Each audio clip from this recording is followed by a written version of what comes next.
You might have to go to the stream and like switch it to the game. Actually, I think I don't know if it's on the What's this one? Okay, never mind.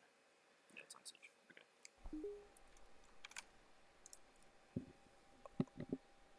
All right. Welcome to round 2 of the. What is this bracket called? Welcome to round 2 of the consolation bracket. This is Van Buren versus Clarke, and Clarke banned Dokkaebi, Van Buren banned Jackal. And Van Buren bans Mira. Honestly, not bad picks here on Oregon with Jackal, because Oregon's kind of a small map, so Jackal's able to see footprints everywhere. And this Dokkaebi ban, I mean, I get that one. Dokkaebi's just kind of an annoying character to play against, so it's hard to figure out. And a Fenrir banned as well. We've been seeing Fenrir all day. More play than I thought he would get. So. Well, here it is. Unexpected ban. Yeah, round 1. Looks like they're going to go in kids and dorm main hall. That is the one with attic, right? Where you can enter through attic. Yeah. Well, looks like we got an Osa, Gridlock, Sledge, Thermite, and a Lion. Going up against a Cade, Valkyrie, Jaeger, Mozzie, and a Frost. It's going to be interesting. Now, Van Buren does have hard breaches and EMPs to kind of enter in through attic. The only thing that's really going to give them trouble, outside of just obviously someone holding it, is maybe a Valk cam, so that they can, so that like so that Clarke will know they're entering there. Yeah, and it seems like they're putting a head hole here in this little spot, so that way they can see from this doorway and see out on the ledge. And it seems like this Jaeger will be holding an armory, and its door it's going to be holding attic. Well, let's see where they are coming from. Seems It'll be interesting to see what the Osa does here, where she puts her shields down. That could have a big impact on Clarke's defense, Van Buren's attack. well, it looks like 3 of them are going to be pushing from this ledge here. Not going attic. I see a lot of people go attic, so this is kind of different.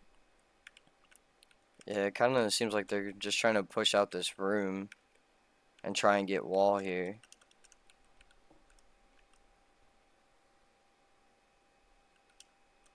Looks like they found a diffuser. Oh, it has the diffuser, sorry.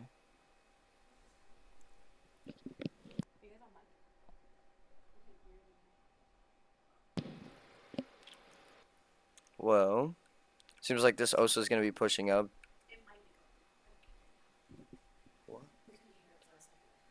And 2 kills quickly from Van Buren there on the Valkyrie and the Mozzie. It seems like this Lion is trying to open up Kid's window. Try and get a peek off. And another one from Van Buren. It's now 5-2. Van Buren's got a big lead here. I think Clarke's got to kind of push back. Van Buren's on site. It looks like there's another pick off there by its door. Looks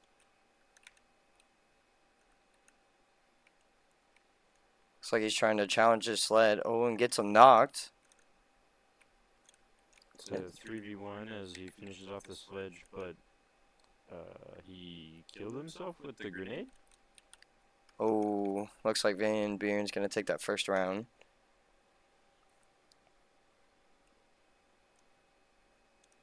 Well, that was very interesting to see. I didn't think that all of them were going to be pushing up on that one ledge. Yeah, usually people go through attic, kind of take a 2-prong attack, going up the stairs and then coming in from attic, but I mean they all pushed one side and they got the picks.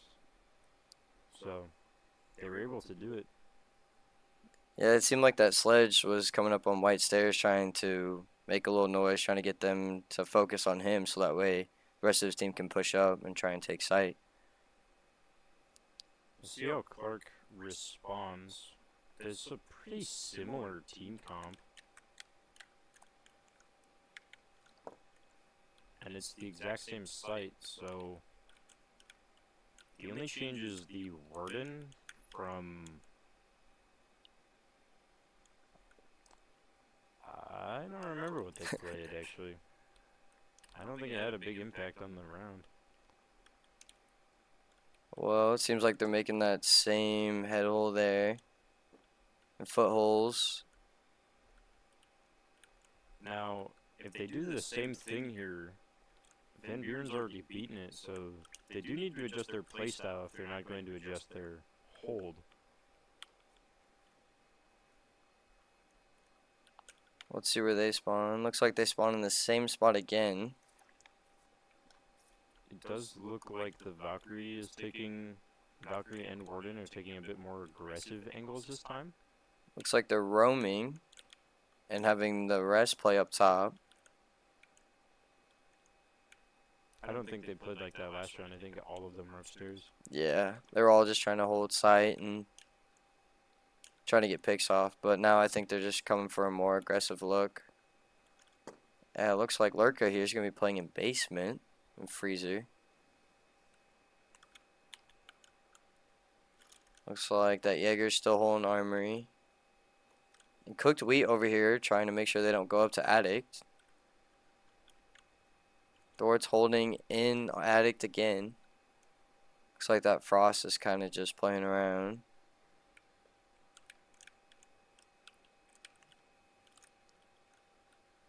Seems like they're pushing up main stairs here. This Lion. Van Buren is still playing that stack, and it's working. They get a pick on the Jaeger, but it's returned by the Cade onto Iahsea. Looks like that Lion's trying to push up. See that cooked wheat, excuse me, is still downstairs. I think trying to go for a rotate here. 2 quick kills evens up the score again, 3-3. Historic gets picked off by that ace. And here comes cooked wheat. Gonna try and come around. Oh. Ooh, lots of kills right there, and now it's 1v1. A 1v1 scenario. Looks like this Frost is just gonna be hiding, kind of wasting time here. Still a minute left. They're about the same health.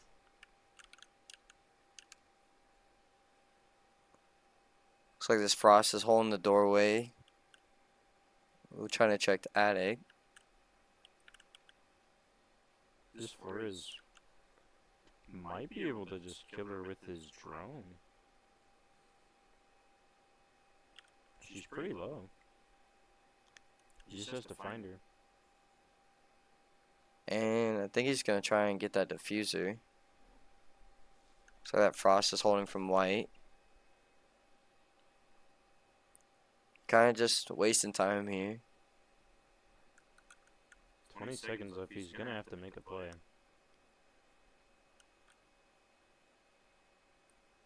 Looks like he's going to swing it. He's going attic. Ooh, Van Buren gets the pick off and wins the round.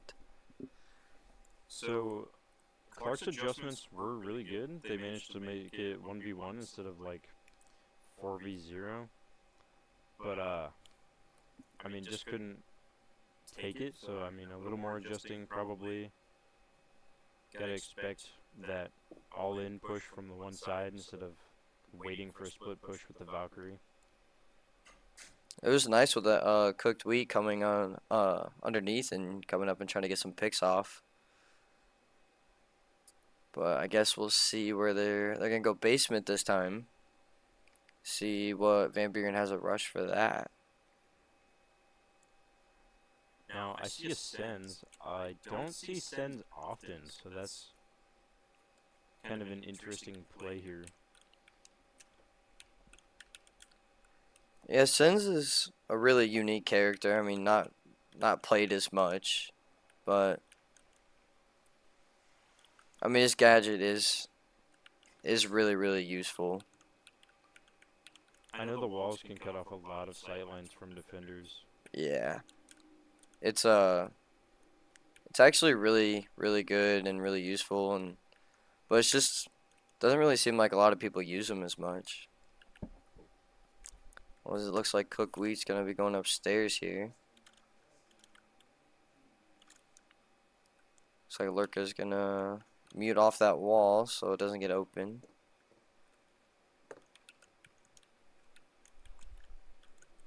Seems like 4 of them are playing down and 1's gonna be roaming.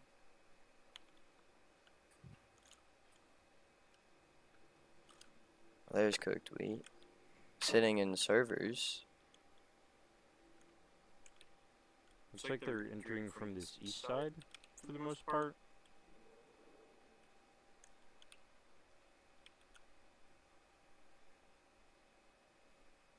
Looks like that Grim's just kind of downstairs trying to put some pressure. Sledge open up hatch. There's a pick. Just happened. That's a really big kill at the very beginning of the round. That's gonna give them a lot of room to work. Cook Wheat kind of playing slow here.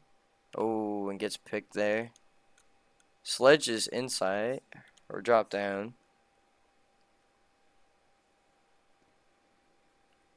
Playing super aggressive, gets one but is traded.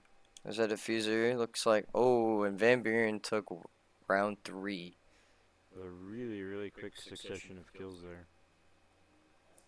It seemed like Van Buren's just playing a lot more aggressive and kind of just figuring out that they need to hurry up and get in the site and get these picks off. Try to put Blom down.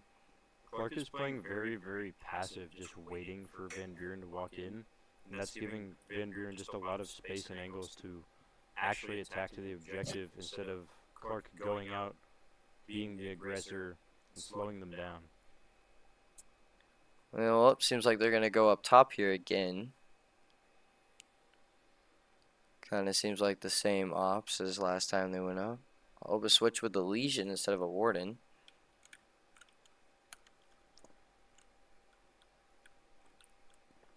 Legion may be better on that roam since Clarke doesn't seem to be playing a lot of flashes. Wait. No.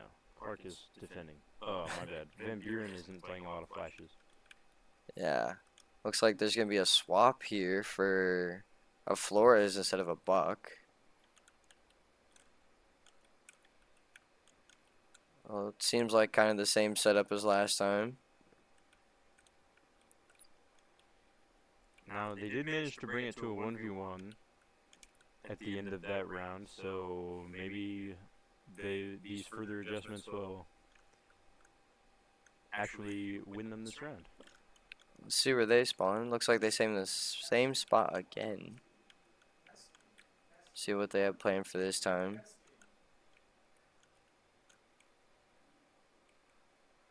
Kind of seems like the same.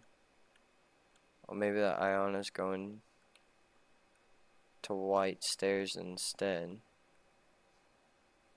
Yep, she's going to clone there. A Bravo back on drone, probably giving out some information.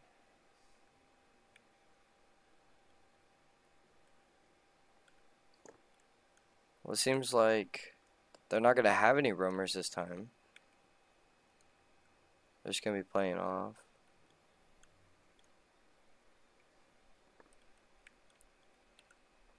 Looks like that Iona is going to go kids window. Yeah, again, we see this like 4-in-1 push for the most part. One person just goes and distracts, and then these other 4 push really fast. Be aggressive. Well, there's a kill there from Van Buren. That's from the Bravo there, actually.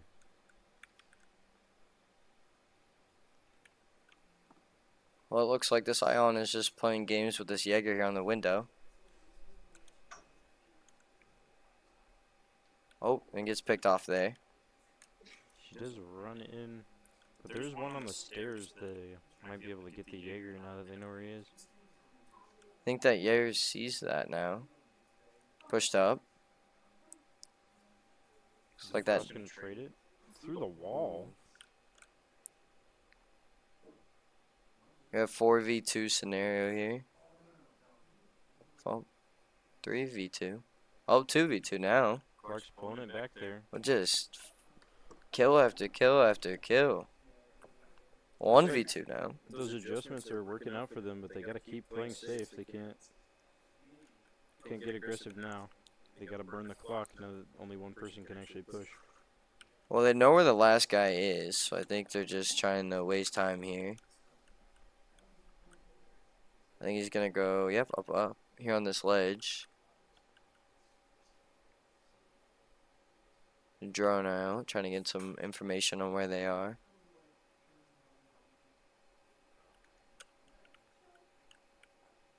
I think he sees the Valkyrie out. 10 seconds left, he's gotta get in there and plant that bomb. He's gotta get aggressive here. He doesn't have the time. Clarke takes that round. Yeah, Clarke's adjustments worked really, really well there. They were playing not as aggressively as I thought they should, but at the same time, Van Buren kind of got a little sloppy. Kind of entered in without droning, taking aggressive angles since they were up 3-0 or yeah, 3-0 at that point. So Yeah, it seems like they're gonna go basement here. See if Van Buren's gonna go with that same push as last time. they go the buck. Now, do you know if there's any floors that they can kind of break open to see the basement? I believe there is. I think so. Because if so, the buck and the sledge get a lot of utility out of just sitting up top and shooting down. Well, there's a hatch here in the meeting hall. Then there's another one in this server room, right here. So they could open up those hatches, and another one in main. So they could open up those and try to get picks from there. Because there's some line in sight, but not much. Clarke did get one hatch, so 2 hatches actually. Looks like Cooked Wheat here is going to be throwing down his Legion mine. Oh, a couple of them, actually. And it looks like they're going to spawn the same place. Oh, but the Nook's going to spawn over in Junkyard. I think it's just that Nook that's playing all the way up top. We'll check down. Clarke is playing very close to sight. Again, not really having any roamers, so Van Buren's going to have a lot of that room to work with. But, I mean, as we saw last round, if they get sloppy, they do lose, so they need to be disciplined with that space. Looks like that Gridlock is going to open up that hatch. Try to see if anyone's down there. Looks like that sledge is, I think, going to be pushing down attic stairs.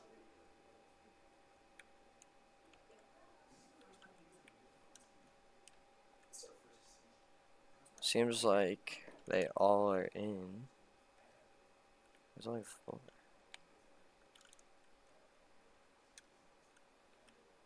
Cooked Wheat on this pillar here, trying to pick off this sledge. Seems like Zero is coming down freezer stairs. Oh, and there's a pick off by Cooked Wheat. Clarke actually takes the first pick of the round.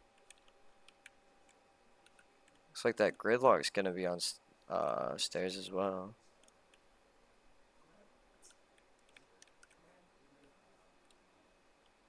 Van Buren's are a little more spread out than we normally see.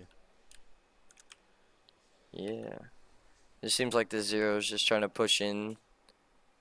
Trying to get a cam in, so that way he can see what's going on. Maybe get rid of some of those Cade mines, or Cade claws so that he can, the Hibana can break the hatch. The Gridlock gets 2 on a quick push, but is traded. And Clarke is back up as the Cade gets another one. And now it's 1v3 as the Frost gets Ooh, that Nook with that pick. so many kills rolling in. I don't know what to talk about.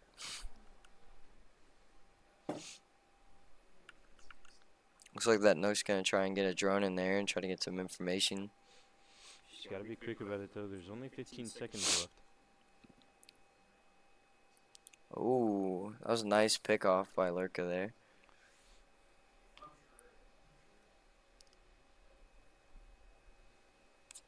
That was a very interesting round. Clarke kind of stood, like, hold their ground and make sure that they weren't going to come down to basement. Yeah, it seems like they are really, really good at holding those angles. And Van Buren actually just needs to make some adjustments and kind of figure out a way to break that down slowly, because when they are trying their rushes, it just doesn't work. They just get cross-angled and mowed down. We are going to see a switch here. So now Van Buren is on defense and Clarke will be on attack.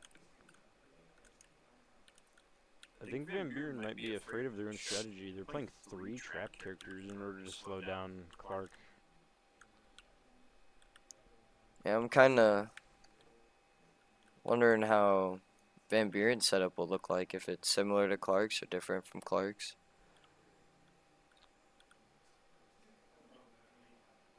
The Capcan's just standing around, Yeah, I'm not doing anything. not too sure what's going on there. It doesn't look like they're reinforcing attic. And it looks like they didn't bring a wall denial either. So they're going to be able to open up walls that are reinforced easily. This Maverick and Ace are gonna get a lot of value here. Looks like this Doc is just going to be playing a tower. He might be able to get the Maverick if he's sneaky.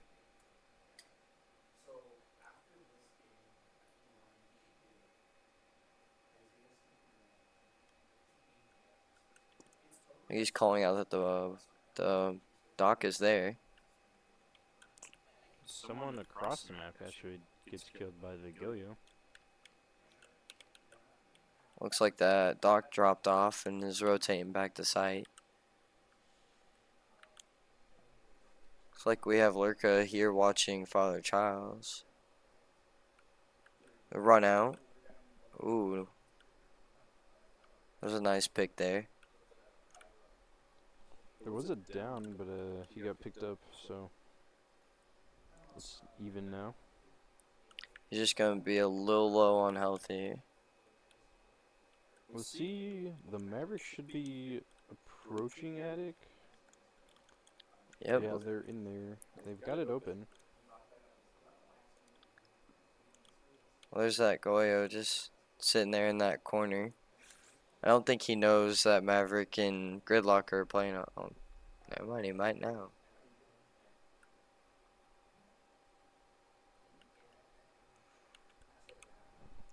The Goyo gets the Ash, and next to fall is Thatcher. That's Thatcher, not Thermite. Ooh, looks like a pick off there.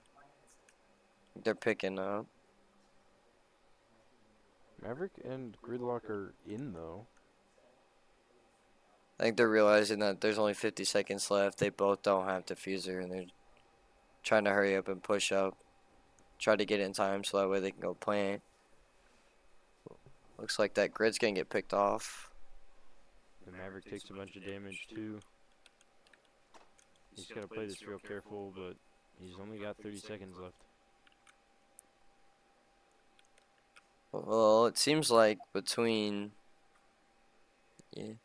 Van Buren, they knew where he was at, and all three were just holding different angles, just trying to make sure he was staying there. Yeah, Not an easy way to push after that many deaths. Well, it seems like they're gonna go laundry here.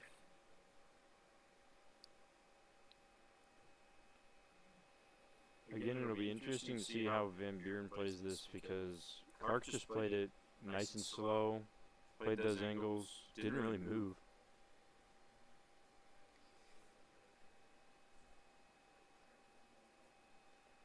Well, seems like they got a Cade, Valkyrie, Capcan, Mozzie, and a Doc again.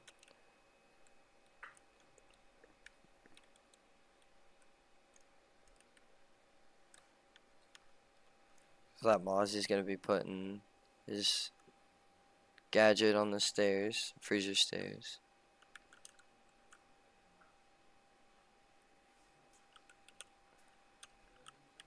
Looks like the Valk might go roam, no? Okay. I got Mozzie's gonna go. I think the Cade's gonna go get hatches and then come back down. I think he's going for a little spawn peek here. See where, Trade with the Doc. I think the Doc might go back to attic. looks like they spawn construction. That Mozzie's still trying to see if he can get a spawn peek going. Doc came back down. Looks like Clarke is entering north side of first floor. 3 are gonna go down those stairs. Apparently. Looks like Cook Wheat's gonna be over here by himself. Ooh, Is that 2 really quick kills from the Mozzie? yep. Looks like that Blackbeard's gonna get the refrag from both of them. Looks like Lurka is gonna be in kitchen. Cooked Wheat's gonna be coming up behind him. Now, they did lose their Habana, so they don't have a chance of opening these hatches anymore. They don't have any hard breaches, just soft breaches.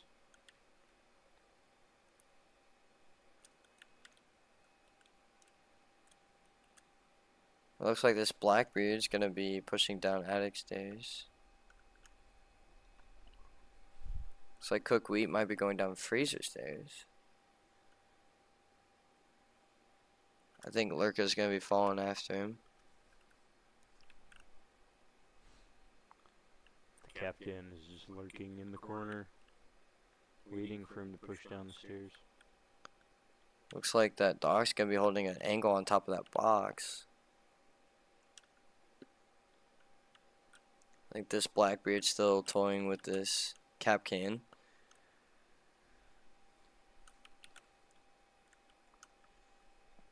Not a lot going on, you know. Clarke's just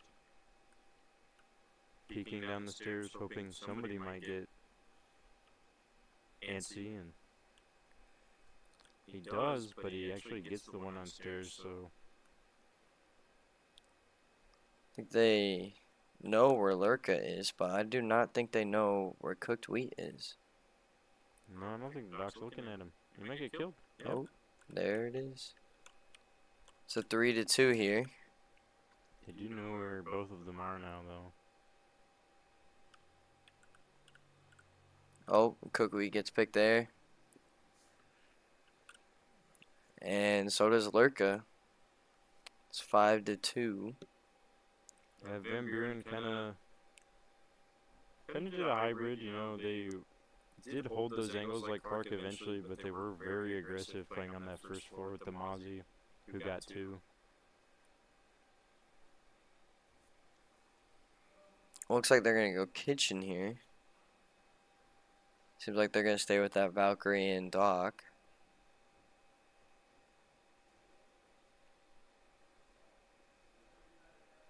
Now, if Van Buren wins this, they do take the game, so Clarke has to come up with something to win. Looks like they're gonna come out with an Aruni here.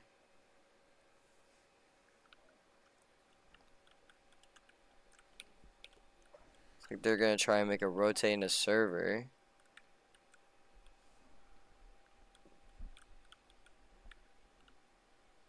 You know, I don't see this point a lot on Oregon. Yeah, I don't really see a rotate going in the server as much. It's like head holes in the showers.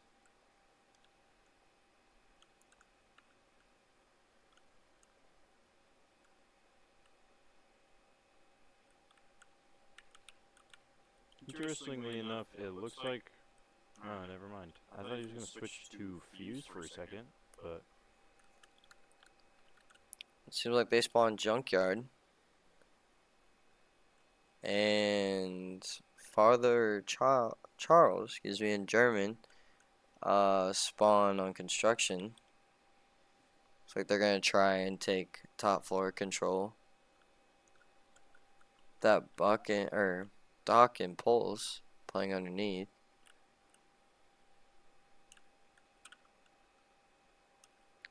Looks like that Pulse is gonna be all dead. Clarke gets the first pick there. Looks like all 4 of them are up, holding the, or 3 holding this window. I don't know there's 4. Kind of a scary position for the Echo. Echo's kind of just by himself upstairs. Not really much to do here. I think this sledge is going to be droning out kids, and it seems like door is droning below him.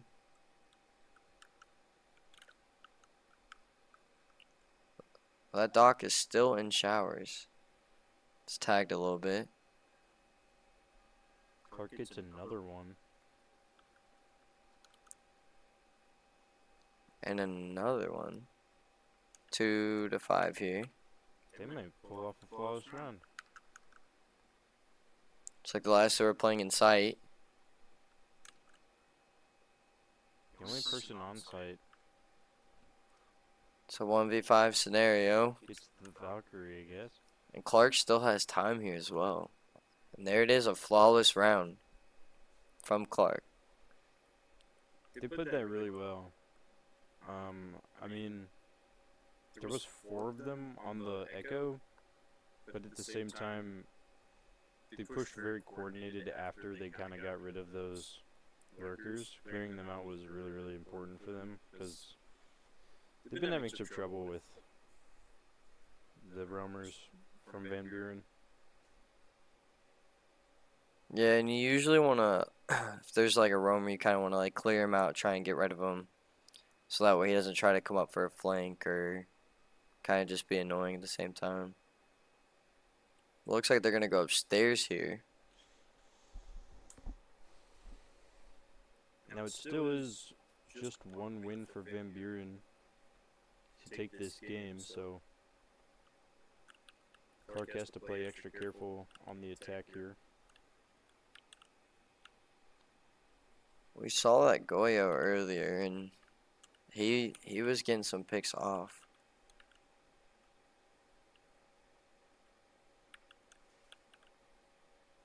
I think he got 2, I think, in 1 round. Yeah. Well, looks like they're going to get that addict. So when they went upstairs, they did not get addict wall last time. They kind of just left it soft.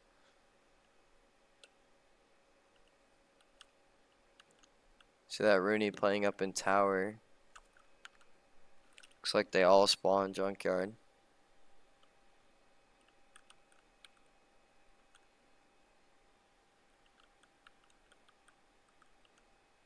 I think they're going to try and go for this window here.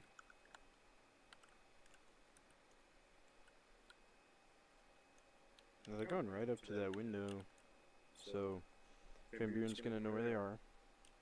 Going to turn, obviously. Putting the Iahsea shield in that window.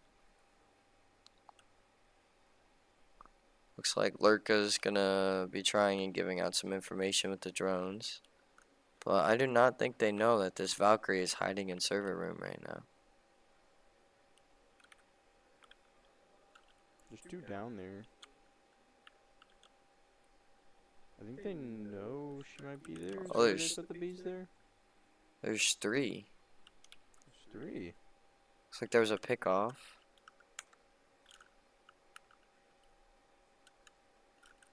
Clarke again with 2 picks. That Doc's just healed.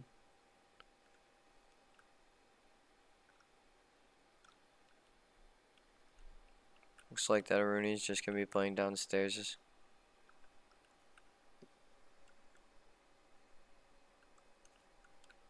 I think they're pushing upstairs now.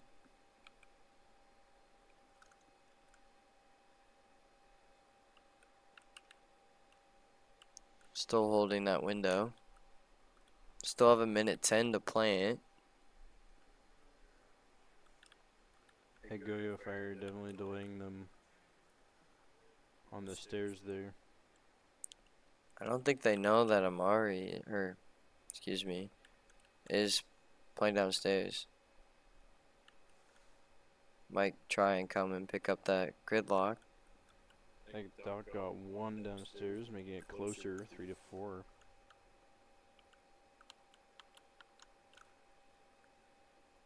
Yep. Looks like we got a 3v3 scenario.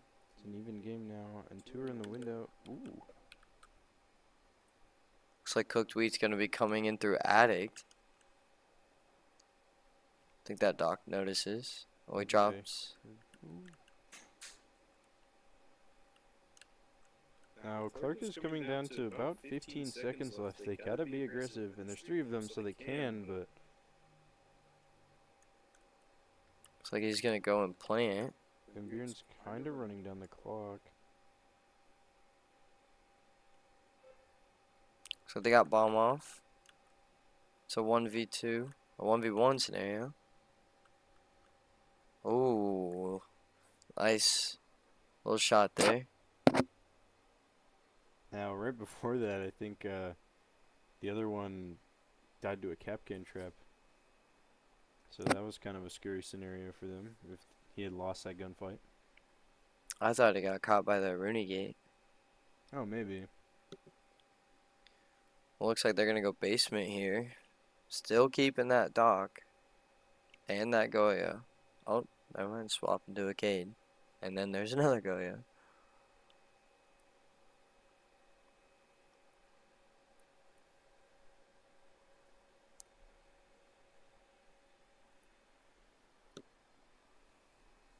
Looks like they're gonna keep that Capcan as well. Again, Clarke's gonna wanna have to look out for the roamers from Van Buren. Made it a really close round. The roamers got 2, I believe. Looks like that Cade's gonna be getting a hatch so they don't try and play vertically.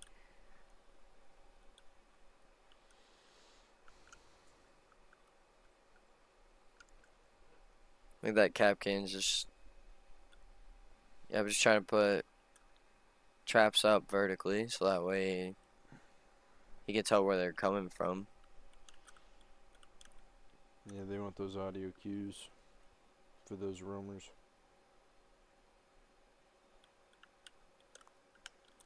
Seems like they spawned construction. I think they're going for a vertical push here. Clarke really likes these kind of grouped up pushes as well. Yeah, you can see. There's all 5 over there. I think Cooked Wheat here is going to be pushing from bottom. Seems like they're kind of going for a little rush strat. Doesn't seem like anyone's playing vertically. Or roaming. Sorry. That Osa's already on the staircase, looking in. Looks like Cooked Wheat's trying to put pressure down in bunker. Like Goyo's playing top stairs.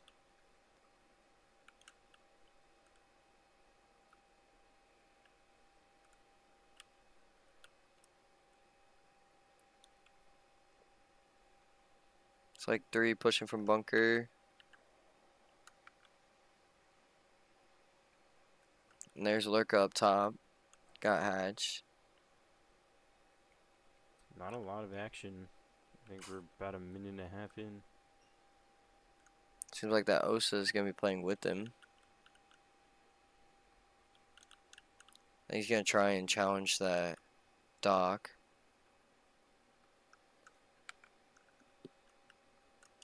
Looks like door is pushed up. Ooh. Is it not gonna see him? The Goyo instead gets one. The Iahsea though is up in hatch, I think.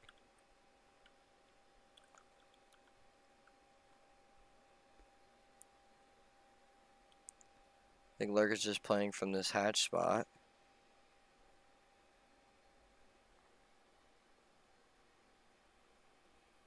Dropping in. I don't think they know that that Doc is playing right behind bomb.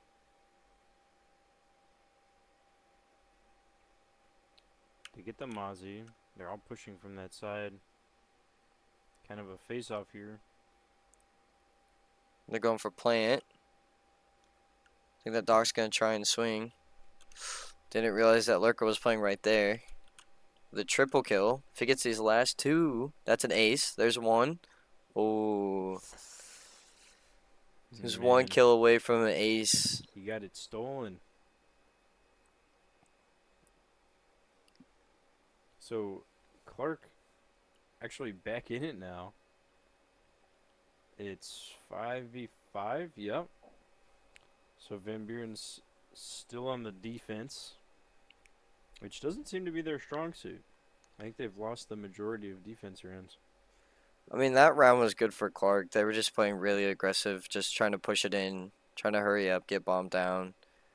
I mean, it kind of seemed like they took a pause for a minute and tried to figure out what to do and how to do it.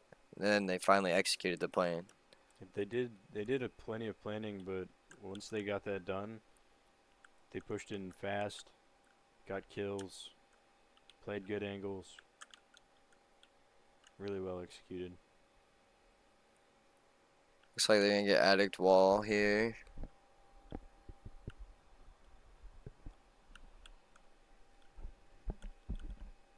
Get little head holes with that reinforced wall.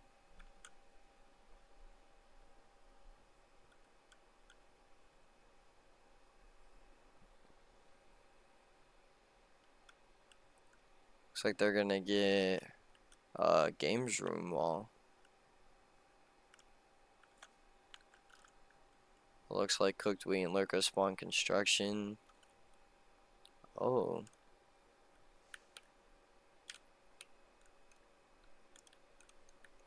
A very different team comp from Van Buren here. They switched up 3 characters to the Warden, Castle, and the Malusi. Looks like Lurka and Cooked Wheat are going to be taking tower.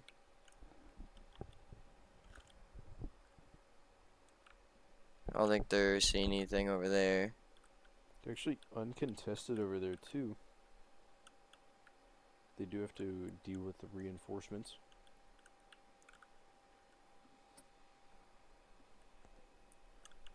Looks like they're going to have to watch out for that Warden playing the Roamer, and that Castle's just watching that Maverick hole. Looks like these 3 are going to be playing on Kid's window.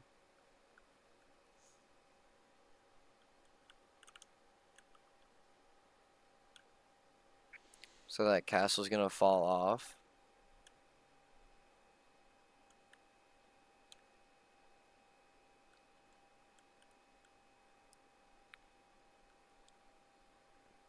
Lots of slow play again from both teams.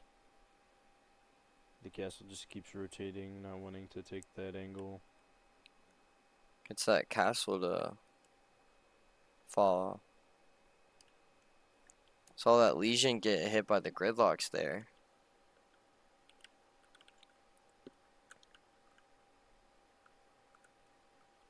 Looks like that Malusi is holding a triangle. Gets picked off by Lurka. Quick tweet picked off that castle. The Legion's gonna try and go for the refrag. Doesn't get it. And a flawless round for Clarke. Again, Clarke just playing super, super slow, and then executing their plan in a matter of like seconds, almost. Just getting back to back to back kills. Looks like we're gonna go for a swap here. If Clarke kicks this, this is game over for first game. Yep, Van Buren does get to do the attack now, but they need to win it to actually stay in.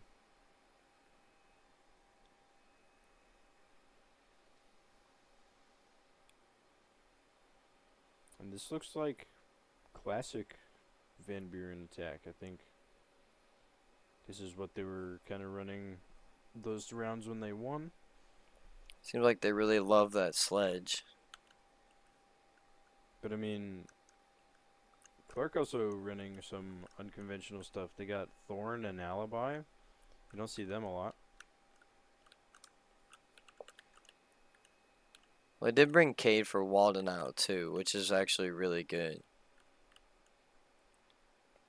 Yeah, Van Buren really isn't running too many, at least hard breachers. They could have hard breach charges, but overall not really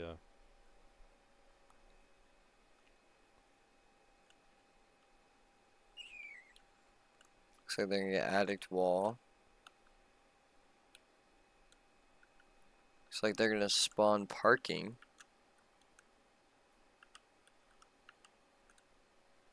Kinda curious what Van Buren's gonna do here.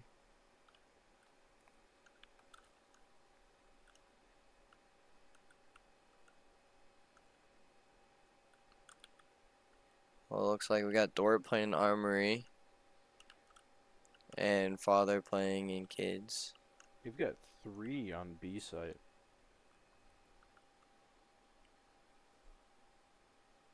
I think they're just trying to go for that push that they just keep doing. Just pushing into this room right here. The bread and butter of Van Buren, I guess. So they're going to bring in that Flores drone to get rid of the shield. Does it open up a small hole in the wall as well?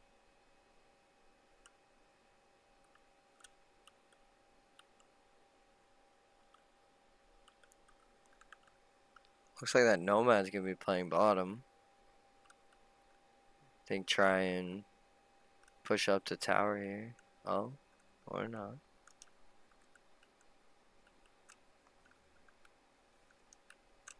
Looks like a pick just happened. Quick 2 kills out of Van Buren, 1 with a grenade. Looks like they're going to have 2 on white, 1 on window, and 2 pushing in this room.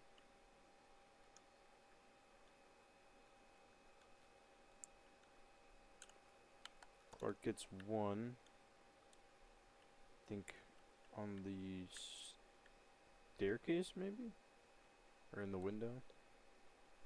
Looks like these 2 are trying to come here and push out doors. Here comes the Flores drone on the Thorn. Try to force her out of position. Looks like Lurker can get the kill there.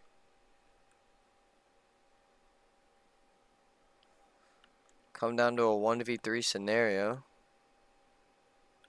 Ooh, get to knock on doors.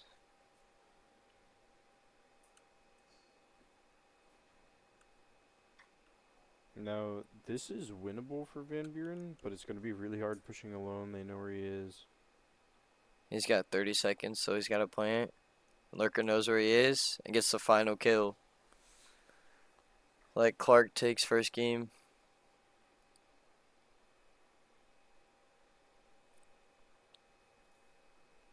Yeah, that was really good from Clarke. They were down 3-0 at the beginning of the game, and then they just made really, really good adjustments to their characters, to their play styles, and ended up beating Van Buren, and it didn't seem like Van Buren really could adjust.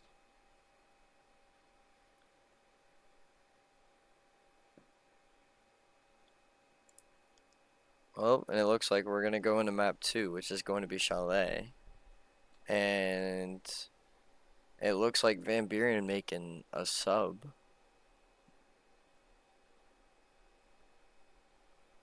Yeah, I wonder what that's about.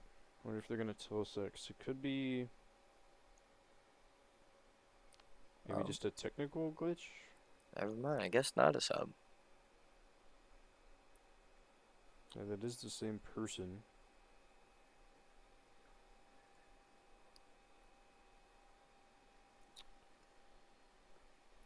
Hmm.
switch it to Siege in the stream. And we are back to game 2 on Chalet. Switch it to the Siege. No. Just, no, dude. Go back to Siege. Sorry, some technical difficulties there. So, Dokkaebi is the first ban for Van Buren. We're gonna see Clarke. I'm gonna guess a Jackal. Oh, a gridlock. Fair enough. I think both teams played a fair amount of gridlock. Can't remember. I don't know about defense ban for Chalet. Like a frost ban, maybe? I don't know. Oh, Cade.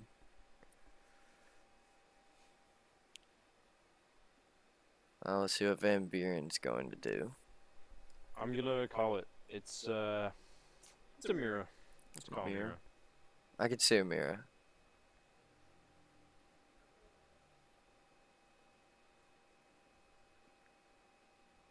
Yep, there it is. Boom. So the Cade ban specifically basically guarantees that both teams are gonna be playing Bandit. If they want to deny that garage door, which is a very popular hold on this map. Well, Van Buren's on defense first, so it seems like they're going to take master, bedroom, and office here. We do see the Bandit. Both teams preferred to play Cade, I believe, so it's a good ban. I mean, I would rather prefer Cade over a Bandit, just because, like, Cade only has one thing, and you can electrify multiple things instead of just one. Also, I think his shotgun has more utility for making like rotates, peaks, stuff like that. Compared to Bandit, you have to hard commit to a shotgun if you want stuff like that. I was interested that Warren just sitting there. It's like Thorn's gonna place a trap underneath a big window.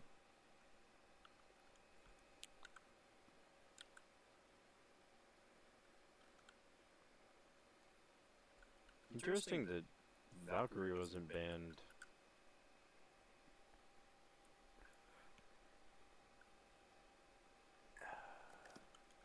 What freak came in?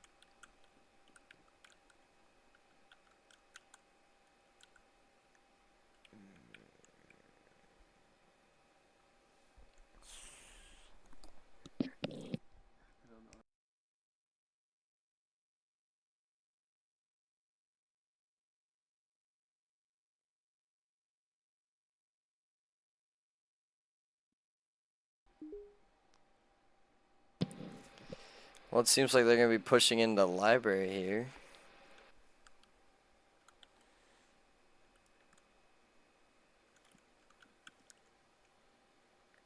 Thinking that there's a frost mat there.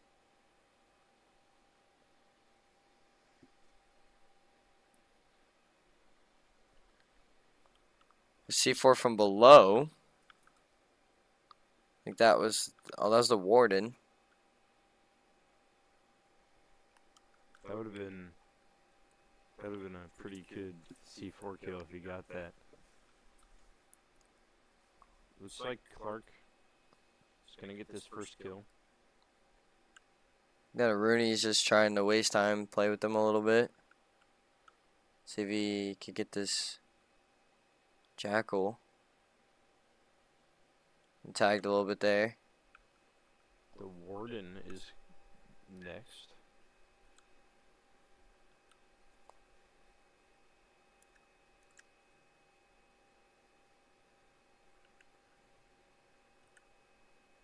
The Jackal was down though, I didn't notice that. Free game. It's just Nomad. Gets that. They rezzed the Jackal actually. And they're planting diffuser at a minute. That's pretty fast for a diffuser plant as far as I know. They're all kind of holding That air jab went off in library. Oh, and there it is. Pretty quick first round, honestly, out of Clarke.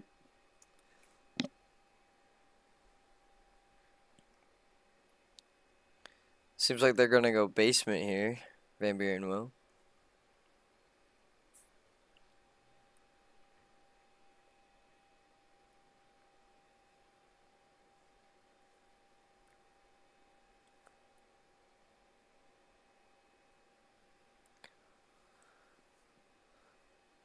Well, it doesn't seem like they're gonna go with a wall denial this round. Oh, never mind. There's the bandit.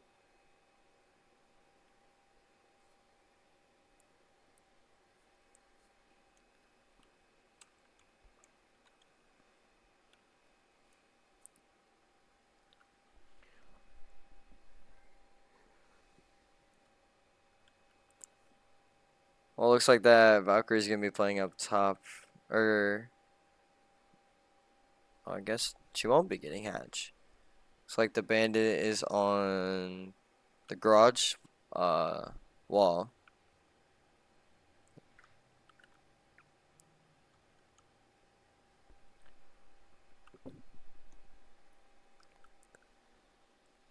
Looks like they're gonna be getting laundry wall.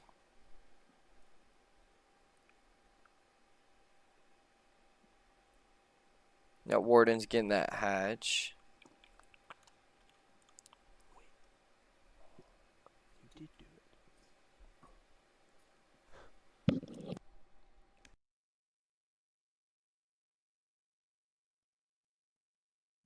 it. Well, it looks like they're gonna try and go for this garage wall here. They're gonna. Oh, I guess the bandit got it. Clarke got the Fenrir. The ace got him. Looks like this bandit's trying to go for bandit tricking. I think they faked him out. Yep. Oh, there's an air jab. Trying to go. Yep, they got the wall. That was a nice little fake out. I think he fake put it on the wall so the bandit would trick ahead of time, and then Looks like 2 are pushing from the back, and 3 are pushing up front. Van Buren's defense isn't going that well. They got the wall open. They're down 2. They're down 3. As the Valkyrie goes down. I think, yep, Clarke's going to go in here and plant here. They rotated, so I think all of them are on this side. Yep, they're all just going to watch plant from this garage door. Oh, Cook Wheat's back here. Gonna be pushing from laundry. They're both looking at him instead of at diffuser. Got the diffuser, trying to get it off. Oh, I thought they planted it already. Oh. Who gets that pick? Last one's this Warden, gets the pick off. Cancels that diffuser. He's got a chance.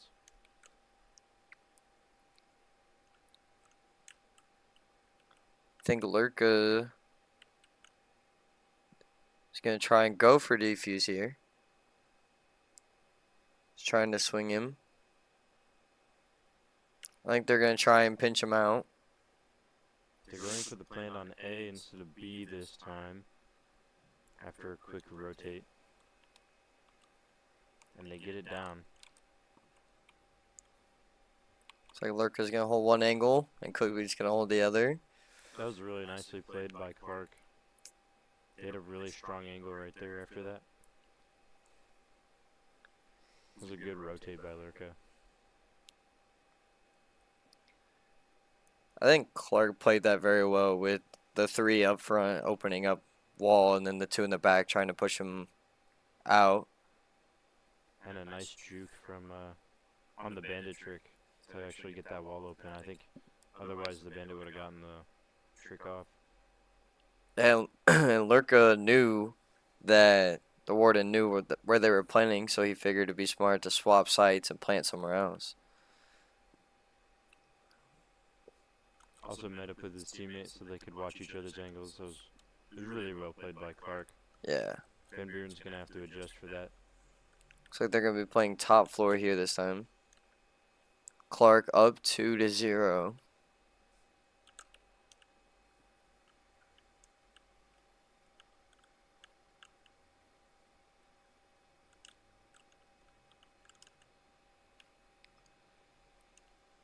Maybe they are all gonna be playing top.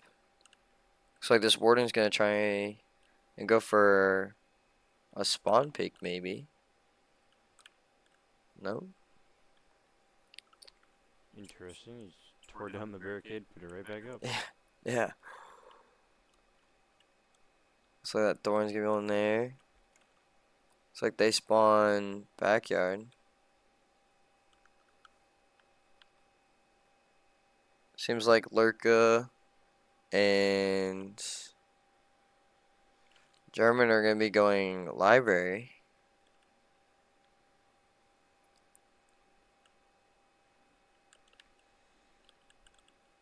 They do have the Mozzie roaming on first floor. Oh, is that through the door? I do not know. Or was it I think it's through the window. out the window? It was a good shot. Paulo Charles Con getting tagged here. He's gonna try and go from the bottom. Ooh, and Van Buren gets a kill there. Picks off Lurka. Yeah, Van Buren looking a lot better now on this defense.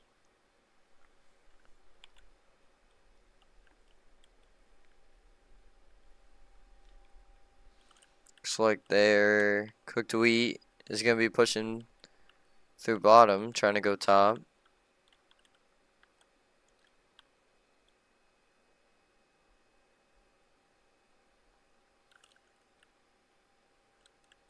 They're gonna be playing bottom.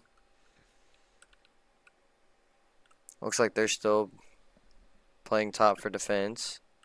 I think Clarke's having a tough time figuring out where they want to push now that they're down 2.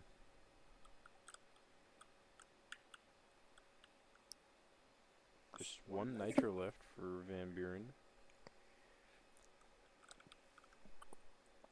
Van Buren's up 4-2 after that little exchange. Well, seems like they're gonna have to try and do something here with 45 seconds left. Making another rotate over to a different window. Well, cooked wheat getting a kill there. Clarke does have a chance here, but they gotta play faster. There's 3 defenders to get through in 30 seconds. We're gonna have to get in. Try. Oh, a 2v2 here. 2v1. Yeah, that time crunch really helped Van Buren play those angles. They kind of seemed like they were struggling to try to get into the room and try and get bombed down. Yeah, after those first 2 picks, they really couldn't get anything going. They were just walking around the building, trying different rotates, but nothing was working. Well, now they're gonna go basement. See if they bring wall denial. Bring a Jaeger. 7 seconds left, and they pick the bandit. So looks like we are going to see probably bandit tricking on that wall again.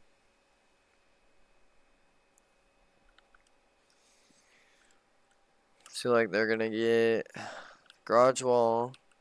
Jaeger is gonna be reinforcing back here.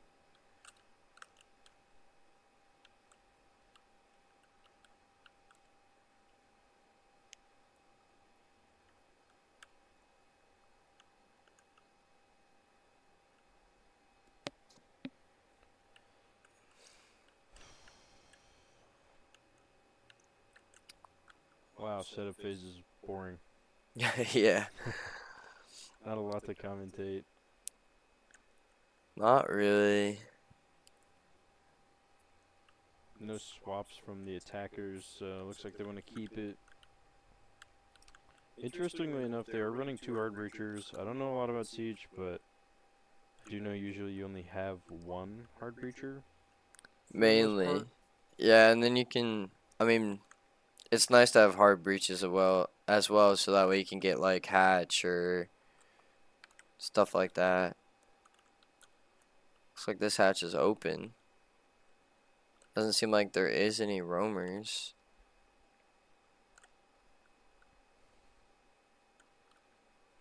Seems like they're just playing down. They got the garage door open. They're looking.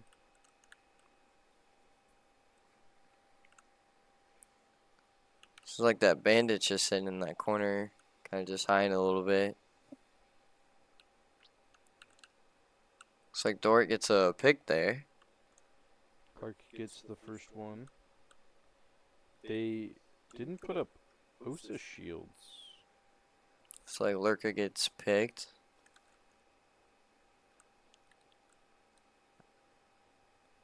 This Orog's just sitting in this little hallway here. Gonna try and go and get this ace.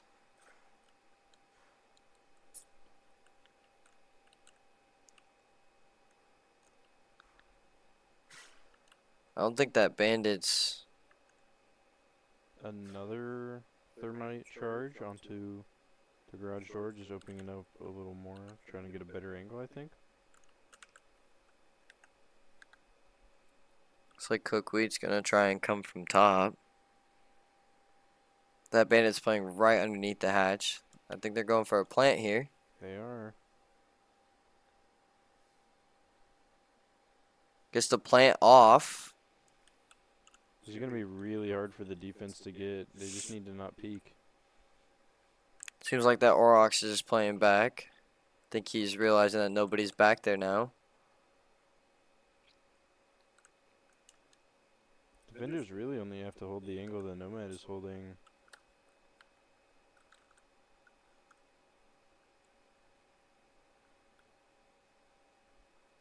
I'm trying to go for a defuse here. They do get the one on stairs, I believe. Gets the dock. Or no, Knocks they him. didn't. It's a 1v3 scenario. 1v2. Ooh. He got some good shots in, but Clarke does take that one after a nice defuse there. And now Kind of playing it really smart. no, this will be last round for Van Buren to defend, and then Clarke will start their defense next round. Van Buren needs to win this one. If Clarke wins this one, it's going to be really, really hard for them to win. Let's see, 5 rounds before Van Buren or before Clarke wins 2. I don't know, this could be like last game, but swapped. Van Buren could come back. It could be a reverse sweep this round. You're right. That'd be exciting. That would be. It'd just be like crazy that it happened the first game and then happened the second game. Like then what's gonna happen the third? We see Fenrir come out for the first time this game. Shows his fangs.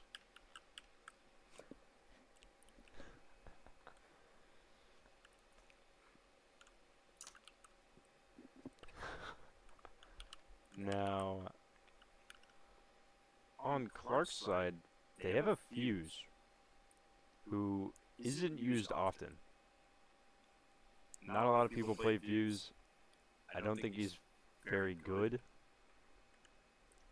I mean, he's mainly banned most of the time.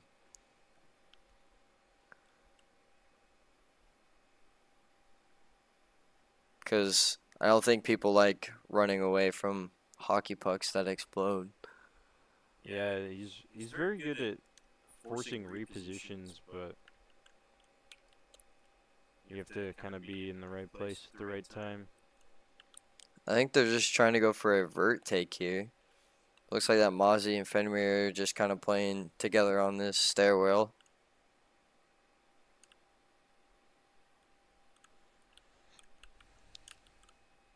Looks like they're all playing up.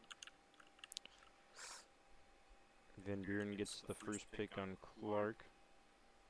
Fenrir pushed up. Clarke returns.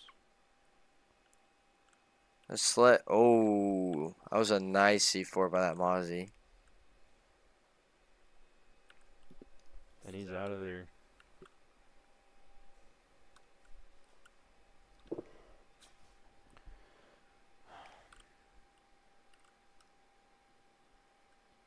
You know, Clarke's kind of getting slowed down whenever they get these first. They lose a couple of people very, very early. I don't think they know that nobody's playing in B. And it looks like they're all off site. Well, that was a nice pick from its door.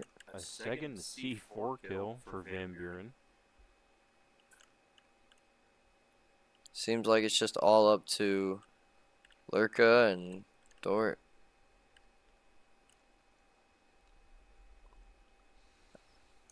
I don't think they know that all three are just sitting downstairs. I find it really interesting that Clarke seems to be bringing a lot of soft breaches every round. Like, there's no reason they need 9, right? I mean, I think they just... Oh, they open up that wall.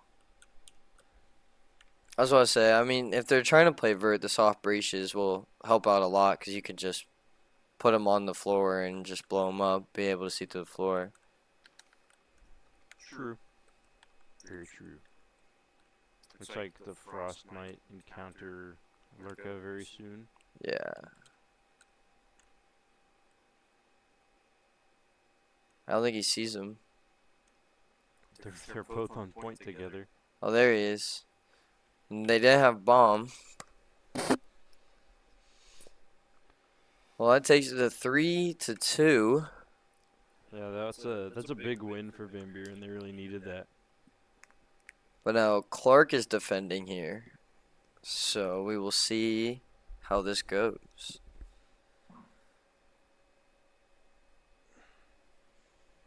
Now, Van Buren's going to want to take advantage of trying to play a little faster on this attack. Clarke, towards the end there, played a little slower and really kind of got shut down by Van Buren's angles and their offsite plays. Seems like they're going to take top here. And a Mozzie and a Bandit.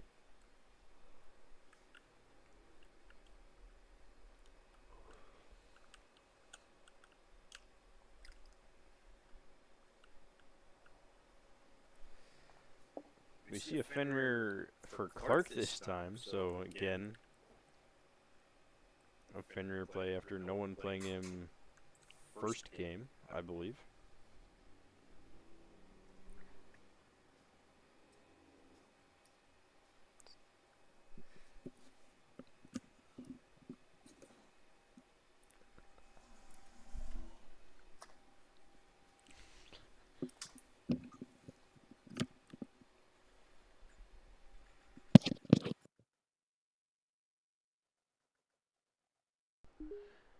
Alright, hey Jesus, what's going on?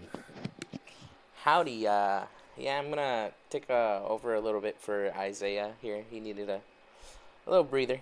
You know, sometimes us broadcasters need to take a break. But man, watching the Clarke's gameplay, they really have it down now. I think it seems like, you know, the pressure's a little off their shoulders, but hey, sometimes you might need that. They've been making some really, really smart plays. I've noticed. Van Buren's been able to take a couple of rounds just because, you know, Van Buren's playing aggressive, and Clarke can't really deal with that. Clarke is taking advantage of space, and I think Van Buren really noticed that. But when Clarke has that space, they make a lot of good rotates, a lot of good plays, hold a lot of good angles. Yeah, as we look here at Lurka from Clarke, aka Hunter, It's very interesting. You don't really see players running iron sights on actual guns. It's unique. Bandit's gun, the MP7, really unique little you know reticle here, but it's not common. It's really kind of rare, I would say. Yeah, most people prefer to put like a one-time sight on their gun to at least clean up their screen, but it's very interesting. This is the first time I've seen a an iron sight out of any team today. Yeah, most definitely. As you see, Van Buren over here using at least 1.5. They do take out Lurka. Lurka is out, and they do get traded off. It's 3v3 here. You know, a trade for a trade. Very good, very even. I would say so. Van Buren, they kind of want to make sure what they're doing is right here, especially if they feel like they need help. They are gonna develop. It looks like they are gonna contest and try to go for a plan, but it looks like one of the players from M. Duran does get a kill on German Napa and is gonna go for a plant here in B site. Are they gonna take it? And they do. Van Buren does take out Father Charles, and that is gonna be round 6 for Van Buren, right? Yes. So it's now 3-3. Okay. Van Buren started this game down, and they're actually kind of clawing their way back. It seems like Chalet might be a map for them. You know, same with Clarke here. You know, the previous match they were contesting pretty well. They did come back a little bit from the game, but man, it was just difficult for them. But they were playing it well. Yeah, it was a close match. Well, I am going to pass it here to my main host here, Iahsea. I am gonna be back. I am going to cast the final game for third place, and I'm excited to see who's actually gonna go for that third position here. Who do you think is gonna take it here? You know, I think they both have a chance. Honestly, I think it's going to game 3 for sure. Definitely. Clarke clutched it up in that first game, but it's looking like this is Van Buren's map now that they've gotten their footing. So I think it's going to go to game 3, and that one will be really close. I couldn't tell you which way it's going to tip. All right. Well, thank you, everyone. I'll be right back.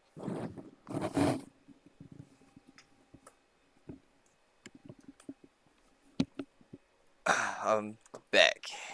So we do see the glass here for, I think the site is garage.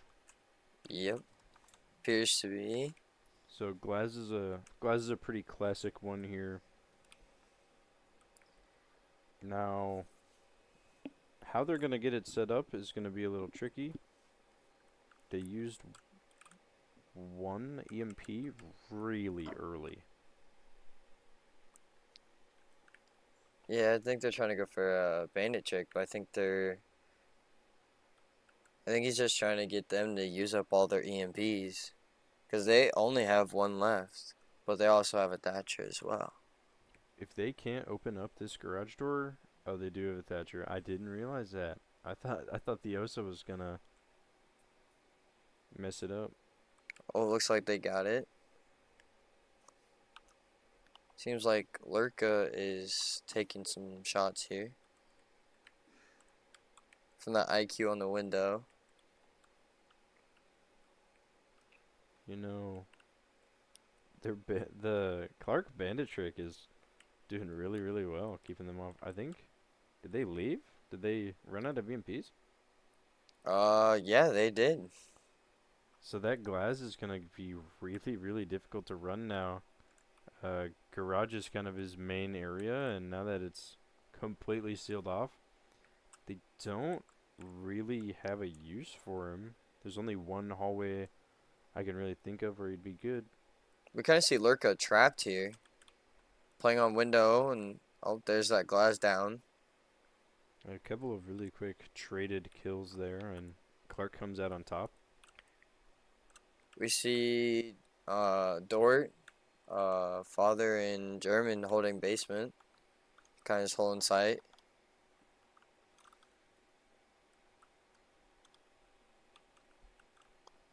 Looks like Cooked Wheat's gonna roam around, see if he can catch anybody. Van Buren's got really limited options here. They really only have 3 staircases. So quad. It's just the Osa, and I think they might know where she is.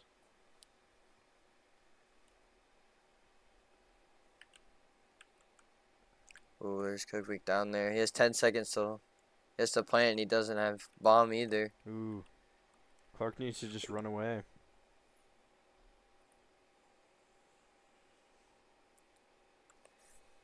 That was well played by Clarke there. Yeah, that bandit trick was really, really good. Denying that entry and the glass just kind of confined him to the space, and once he was down, you know, their strategy kind of went out the window. It just became gunfights.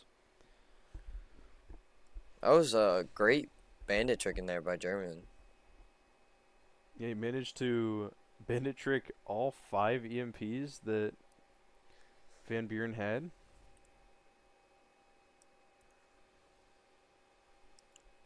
Well, it seems like Clarke is going to be taking master bedroom here. See how Going back well this upstairs. plays out. Interestingly enough, they go the Vigil, so it looks like he's going to probably roam. Vigil, if I'm not mistaken, primarily does roam since he can hide from those drones. Yeah, he's kind of like a roam around and kind of like sit type of roamer. So that way he can't get spotted by the drones. So that he can also just wait on them to push up.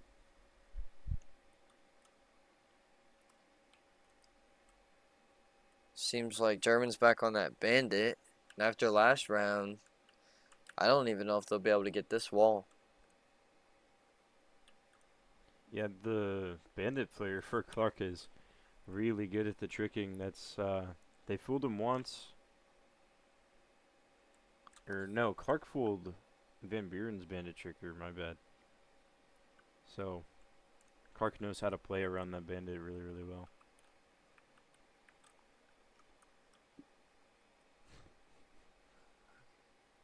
Well, looks like Ash is going to be going, I think, library here. It was going to be library.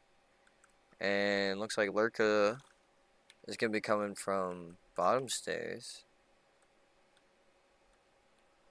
I do see the Warden roaming as well. And it seems like he's going to be playing in games.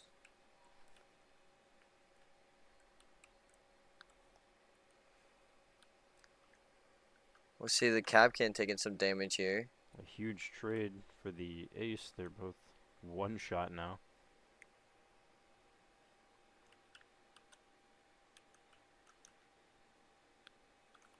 I think we see Lurka here playing with this Bravo.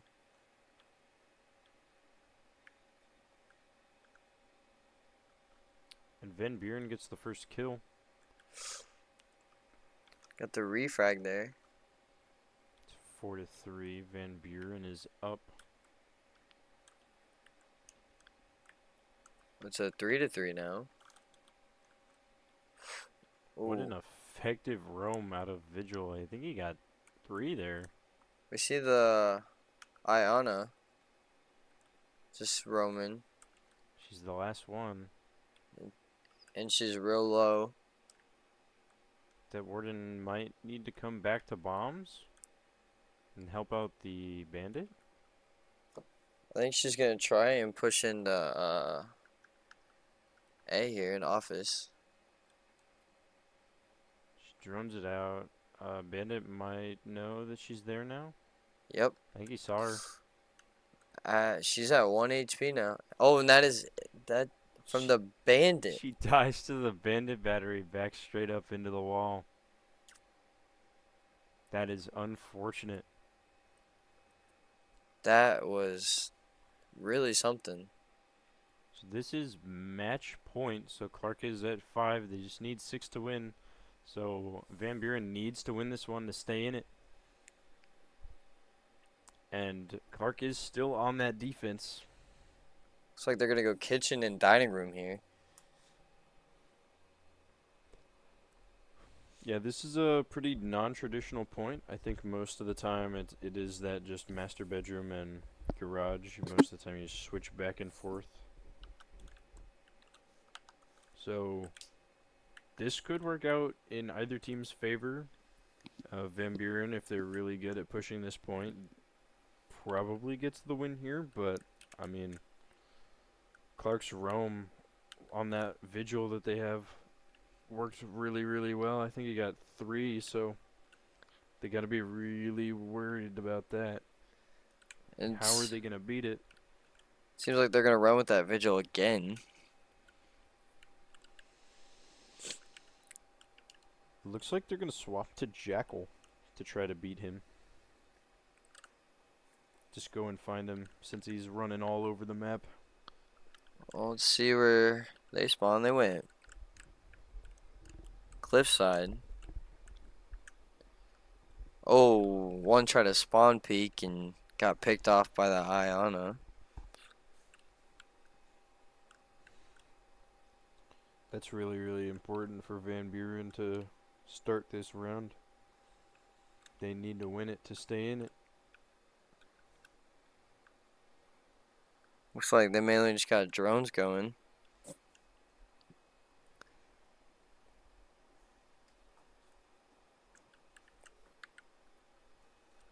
Looks like they got Dort and Father and German playing on point.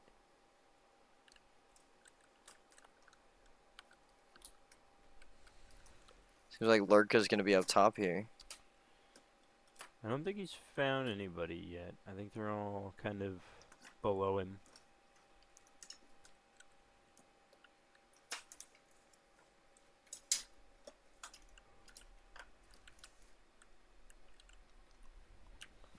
And they're mostly still outside. Looks like Lurka's just gonna be holding this angle underneath piano. They're being really careful about these drones here. I think he's using his utility. Cause Jackal knows that he's there.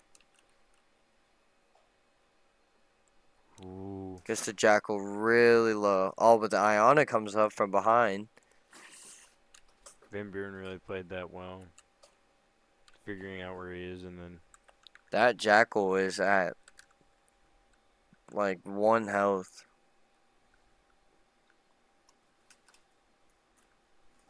Ooh, Flawless round for Van Buren there. with the grenade kill.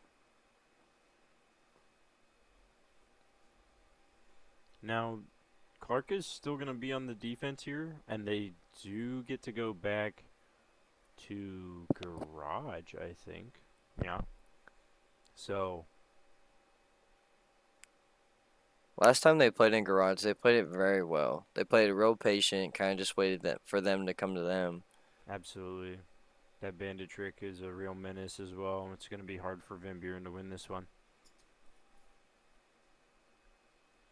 But if they do, it goes to overtime. But if they don't, Clarke is going to take it and the second game.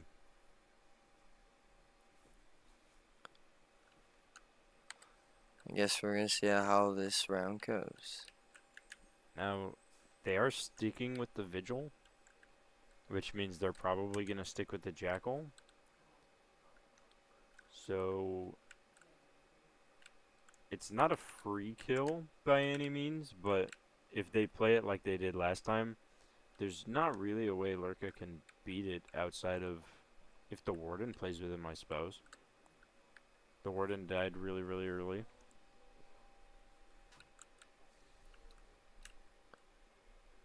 Well, it seems like we're going to be seeing that bandit trick again.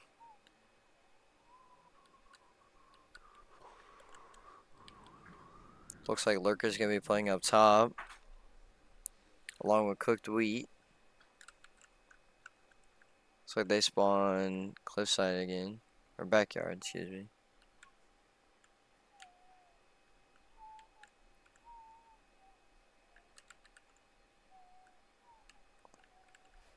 Looks like Lurka might be having some issues over here with this Jackal. Yeah, I think Jackal might know that he's over there from like the little drone static that you get when Vigil's using his ability. Cooked Wheat gets a pick there. On the Osa, that's gonna make opening up the garage door really hard. Although you don't have a hard breacher or hard breach charges.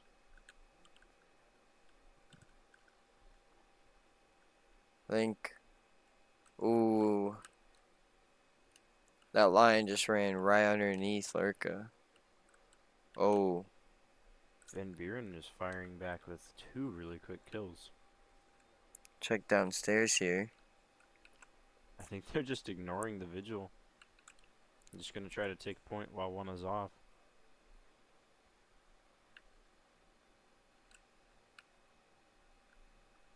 There's a sledge gonna be pushing down blue. See if Dort will get this pick. Yep. Gets the pick. The Jackal's running in. He's in sight. Oh, the Vigil's dead. I didn't realize the Vigil was dead. Oh.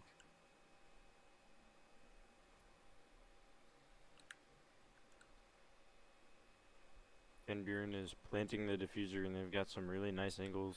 Yep. Oh, and there's an Ace. ace there from the Jackal. You got all of them. Impressive. So this is going to go to overtime. At least 2 rounds of it. Maybe 3.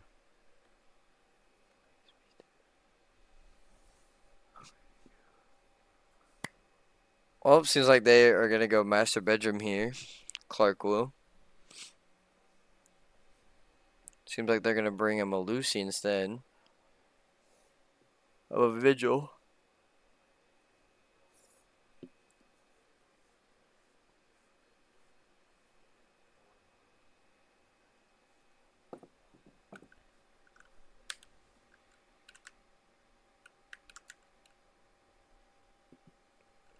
Clarke is still on the defense. They got off of the Vigil. You're right. Smart choice. It worked 1 round, but they beat it pretty quick. Well, hopefully they will realize that Bandit put down his utility right here. So hopefully they do not run into that again. Yeah, we wouldn't want to repeat. Although bandit battery kills don't happen a lot, so kind of cool. Kind of cool to see every once in a while. Well, it looks like they're gonna go up in balcony here. Looks like Lurker's gonna be playing underneath. So is Cooked Wheat.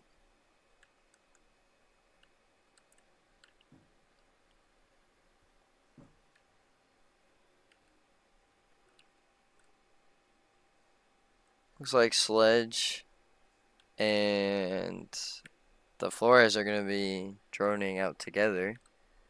This Iona is pushing up from library. I can't tell if the Mozzie got any drones.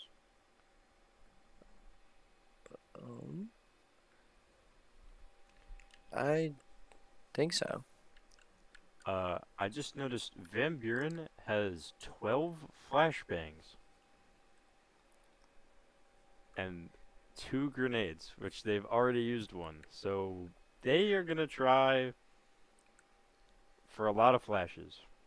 They might as well have a Ying on their team at this point. Yeah, that's something you don't really ever see is 12 flashbangs. Yeah, usually teams try to spread out their utility, have an all-around kind of team. But who knows? Maybe it'll work for Van Buren, you know? Well, they do have a Warden and a Jaeger. So hopefully those flashes might not be doing much. That's true. Now, Van Buren gets the first pick there on the Melusi. There's another flashbang. Oh, and there's a kill there. 2 really quick kills. Looks And like they're they're going for plant. starting to plant. Those flashbangs are working out. Yeah.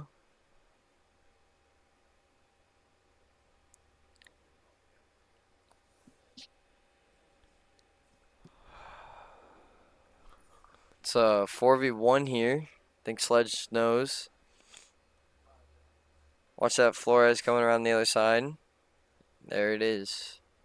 And it looks like Van Buren is going to take the lead headed into this overtime. And if they win, we go to game 3. And if they lose, we go into the final overtime round where the winner of that round will take map 2.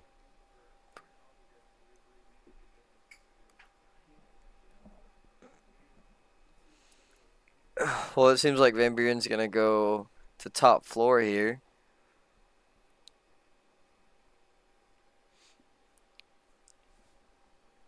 Clarke is now on the attack, and they need to win it to stay in it.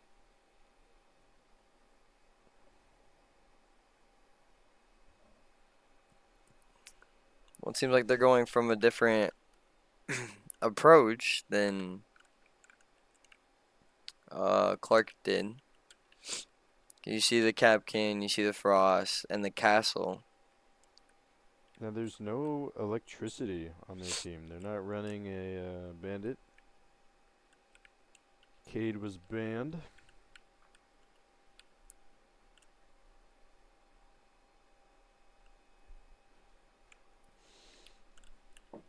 Well, they did bring 3 C4s here. 3 C4s. Maybe a similar strategy on defense as their 12 flashbang offense.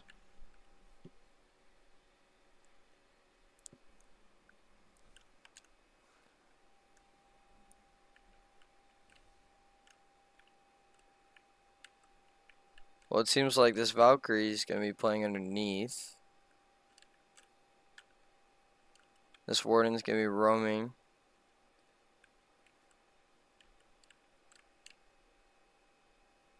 Do they know that the Valkyrie is there? Is the question.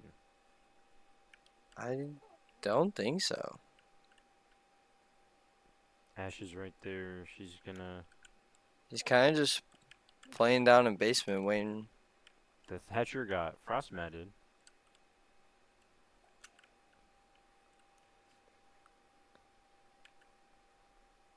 Well, there's only 2 holding down the spots. So I think they might be able to get in here and plant if they can pick these 2 off. They opened up that wall. They gotta drone out sight before they can really engage. See if Lurka can pick off this Valkyrie. Looks like Warden's going to be coming up the stairs. I think he might know that she's there.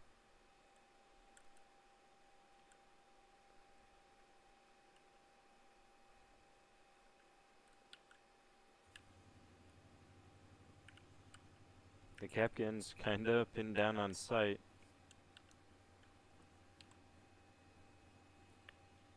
This Castle just holding a angle to open wall.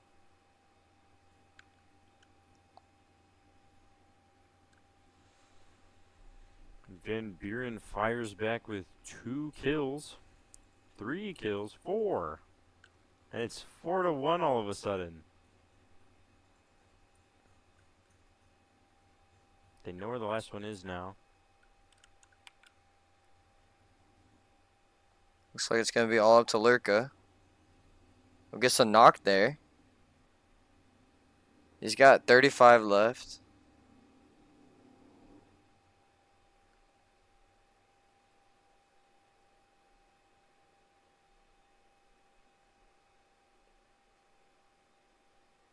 down to his last 25 bullets.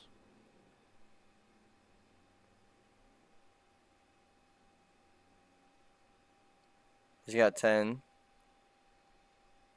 I think Van Buren's gonna try to just run down the clock here.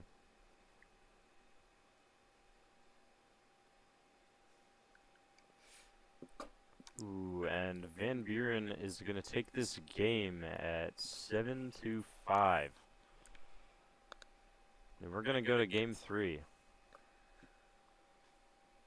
Well, that was interesting.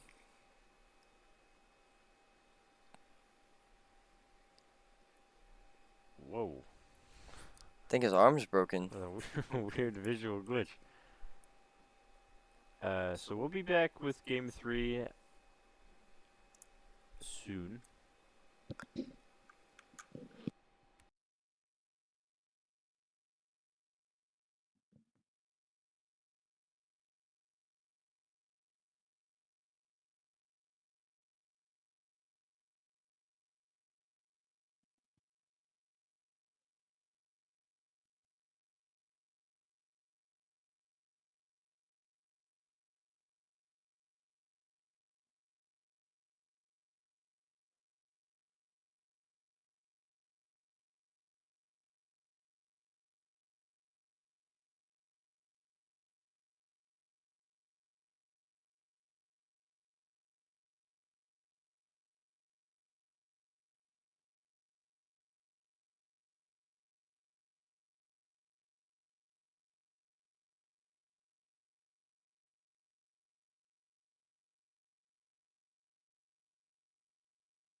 Alright, so we are going into game 3 of Clarke versus Van Buren. Van Buren banning attackers first. Don't know who. Dokkaebi. They've been banning Dokkaebi all day, huh? Yeah. It's just like, seems like they really, really do not like Dokkaebi. Maybe they have Clarke scouted? I don't know. Is this a Jackal ban right here? Yep. Makes sense, makes sense. Clarke wanted to run that Vigil and couldn't because of the Jackal, so that makes sense. I want to see a Valk ban here. I'm thinking it's gonna be a Fenrir ban. Oh, a Warden ban. Interesting. Especially since Clarke was playing the Warden, were they not? Yeah, they were playing the Warden a lot. So Van Buren probably bans the Fenrir? So I would think. Or maybe even on the Solas. That's a Fenrir. Makes sense. So Clarke is going to attack first here. This could be the third and final game.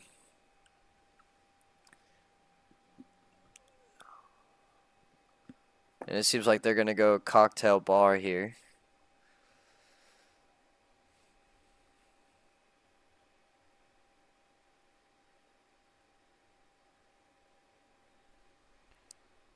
Go with a rook. First time seeing that. We see Ying, Sledge, Thatcher, Zero, and Ash for Clarke, and Capcan, Mozzie, Rook, Valkyrie, and Aruni for Van Buren. Looks like that Mozzie is gonna get the drone. He got 2 this round. It's going to be useful for Van Buren.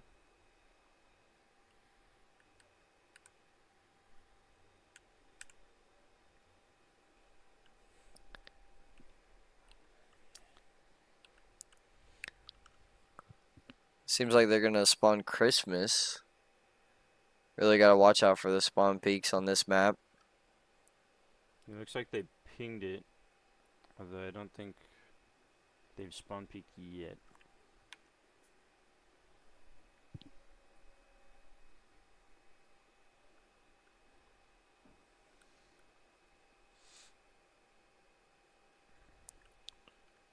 That Rooney kind of just wandering around.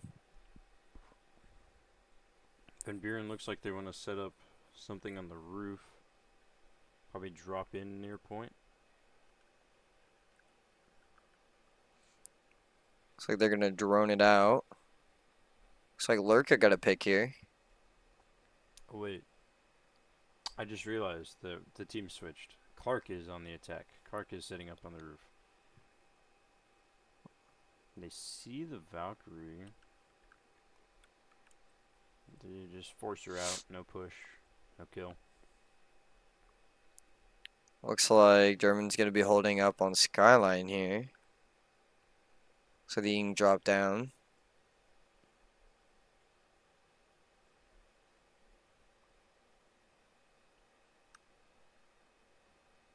So he's gonna open up ticket wall.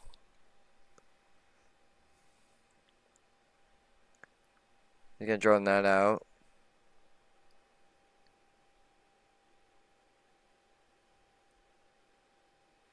Looks like one is gonna be playing in Christmas. A Lurker with a double kill.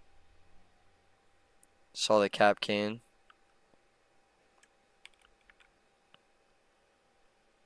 The Capcan traps get one of Clarke's players, the Zero.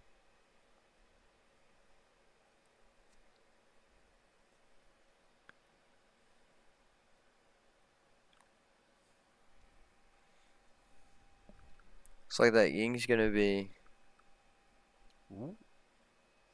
okay. A pistol kill from Clarke. Now they do need to go to point, but they have more options now that they're up 2 players. Although they all seem to be pushing in from one side. They don't really have somebody coming up from other side. But they're planting on B.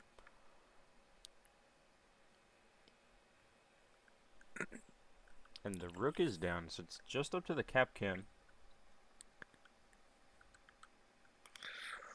Clarke will take the first round of that game. 4-0, I believe. I think they only had 1 death. Yeah. Van Buren's got some adjusting to do.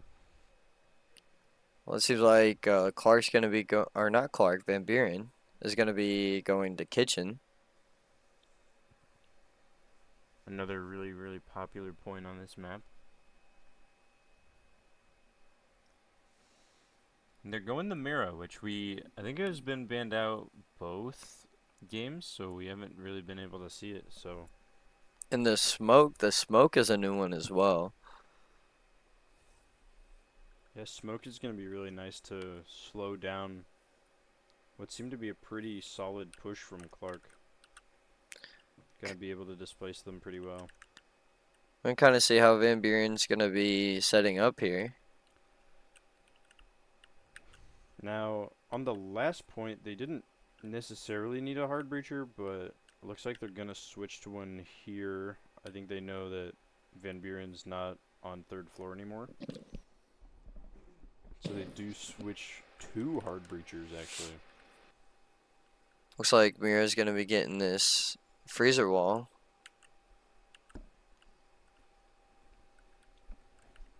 I have not seen that reinforcement in a while on this little bakery wall here.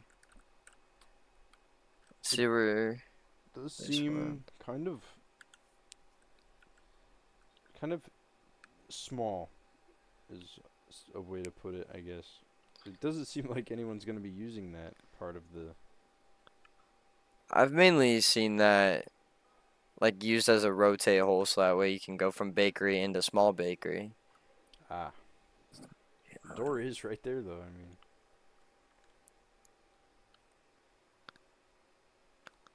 Seems like 3 of them are going to be pushing in from white, trying to get white wall open.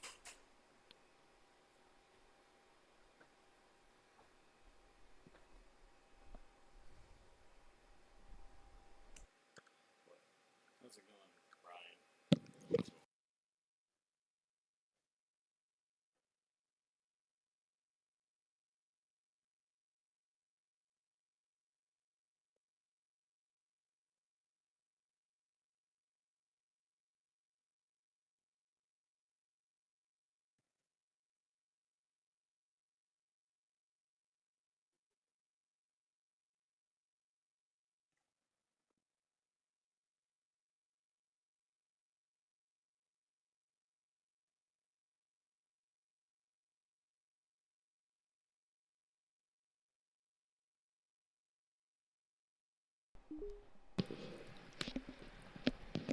Alright. Yeah, Coach Andrew was in here talking to us a little bit. Giving us a little crap. Ooh, Ooh. I like that. That was a like that. nice kill by Dort here. See, he's gonna the smear. Oh, Another one. And Clarke is up 4-2 again in this round. there's another one, Quad. and that is an ace for its Dort. Oh, man. That was Oh. beautiful. We came back at the right time. Oh my, that pick that he got off of Valkyrie was wow. Those were some really good shots. Some really good rotating around that mirror too, so that she overextended. That was really good. So Clarke is up 2-0 now, and in these games we have seen leads from both teams. And in both games, the team that was leading has lost. So a lead from Clarke doesn't mean too much here, unless they can actually hold it. It's getting a little scary here. Clarke goes Ying. Ying is interesting. They are going back to third floor point. So it's a little wider. They can't. I think it's going to be harder for them to catch people off guard with the Ying, since there's longer sight lines on third. Unless I'm wrong, I'm not a Siege player. Let's hear the opinion of a Siege player here.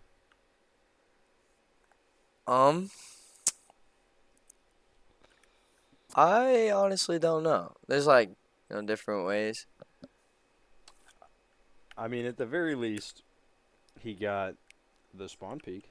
Yeah. So Clarke gets up to an early lead in this third round now. Is this guy going to push down the stairs? I don't know. I think he heard him. He shot the cam. Oh, he's right there. Ooh, that was real close. Well, Lurker's going to come in with the information, so it's really going to help out Cooked Wheat. I think he just retreated all the way. See what the defense is holding here.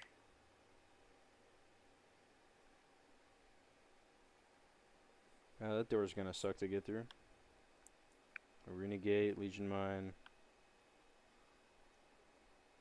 Mozzie kind of just holding Freezer here. He's got a drone for himself. Well, they got a two. minute 45 left to play it. So I just cut you off there. The Legion goes down. So now Clarke extends their lead 5-3.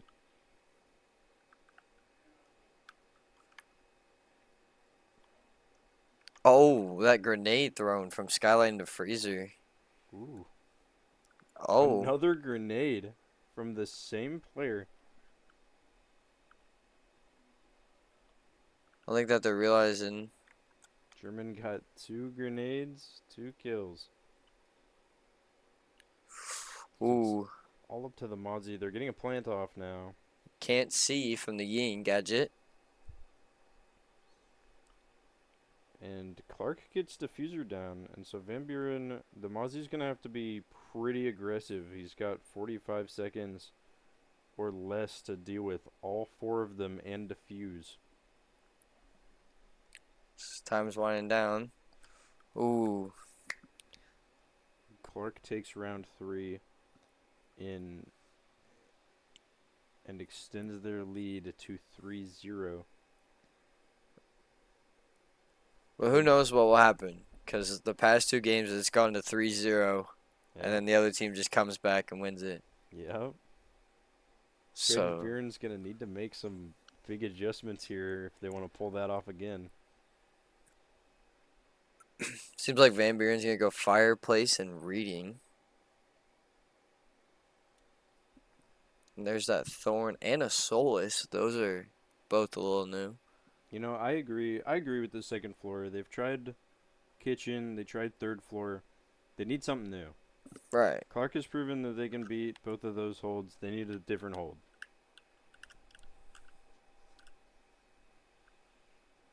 Now, I don't see a lot of this hold, so I don't. It may be a harder one. You know, usually the easier holds are picked first. The stronger holds are picked first. So this may be tough for Van Buren, but it may be what they need to kind of get out of this 3-0. And they're hoping that doesn't come to a vert push from getting that hatch reinforced.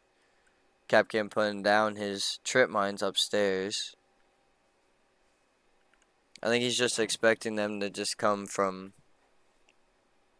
upstairs and try to go for a vertical push here. Looks like the Solace is going to play up on third floor as well. Try to prevent that verticality. And the Mozzie up there as well. That's a cool thorn trap placement. I didn't know you could put it there. I know, I'm going to have to think about putting it at that spot now.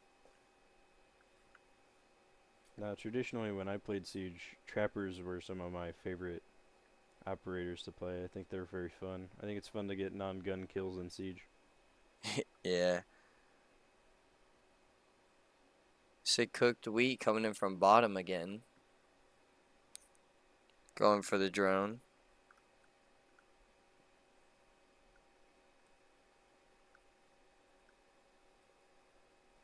There's some gunfire, and the cross angle gets the first pick for Van Buren. But it's quickly tied up by Clarke. Ooh.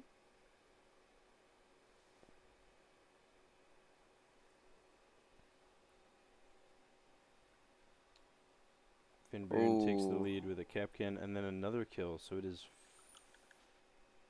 It's all up to Lurka here. yeah, it's 3-1, as Lurka did get one. Gonna open up this wall.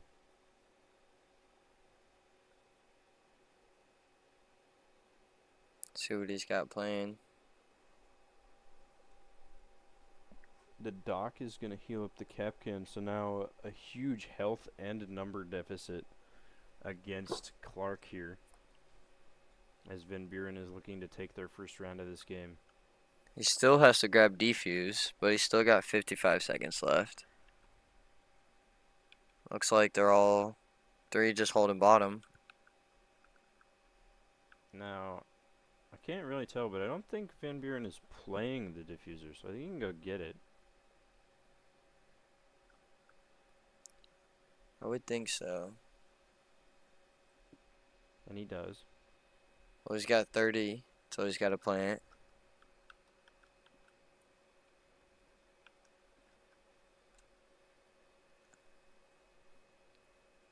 See if. Ooh. And Van Buren takes their first round of this game pretty well. It was 3-1. So good adjustments out of Van Buren.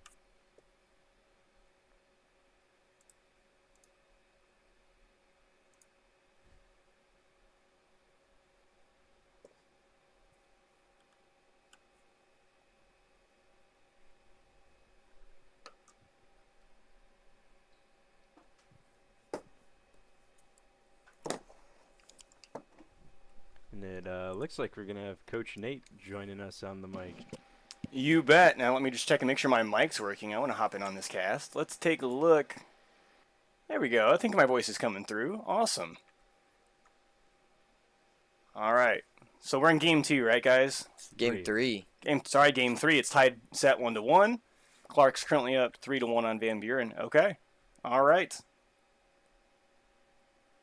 So for the past 2 games, it's gone 3-0. Then the other team just comes and picks it back And we're up and seeing ends it up happen winning. again, huh? Yeah. We'll see if Van Buren takes that second round then and starts swinging it back the other way. There was a lot of early deaths in that last round, too. Like, a lot of action right at the front, and then, like, a minute and a half of just kind of waiting it out. That's been pretty prevalent this game, too. Seeing the Cav come in now.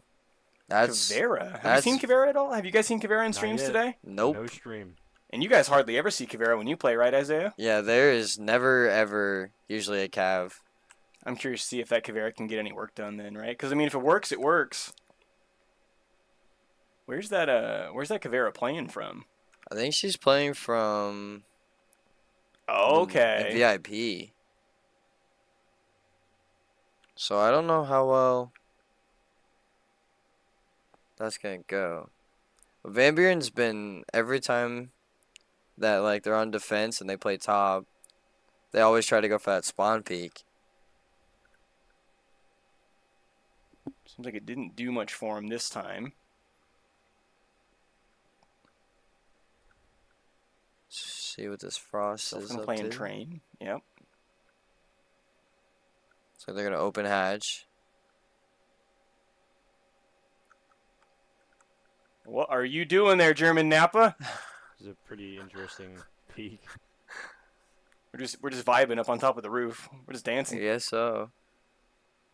Yeah, they did spot that the default cam's still up on heaven. Usually they've been having people play top.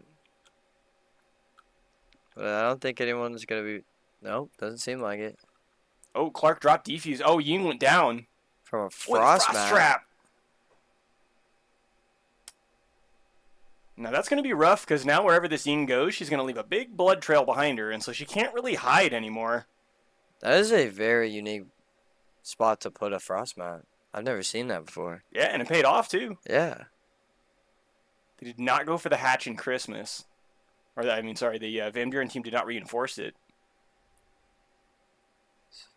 So they're just going to open it and open up vert. Do some vert play here. Maybe get a sledge nade thrown down in there. There's been literally 0 action, and we're down to 1 Yeah, it's minute crazy. left. Yeah, we're about to see some action popping off here.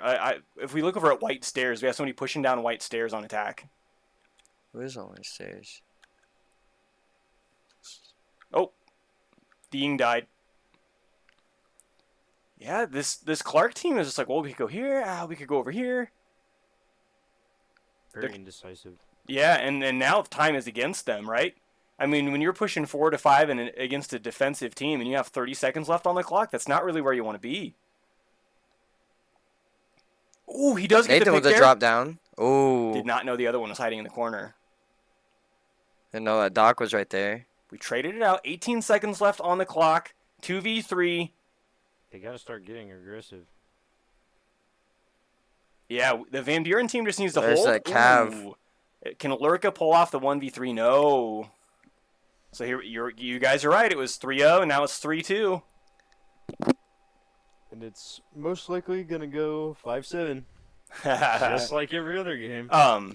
This is I've seen both of these teams play quite a lot today and in the past, and the round that I just saw from Clarke was not typical of what I've seen of their play. I don't know if it's just been a long day and or just an off round.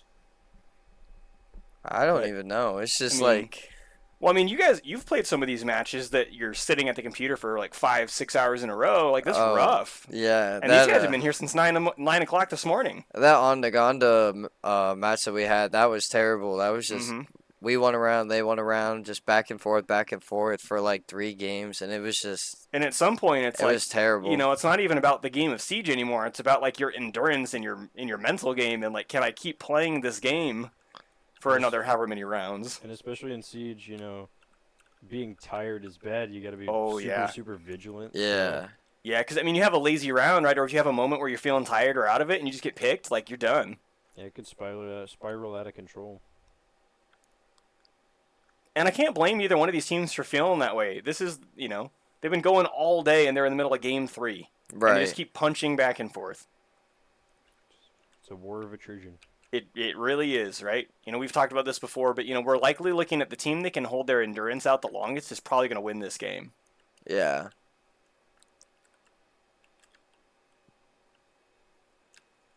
All right, so we do see Clarke on defense now, right? So I guess we were talking over the fact that they switched sides.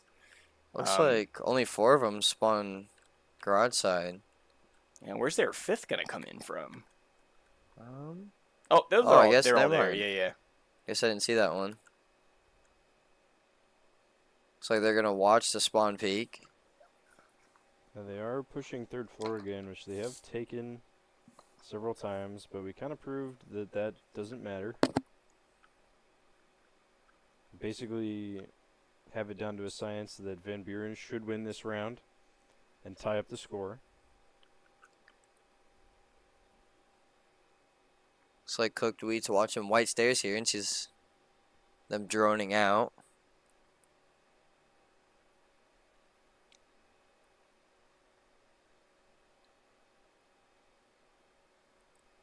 I just realized Clarke switched to defense. Yep. And we were talking about that like 20 seconds ago. Welcome to the conversation, buddy. It's been a long day for you, huh? I'm just as tired as the Siege players. You're not even playing. See if Ron or Cooked Wheat can get this They don't- pick off. Ooh. Oh, there it is. Swinger, we swung. Oh, there's another one there. The Ash coming up out of nowhere. Seems like So we Lurka's saw- holding whites here. We saw Ian there, Eeyore, swinging and taking out and getting the trade on Nathan from Clarke. Now we're taking a look here at Jaeger. Jaeger is Joseph. Joseph for Joe. Ooh. And there's Defuse as well. Lurka taking out Ian. Like Iahsea said, they have defused now. They've pinged it, so the defense team has the advantage now. They may be and not only do they have the defuse, they also have one more person up. I'm playing on cocktail window. The problem about these defenders is, yeah, they have defuse on stairs, but they're all clustered around it. You know, one frag grenade and they're in trouble, or a ying, or, you know, like, what do we have left on the board for the attacking team? Sledge with a grenade. Don't know where he tossed that sucker.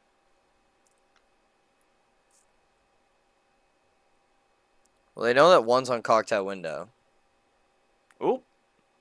Okay, now we're tied 3-3. Looks like Lurker's just holding. They know where the last two's at. Yep, they see the Mozzie. Oh, I think they downed him. No.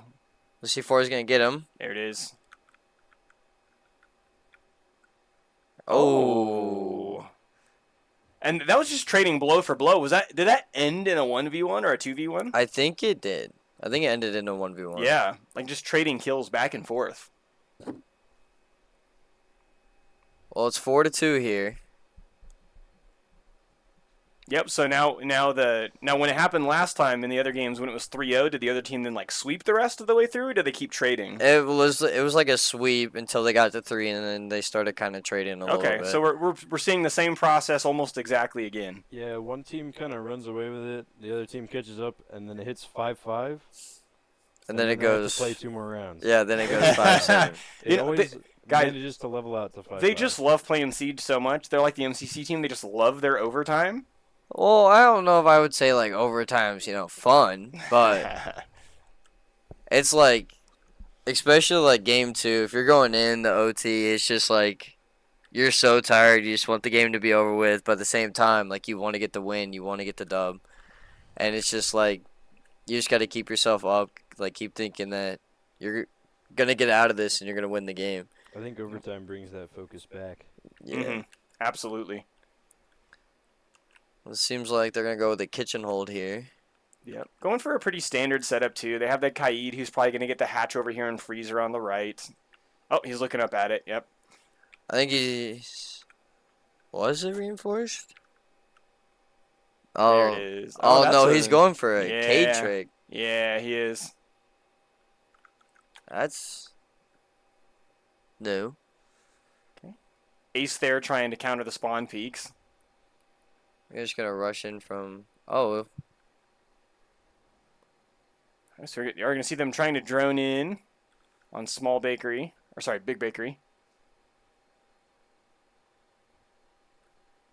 I think they're realizing they ain't seen anything. They didn't check small bakery, though. Is that a mistake? I don't think so. I guess according to what we can see, it's not. Yeah, get that clock off the wall. That was great. Had good aim.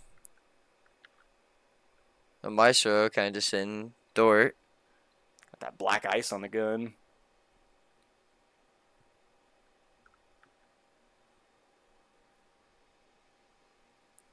With 3 leash... Is that 5? There's 4 stacked on top of each other and a 5th one he tried to Oh. get that missed. That's... Ooh. Oh! That was He a peeked nice into fake. bullets that were coming towards his face. Do you see a trade? Both teams sitting at 4-4 now.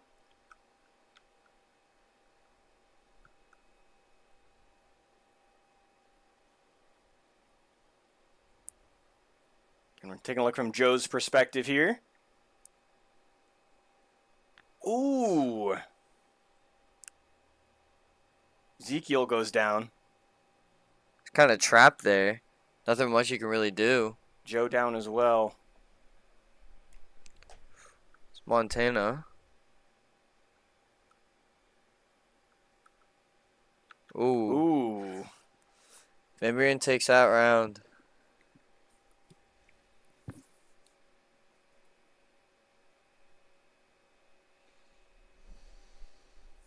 Well, I think it's going to happen once again. for It the might third happen game. again. 4-3. Well, it looks like they're going to go back to kitchen. Yeah, they're going to run it back, try it again. They're swapping out the Maestro for the Bandit. Yep, we've seen a Blackbeard come out on the attacking team. You don't see that too often. Honestly, today, Seen it I a think lot I've today? seen it a lot. Okay, I mean, our league, I guess, operates a little bit differently. You don't see a ton of Blackbeard on our league, except for I used to see him on Consulate before the rework. I don't know if you do anymore. No. But, He's generally not very good. You know, I've seen him so he's many times never- today. well, you got to keep in mind, right, the way that a lot of the high school meta works, right, is they're trying to win gunfights. And so if you're trying to win gunfights and you get the free armor against a headshot with a Blackbeard, yeah, he's viable. Yeah, with our league, you don't ever see him. It just seems like he never comes out. Yeah, it's always interesting how kind of the meta shifts and changes depending on where you're looking, right? Because then even if you look at like the pro scene, there's some things that they do that we don't do, and Right. you know, and if we tried it, it might not work at our level. I think he's gonna try and go for that Cade trick again. Yeah, see if you can get it this time. Oh, taking out, you know, he's just taking out all the furniture, right? The clock, the Right. fan. I think he's just waiting on that hatch to get. Oh, to get reinforced. Yeah, so that way he can Cade it. But I think he just uses other Cade. Kaid, come on, man, that's not covered by insurance. Yeah, Oh. and here comes a smiley face. Does he know that we're watching him? I think We're gonna so. we're gonna let him cook, right? We're gonna let the artwork go. Oh, Oh. they only got halfway through. It's really slanted. It's Dory. You're holding the same angle. Looks like father's gonna be holding freezer. I'm glad we were able to catch Ezekiel drawing a smiley face on the stream for the folks at home. Nathan holding this angle, does he have any idea that they're... Gonna be. Oh, I think he's hearing the footsteps. Ooh, yeah, he can definitely hear him now. Oh, he rotated back at the perfect time. Yeah, but he knows he's in there. He's looking that way. He probably only heard the one. I wonder if he opened up the hatch or not in cocktail. I don't think so. I don't think he did. No, Nope, it is still there. I think he's just playing vert here. Check in on Montana. So they're gonna get wall. Yep, they're going for the kitchen wall right now. The batteries are down. Ooh, gets picked in the corner. Now we see Van Buren up 5-3 over Clarke.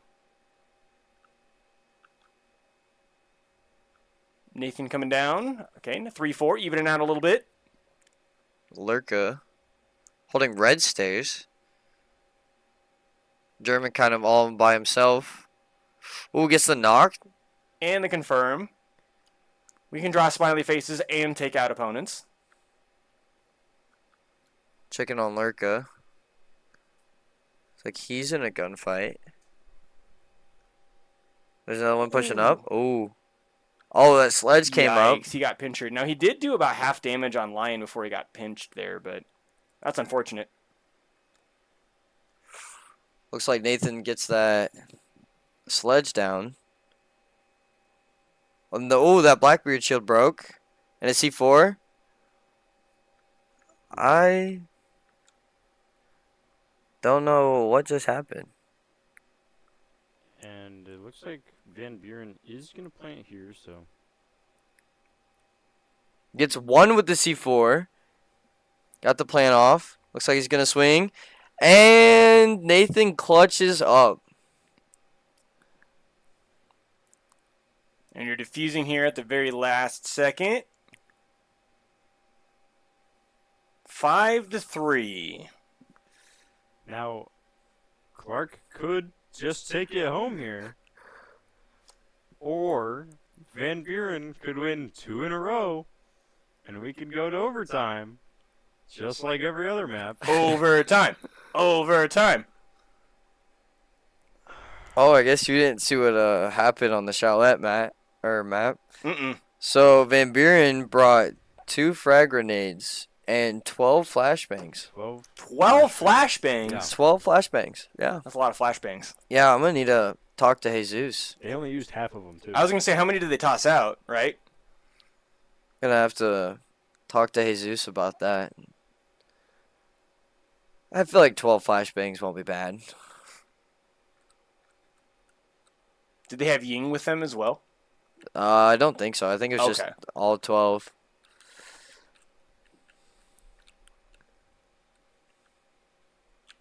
I think they were subbing in flashbangs for Ying, Okay. trying to basically get a sixth If we all character. coordinate him and throw them just like 1 second off from each other, it's like Ying's in the room with us. Right. Ooh, we see a Mira. I'm surprised they didn't ban Mira out on this map. They did on the last 2 maps. Looks like for defenders this time we chose to ban a Warden and Fenrir.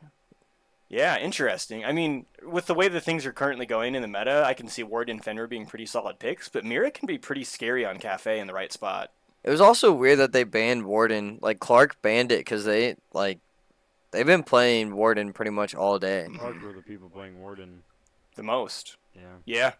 I think they're just trying to go for that. Do you think they're worried about a specific gunner on the Van Buren team that they didn't want to have take Warden? Because Van Buren played defense first, right? So they probably knew, like, oh, if we're going to be going into potentially 5 rounds of Warden, we don't want to deal with that.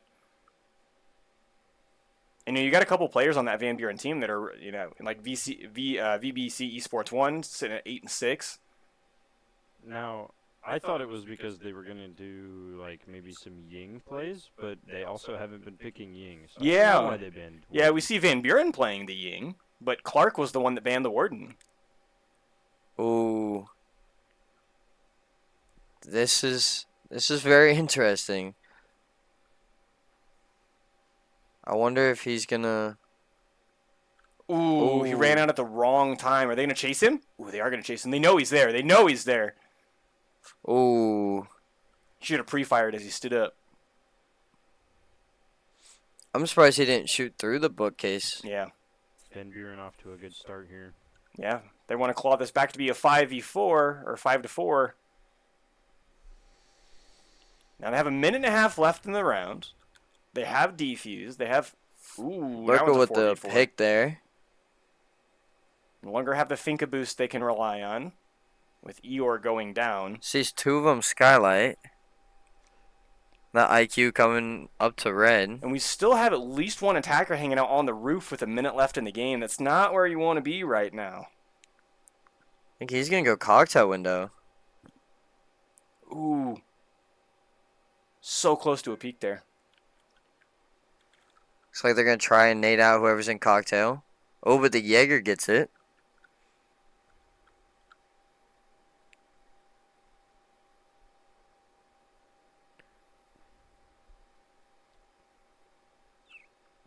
Not a lot of stuff happening. 4-4. Oh, now we go.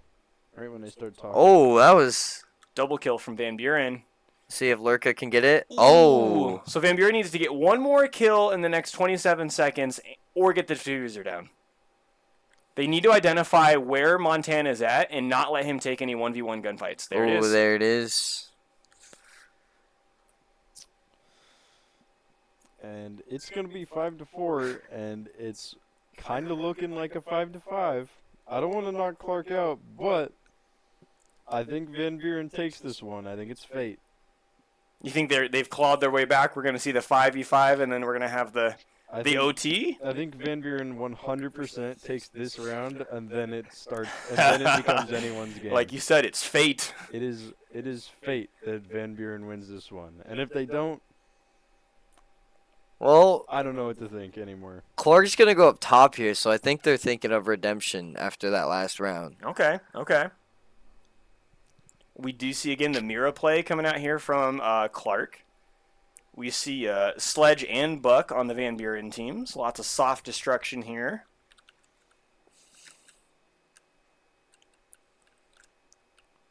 And I'm not sure from my roster exactly which student is playing on VBC Esports 1, but again, they're sitting at 11 and 6 right now on the Buck. That's a really good game for that player.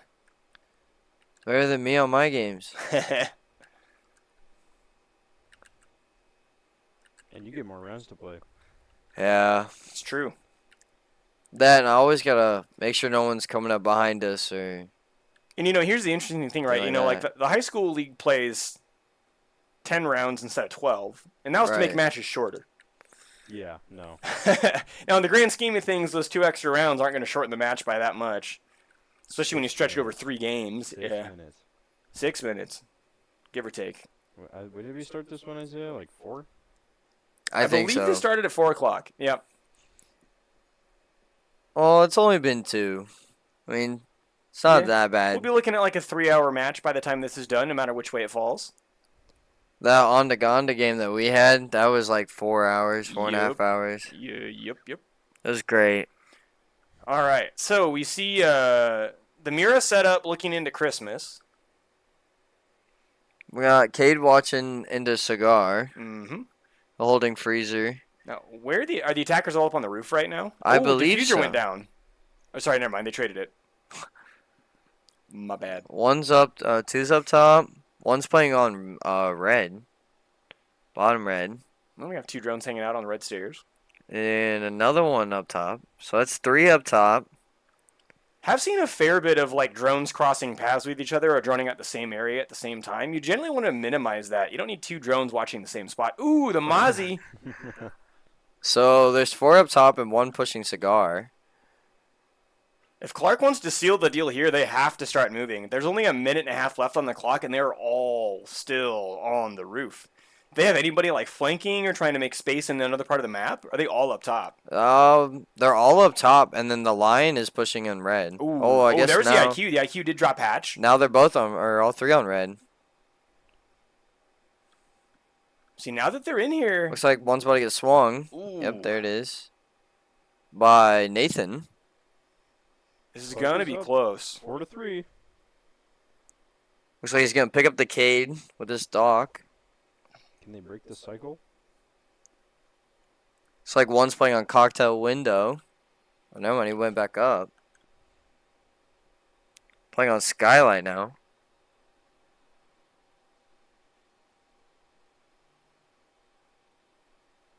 Ooh. Jaeger got it. Yep, there goes the second one. I think, Ooh, they are going to blind that person. I think they're going to go for that plant. They're just going to hop in. They're going to hop in and go for plant. They got the gridlocks to stop these guys from running out of freezer. Ooh, Cade was facing the wrong way. Oh, there it is. Cade's out. Wonder if the Ying's going to be able to push out Oh, they were so close. Montana. Sledge is going for plant. If he gets it down, it's going to be huge There's for Van Lurka. Buren. He's got it down to 2v1. If he gets caught here, it's done. That's it. That's going to be it. Clarke is going to make their way to the diffuser. They have 37 seconds to do it, and that's going to be it for this match, unless something crazy happens here. They're just clearing the gridlock so they can safely get to the diffuser. We have Nathan here on diffuser, and that's going to be a 6th round for Clarke. So that means after this 3-hour match, Clarke emerges victorious. This means that Van Buren's run, unfortunately, ends here. But they had valiant play all day today. These teams just swinging back and forth. And this stream is not done yet, because we still have the 3rd place match to go, which will be between Clarke and Belmond-Klemme. So we will take a very quick break, get that match going here, and you can probably be looking forward to that match on this stream in about 15-20 minutes, starting right after 7 p.m. So hang tight with us, and we will be back here in just a little bit.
you have sound?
Hello, everyone. I am one of your hosts, Jesus Silva, aka Young Soul, and I'm gonna be casting for this match with another two co-hosts here. My main coach over here.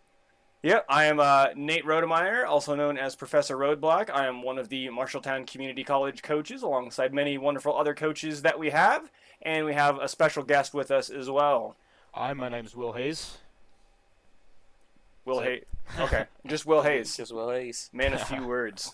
Hopefully not few words on stream. Yeah, definitely. All right. So in these games that we're about to see, the Belmond-Klemme team will be attacking every game first. So Really, indeed. Belmond-Klemme, they seem ambitious if they want Yeah. to be. And I was playing just an down there attack. talking to both teams in between the game. Both teams are exhausted, but both teams are actually in really high spirits. They're ready to just kind of have some fun here. They've said, you know what, we've put in a long day already. Of course, we'd rather finish third rather than finishing fourth, but I think there's a lot of pressure that's been let off for both teams, strangely enough, going into this third place game. But You know, I think at the end of the day, you know, these teams have been here since 9 a.m., playing Siege since probably 9:30 in the morning.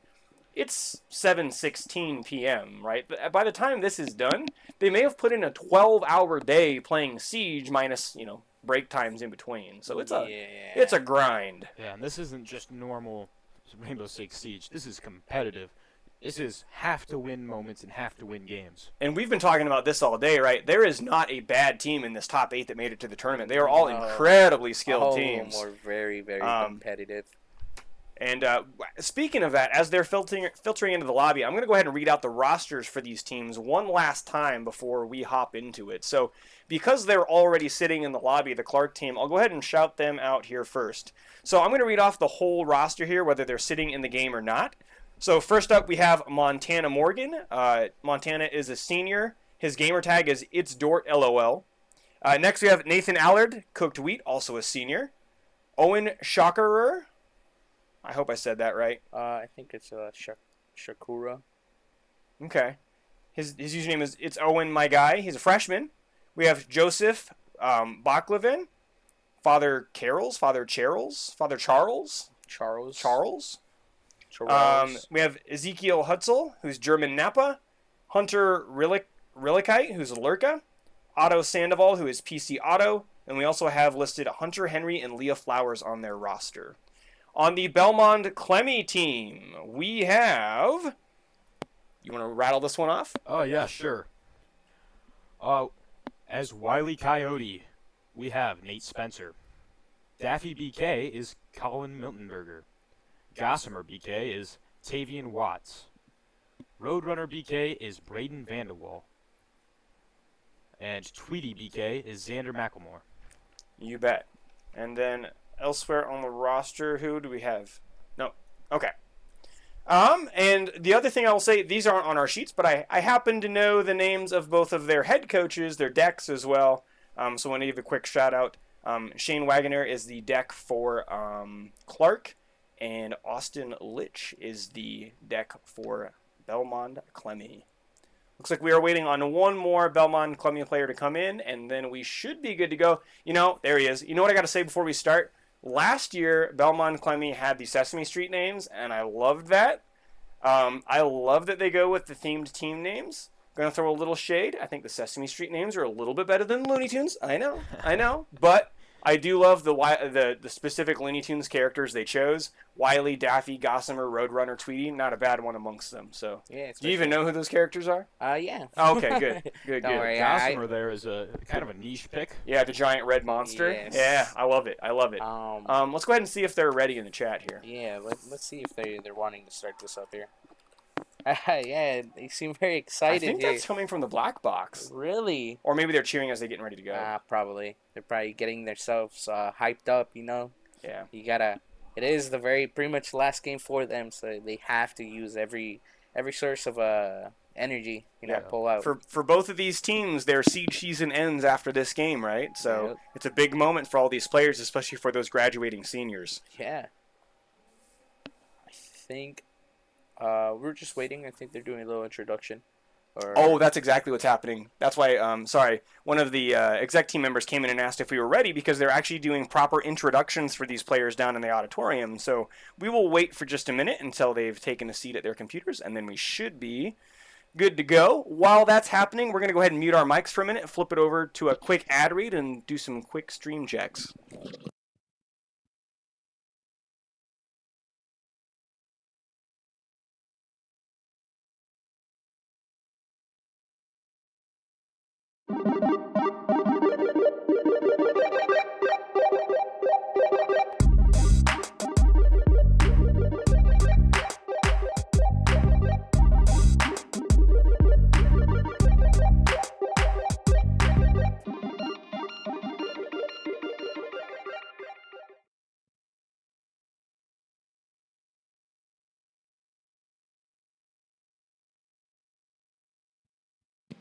Also wanted to do a quick shout out here to Mechdyne. So give me just a moment here. I'll read what Mechdyne has asked us to talk about. But Mechdyne has been a fantastic sponsor of this event. They have been primarily in charge of the audio, video, and lighting and different things that have been going on. They've been doing a lot of our control room type switching, and so let me stall for 3 more seconds so I can get the thing that I would like to read. Mechdyne is located right here in Marshalltown, by the way. So it says, this esports event is proudly sponsored by another Marshalltown company, Mechdyne. They may be local, but Mechdyne has global clients for esports and virtual reality center design and development. All sorts of really cool projects they're working on over at Mechdyne. I know that MCC is getting a stream set up that is courtesy of Mechdyne, a contract that we have with them that's going to be awesome. Really excited for that to go into our space. And then we got to do a tour of their facility last year, and they were working on like a giant curved display that was going to go out to a college out on the East Coast, and it was like this virtual reality, like 3D thing. It was super cool. I can't really explain it on stream, but good stuff. Anyway, let's flip back over to the game, even though there's not a whole lot going on just yet. And actually, maybe we'll go to this screen with you guys for just a moment. And then as soon as we know that they are ready to go, we will begin. Oh, we missed it. They're ready. They're waiting on us. We're the problem. All right, here, let's flip back into the game. And we are ready. Man, I am excited, man. These two teams are very, very good. Like you said, Nate, the 8 teams that did make it here, they are no joke. There's a reason why they did come here. Look at that. Look at the sportsmanship coming out from BK. And Clarke answering back. Man, look at the that. Smiley face. Look at that. Just in case you don't know, GLHF means good luck, have fun. Absolutely. It's kind of the digital equivalent of showmanship in esports. Yeah, shaking hands. Yep. Oh, look, then we got some hearts in chat. Again, German Napa being Ezekiel. Ezekiel. Ooh, banning the Buck. What do you think about that one, Jesus? That's actually very interesting. I don't expect people to actually ban Buck and Villa. That's a really good ban for them, because they must have been scouting us out this last stream I did. The Belmond versus, I think it was Greene County, right? They played Buck a lot. So, I can really understand, banning that Buck. Man, target banning. We've seen a lot of target banning today. And also, that's another target ban. Yeah. We also know that Buck does have a lot of strong vertical presence on a map like Villa, so it's not a terrible choice to ban him out. We see an Ash ban coming out. What's up with that? I don't know. I'm gonna be honest. Target ban?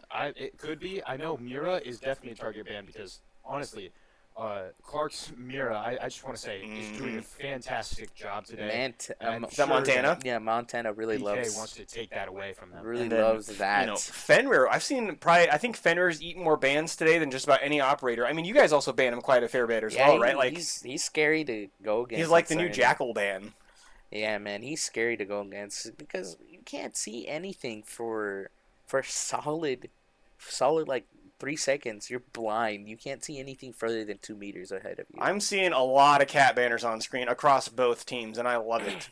They're taken out of the MCC playbook. It statistically makes you better. To be fair, we learned it from seeing a Clarke game, didn't we? Was that where we first saw the cat banner? And then MCC's like, let's go. Definitely. We saw that. We're like, hey, MCC Tigers, cats are close enough. I told the MCC team, go with the cat banners, and should they ever get tigers, we're going to pull out the wallet and pay for the tiger banners. As we are going to see Cooked Wheat here, Nathan, he is going to be roaming with the Warden. It does seem like he does hear someone playing under, or not see someone, but he does seem to be wanting to roam around here. I think he's actually just going to play in this little corner elbow right here. Yeah, definitely. Interesting that we see them playing Warden, because last game we saw one of the two teams, I think it was the Clarke team, ban the Warden out. Yeah, I'm excited to see. It's coming up here.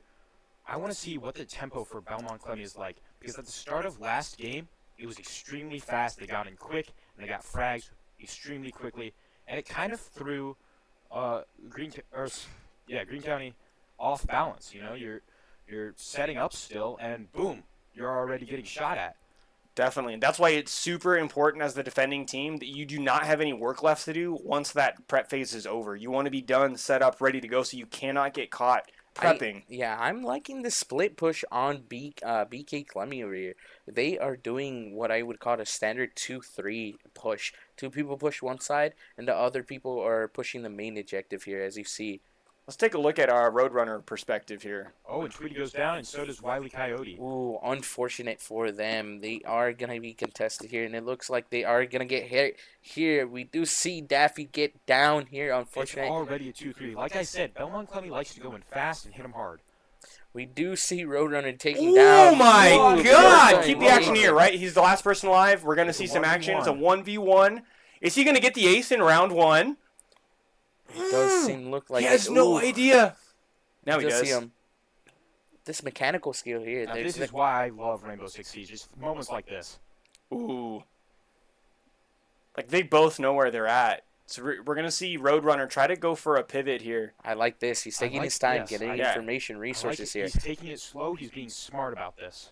He's like, I got a minute and a half. I can find where he's at. I can have you guys watch the drone. I can try to wallbang him. You guys let me know if he moves. Oh, he got the ace! Oh Ace for my! Roadrunner First and a Belmond-Klemme first round win. and he gets an ace. Ooh, that is gonna be a big momentum for BK Klemme here.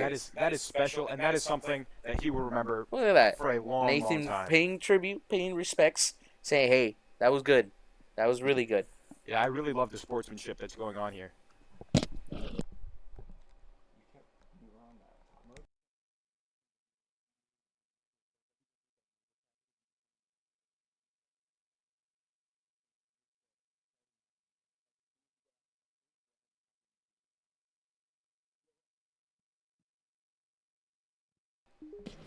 All right, so now we saw the attacking team, Belmond-Klemme, take round 1.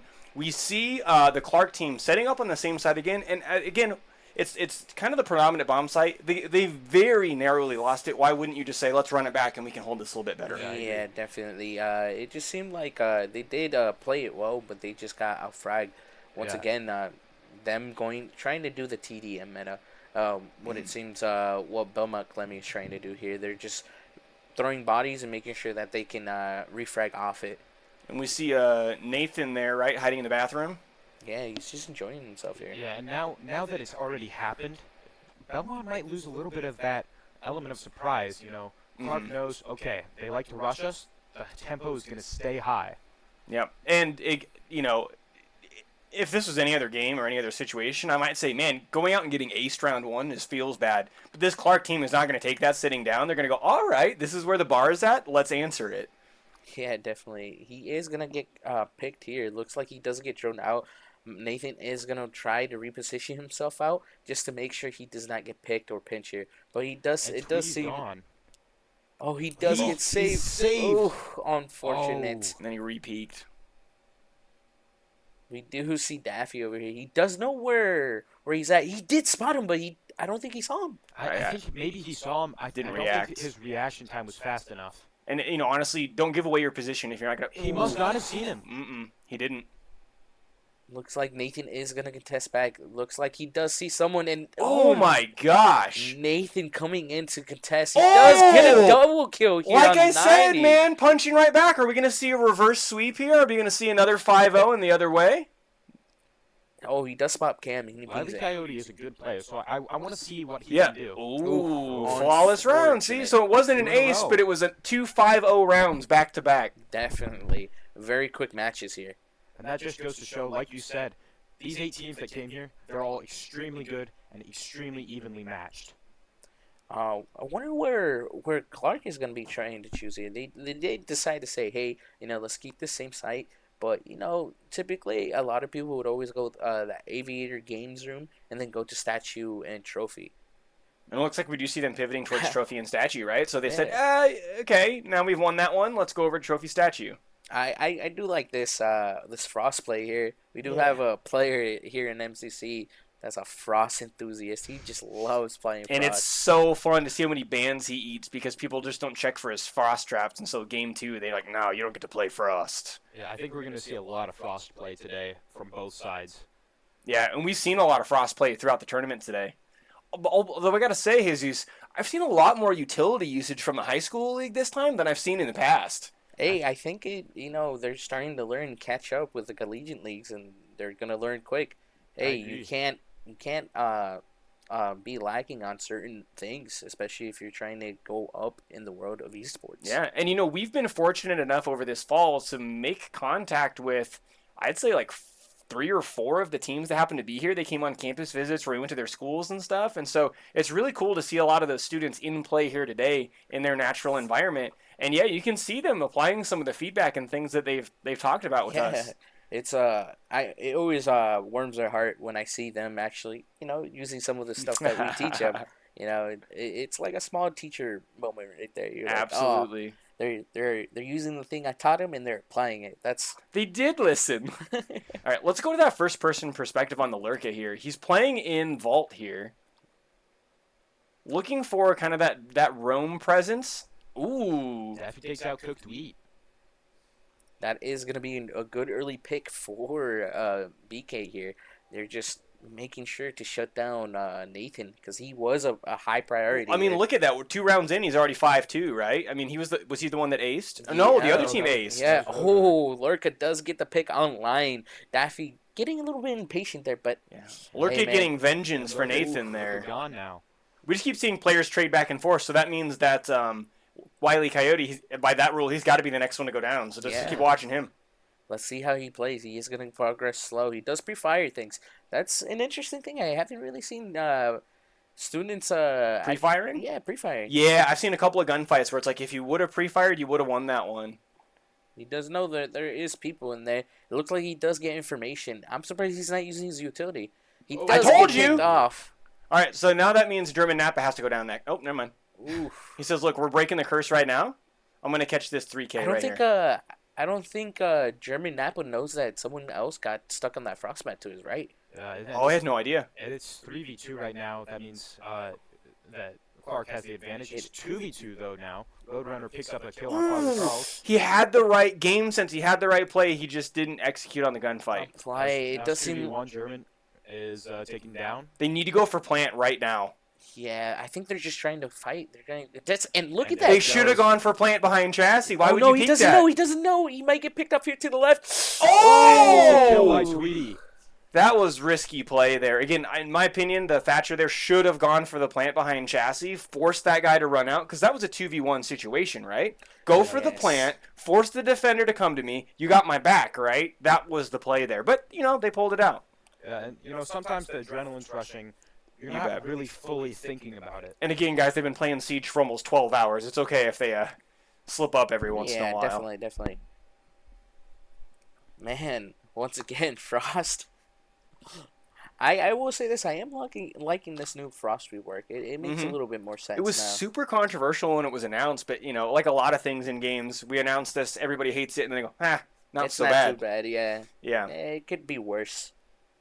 So for those of you guys that are unfamiliar with Siege, Frost puts these things on the ground that look like a bear trap. And the way they used to work was that when you got clawed in the bear trap, you were down, you were bleeding out until a teammate saved you. Let's see if he does put one down here, just so we can get a little visual representation of how... We'll see it here in a second, right here. So before, you used to get stuck in those unless a teammate saved you. Now, you can get yourself out, but you have very low health, and then you leave a blood trail behind you whenever you move around throughout the rest of the round, right? Yep. So you can basically be tracked by Frost because of the blood trail that you leave behind. Yeah, I really think that's a great change.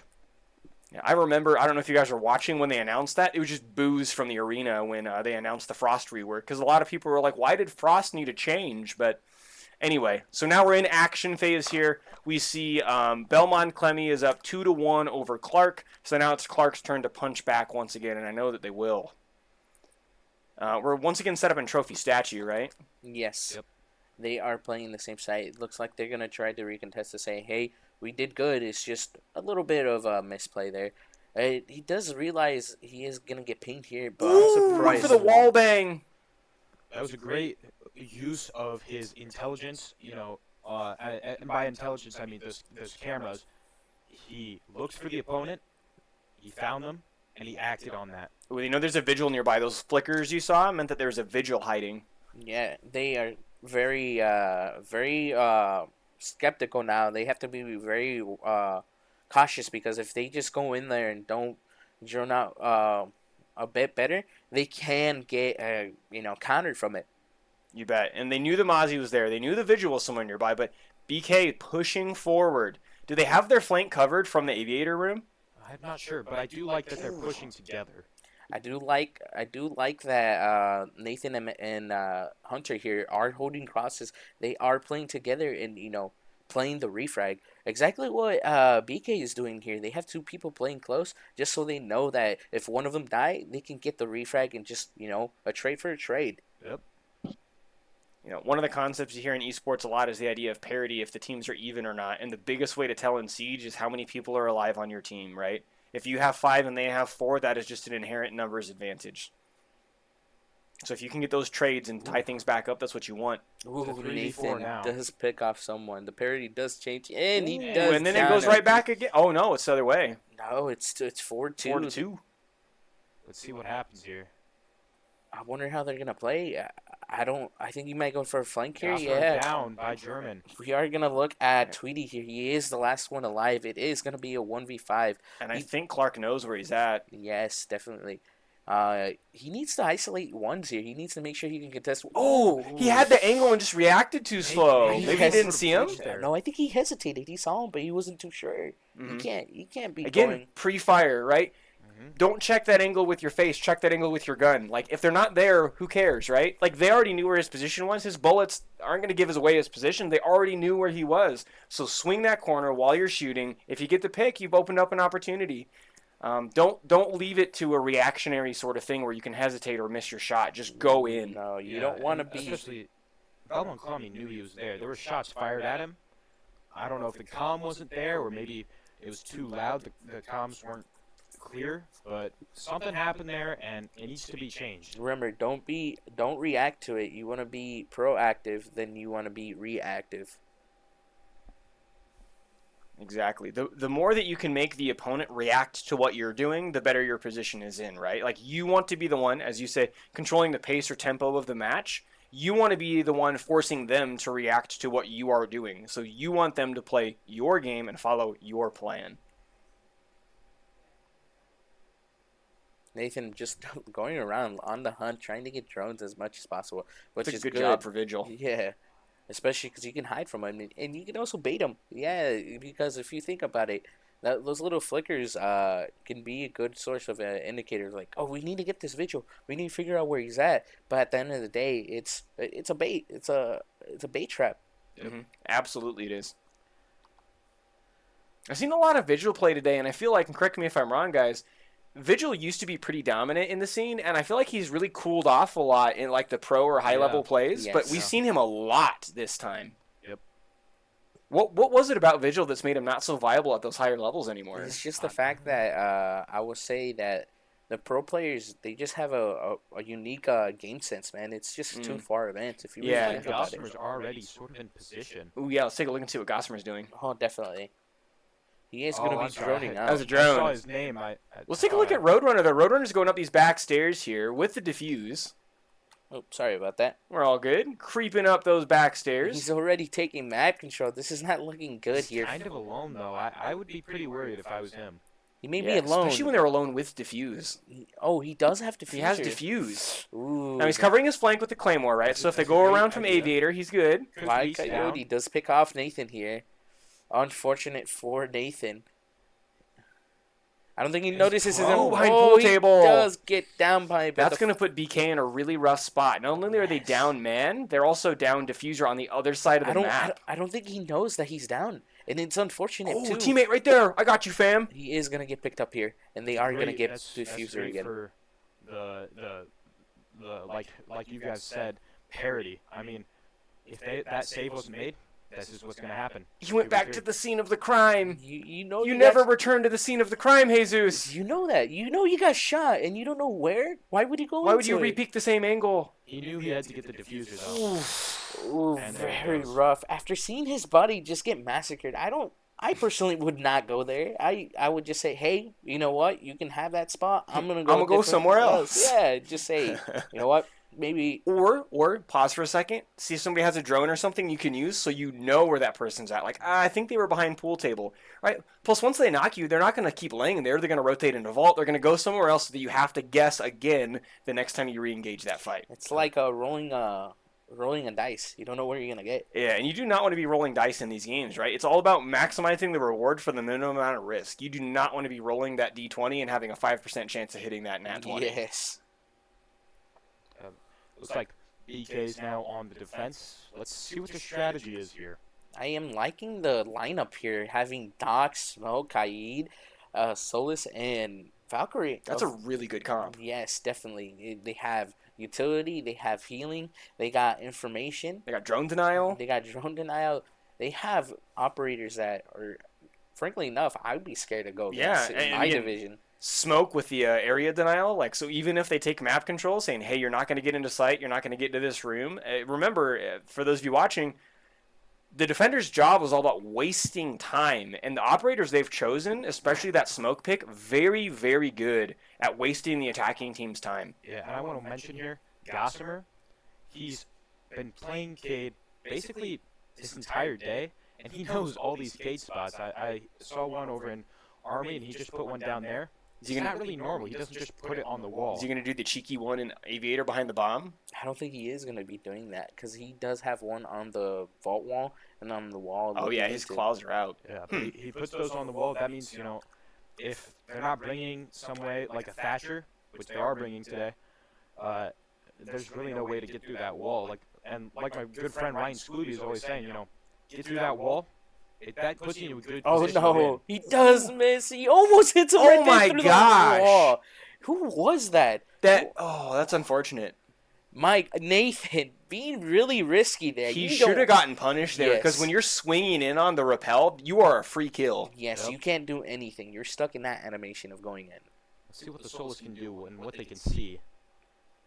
So when Solus brings up her gadget and you see that yellow filter on the screen, if somebody's on a phone or a drone or anything, she can see that and call out where they are. She's like a mini version of IQ, an attacker operator on attack. And I think it's a very good thing to have because she can bring a lot of information Like that. She Look just at saw the that. phone, so she says, hey, I know that one of them is outside the room. She's going to get tested. It does look like someone does see her there. She does She get saw the ping, pings. though. Or he saw the ping. Napo does Looking get for the him. kill. It doesn't look like they know. Ooh, I think this... Oh, Yeah, no, for she that just shot. barely missed. Just barely Bring out the missed the goals here. gridlock. You know, I love that we as the spectators can see the outlines because we know just how often these players are so close to catching each other and just turning away right before they get it. Oh, my God. Oh, He does and get Roadrunner German gets the Napa kill on down. German. His tweet looks like he took some damage there.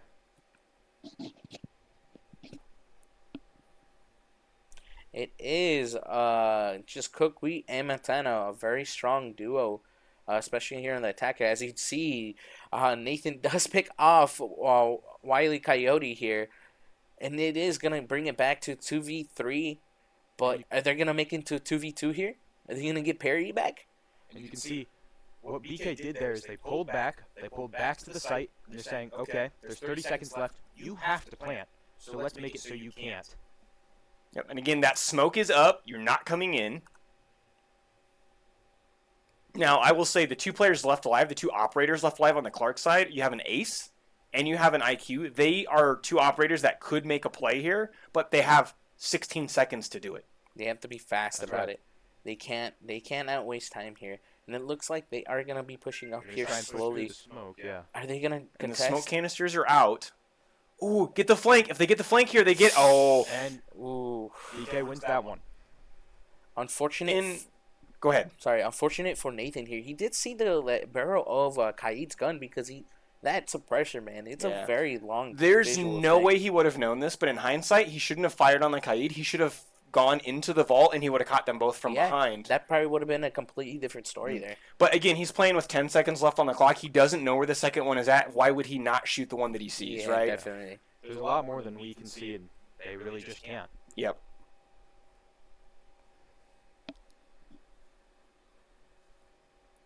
I love all these cat portraits.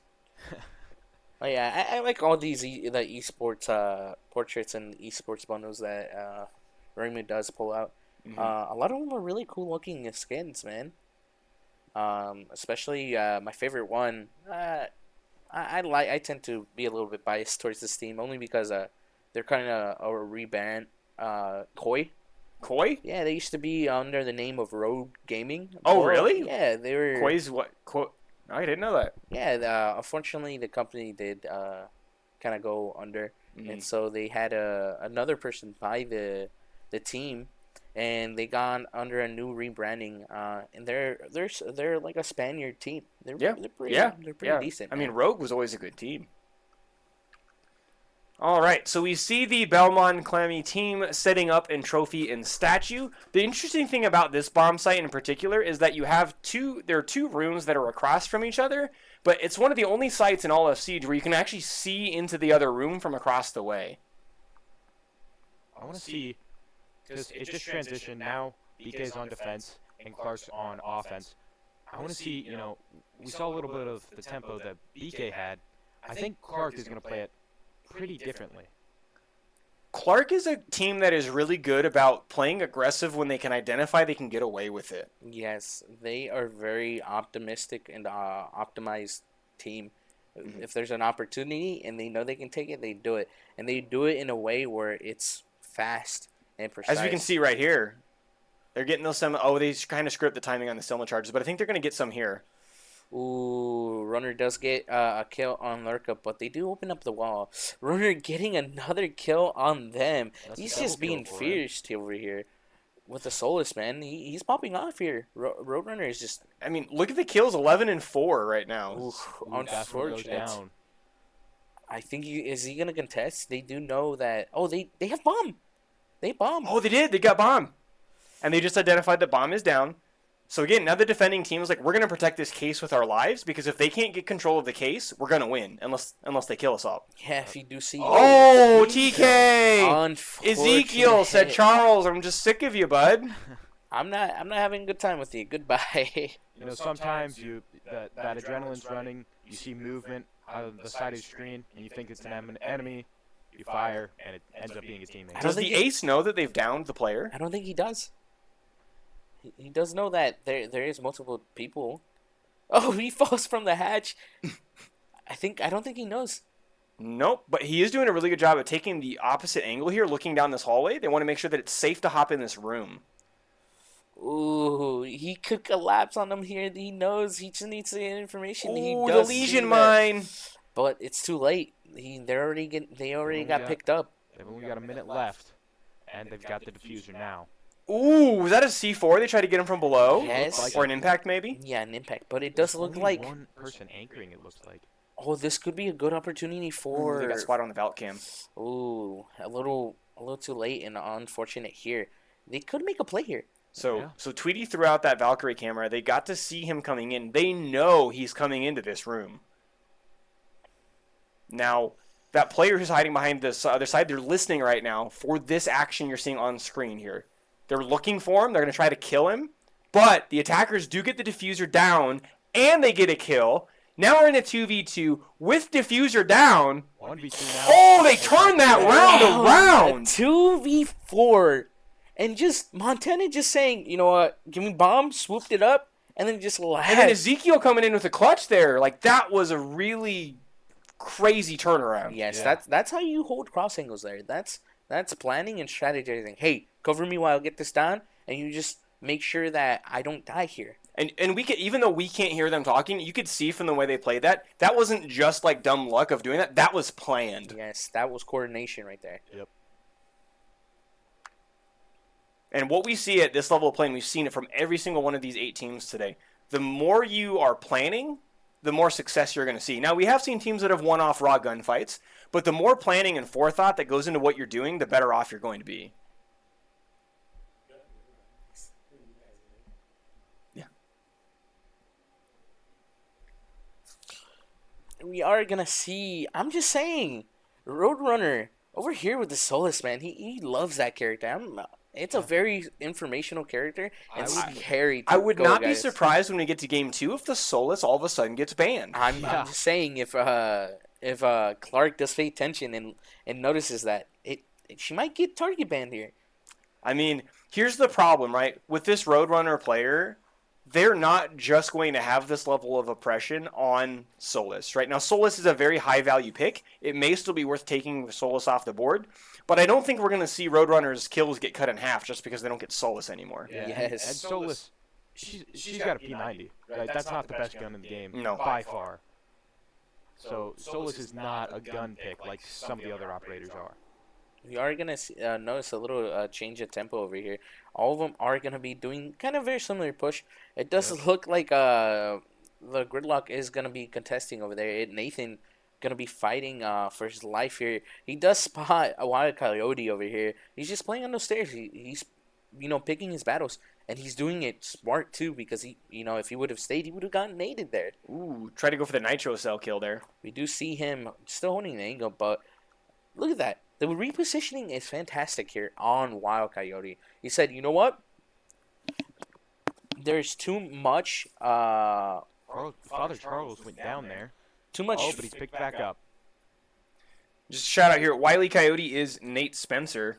Man, Nate playing really well here.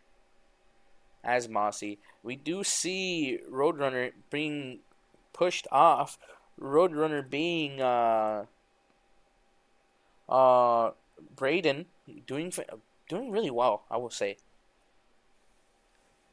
Oh, almost picked off there. Looks like that was Dort. Yep, Almost and then picked off. Tweety here. Of course, that's Xander. Xander doing a fantastic job here.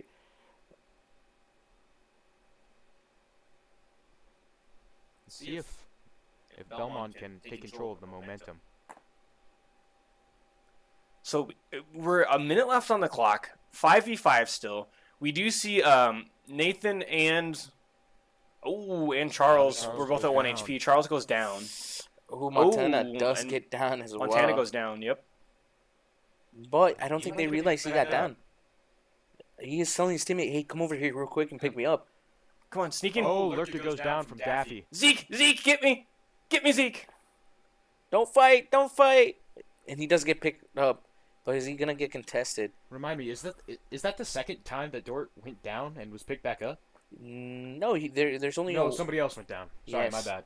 Yeah, And two Belmont players go down. Oh, they're going for the plant. Does the defending team even know? I don't think they... Oh, he's... Oh, Roadrunner's right there. Behind him. Oh, German Napa. Oh, no, never mind. He's underneath. oh, that's he's on the first But he floor. can see it's Solus. But he can't do anything, But it's a hard floor. He can't do anything about it. Unfortunate. Oh, so now Montana just needs to get outside and watch this. He should go out here from window and watch it here. I don't think that's a good idea, Maybe Nate, double because kill it's from Cookie Week. because he can get close in that corner and just hide and defuse it. Oh, that's So true. He has to be That's real true. close. So this is where these crossings are gonna be working here. As you see, we are gonna see Nathan playing on top of here. Let's flip over to Roadrunner here.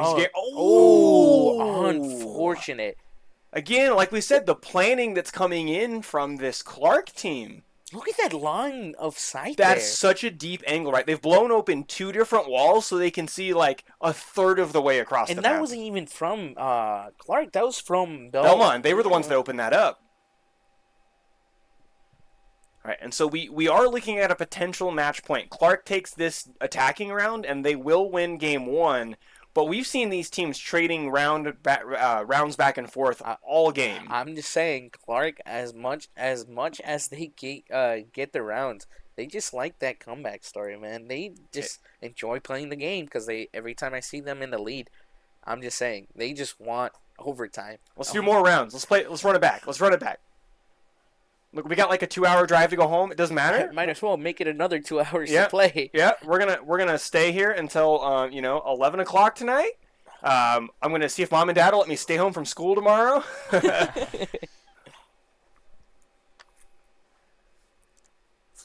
All right, so we are seeing Belmond-Klemme set up here. Where are they setting up this time? They are in Aviator Games again, and I would say one of their best sites. Absolutely. Yeah, so if you're going to see Belmond-Klemme stay in this game 1, this is the site for that. Man, Roadrunner again chasing those drones, doing his job, taking away the drone economy. But it does seem like Clarke knows that, so they're just saving their drones. They're like, you know what? Let's keep it. Oh, he does get. Oh no, he's trying to. As you see, he's trying to get it, but Nathan just takes it out. They say, hey, there's one out here. There was somebody here. Now you have two people looking at this drone hole instead of setting up where they're supposed to be. Yeah, that's not No. a very smart thing to do. The drone hunting's good as long as it doesn't become getting baited by the drones. Yeah. You do see Daffy. I'm wondering, does he do that little hole? He does. I like this. The little hole right up in front of us by the Look plant. at this. Oh, that one. Yes, look at this. This is fantastic. As you see, he gets a little line of sight looking down on this floor here. But it's a good thing, though, because he does have his friend Xander over here watching the main stairs for him. Okay.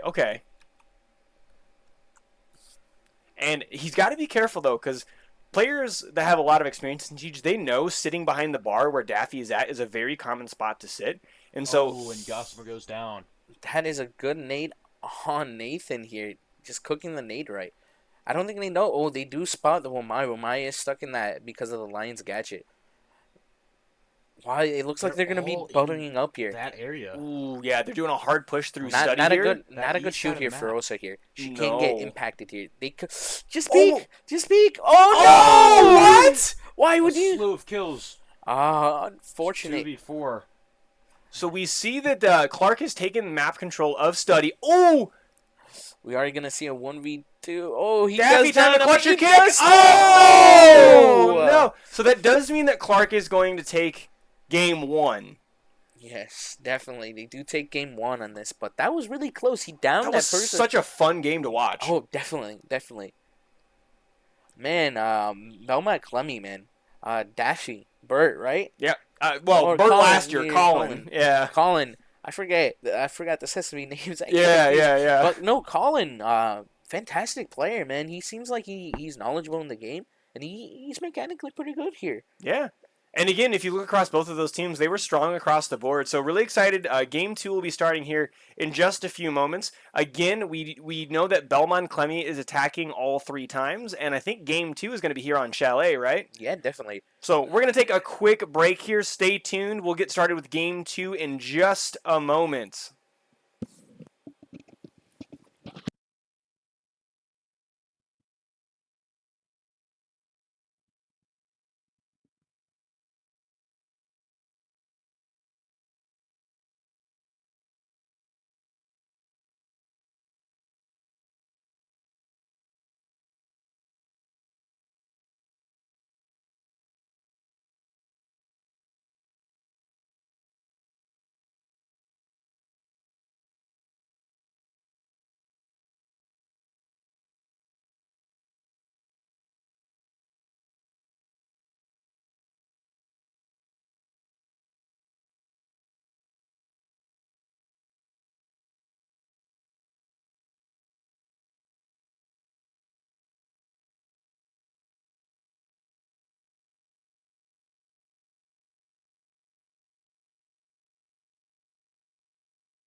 we are gonna get right into it. They seem like they are ready to rock and roll here.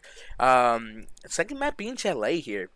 Yeah, I'm not sure which team picked that, but I think it could be a strong map for both of them. Yeah, they both teams know how to play this map, especially when they know how to attack well. Yep. I mean, both teams have won. They've won on attack and they've won on defense. They know how to win on both. Let's see who they ban.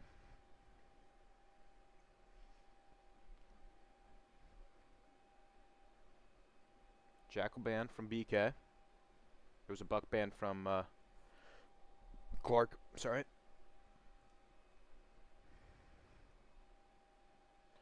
And Mira ban again.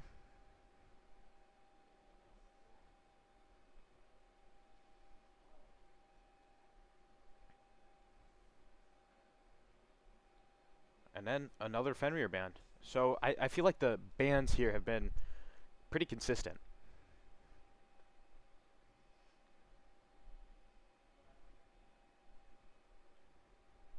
We're going bedroom office here. Start things off, sorry.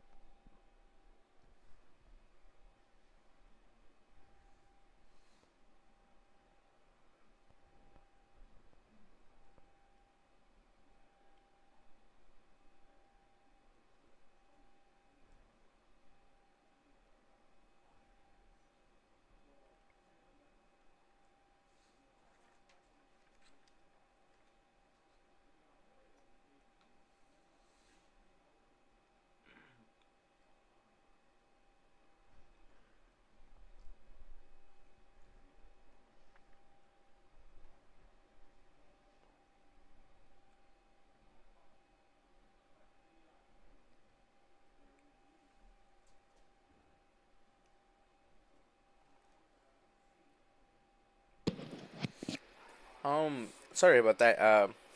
I had myself muted. But once again, Clarke over here, they're playing the same side pretty well. It does seem like they know what they're doing here, especially because look at this setup here. Look at how immaculate this thing is. They have the main wall. They have lines of sight looking down this hallway. They got the rotate going into the other bomb site, and they got wall and solar. The reason why I talk about this is because once again, I am gonna say it, meta. Yeah. This is a very meta looking setup here, from Clarke. Mm-hmm. We do see our main Roadrunner. man, Already Roadrunner. taking a bit of an aggressive approach. Really, the entire Belmont team is being aggressive here.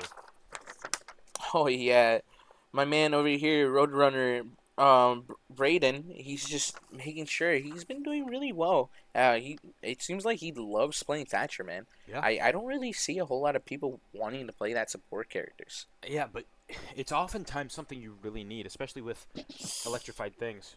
He does That's get what picked off kills him. here. Unfortunate.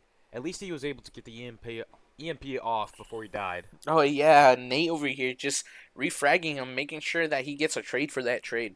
Yep. Let's see how they're gonna contest it. They're pushing up. They know Finka nades. They realize that. They know that they're gonna attack. They are playing close. He Oh, does Daffy get goes picked down. off, but he does go for a trade. Very good play on Daffy though. Yep. He had to play aggressive, and he did. He pushed up to make sure that he was able to refrag. Uh-oh, 2v3. it doesn't look like they do Oh! see him. And he gets distort. And he looks runs like. it. Oh, Oh, that was he lives. Gossamer. He lives, Gossamer. Lurka's hit, though, and he's hit hard. Yes, Hunter very low here. And just Nate making it alive. I'm surprised he did not get hurt here. Yeah, it's a 2v2 now, so it's pretty equal. They've got Clarke has one roaming and one anchoring. Gossamer Tavian over here playing ace. I wonder, he's doing really well. Look, he's making sure he's getting information for his buddy, but it's a little Oh, and he too goes down. late. Poor Nate here. He was contesting two people. Unfortunate, it is a 1v2. I think Gossamer got it. Yeah, but he's only got 40 seconds left, so let's see what he can do. Yeah, but think about it. Hunter is low. One shot from him is Yep. gonna be over for it. He does get hurt, 30 and seconds left. yeah, German Napa My man, Ezekiel does hear that. He knows where he's at, but he's not looking at him. He Yeah. does destroy it, and he does get Oh, and picked. he was distracted by that Malusi. Malusi mine. Those things can be deadly. Once again, Yep. it's a little landmine that opens up that does a big shockwave, and it vibrates very, very hard enough. Oh, Oh. we do have a disconnect here. Huh. I wonder what happened there. Maybe it could have been really anything. We are gonna do a timeout here. I think something might have happened. Um, That is pretty common. It's a Ubisoft game, and people like to complain. Ubisoft's not that great, but sometimes their servers get too populated. It could have been something with that. it could have not been something from us. It could be from the game itself, and it like Will said, it tends to happen. I think they're gonna try to reconnect here. We're gonna take. We're gonna let them take a break here and see how things are gonna work for them. While we wait, man, let's talk about today, man. It's been a very long day, but a very exciting one at best. We've seen a lot of exciting strategies from a lot of exciting schools. You know what surprised me today? I saw so much Blackbeard. I mean, that is insane to me because I really never see that very often. Honestly, yeah, it's just a very surprising pick. Blackbeard. Oh man, I don't even see it in my league, and I'm a collegiate player, and I've seen someone play him. It's not saying that they're bad, but if they're playing them, there must be a reason why they're playing them. Yeah, I mean, usually you only see Blackbeard in people who are extremely new to the game, then they don't really know the game. But here, people are using it, and it's actually working. Oh yeah. Another unusual pick and another thing is the pre-fire, man. Like Yeah. this games seem completely different from last year's and the year prior to that. Like prior to that, everyone was just trying to go for those gunfights and just you know, let's see who's a better gunfighter. Yeah. This season, everyone's thinking. Everyone's putting on their thinking hats. Everyone's playing strategically and just trying to focus on getting the objective down, which is either you being an attacker and getting that bomb down, or you being the defender and stopping the attackers from planning. Yeah, I think we've seen growth really in the entire community, and especially in this league. We're all getting better, and we're all getting better together, and that's just good for Rainbow Six Siege. It's good for, Iowa. It's good for esports. Yeah, it is gonna be a while. We are probably gonna go into a little technical difficulty here, but we will stay in tune. We let you know when this is resolved.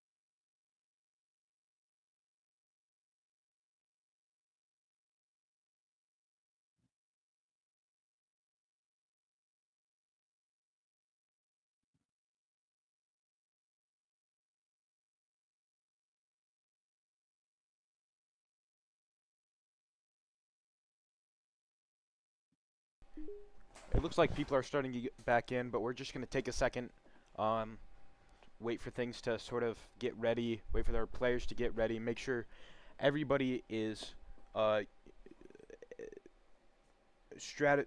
ready to go.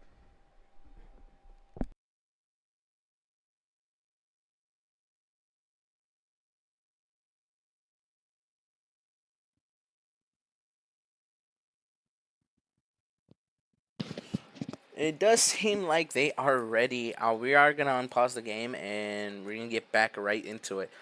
Man, hopefully this does not change the momentum from Clarke, especially after that first win. Yeah. I mean, really, anything could happen, though. It's only the first round that was, and now it's the second round, of course.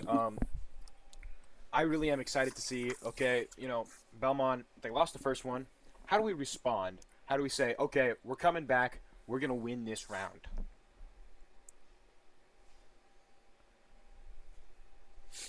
We are, you know what, Belmont, as last year's champions, final champions, right? Yep. There's a reason why they were champions, man. Unfortunately, they did get knocked out, but that does not matter, man. You know, things do happen, things do change, but they're still champion level players. Yeah, and you could say that about so many players here. Like we've already said, all 8 of these teams that came here today, they're all elite teams. I'm enjoying it. This has been a very fun time broadcasting Siege, man. Just look at this. These guys, look, he's going to place Claymore here. Oh, he is going to play Claymores here for the runouts. He knows the common spots where everyone's going to be trying to jump out and attack. We do see... Oh, Luca down already. We do see Wild Coyote, my guy Nate, do pick off Lurka Hunter. And then we see Tweety, Xander over here playing with him.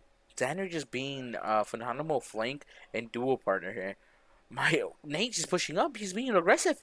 I don't think Extremely aggressive right now. Yeah, I don't think He's taking territory. I don't think they know that they're getting pushed from behind. Oh, Nathan does see that they are pushing, and he does hear him. I wonder what Nathan. It's a 5v3 Ooh. already.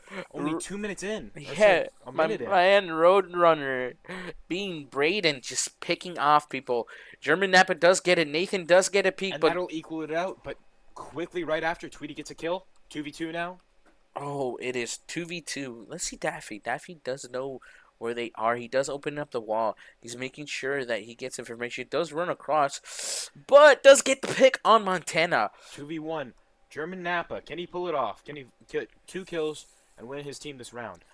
My man Colin here, he's getting information, playing it smart. He's putting cameras. He's droning out to no. Oh, and it there, looks there like we go. Tweety gets that clutch yeah, kill. Xander just holding an angle and waiting for him. Smart on him. Yep. I mean, Xander, he really is a smart player. He knows where to be and when to be. You know what I mean? Yeah. I like that. I still love that cat banner. It really is great. How can you not enjoy cats, man? Are you a cat or a dog person here, Will? Well, judging by the fact that my cat peed on my bed last night, I'd say dog. I'm sorry to hear that, man. Yeah, it's all right. I'm both. I have 2 dogs and 2 cats. I do love cats. Let's see. Montana again with the Azami. He's enjoying her. And they're back on basement again. This is honestly one of my favorite sites because just like Cash CC on Clubhouse, it's one that people know extremely well, and it shows how good you can be.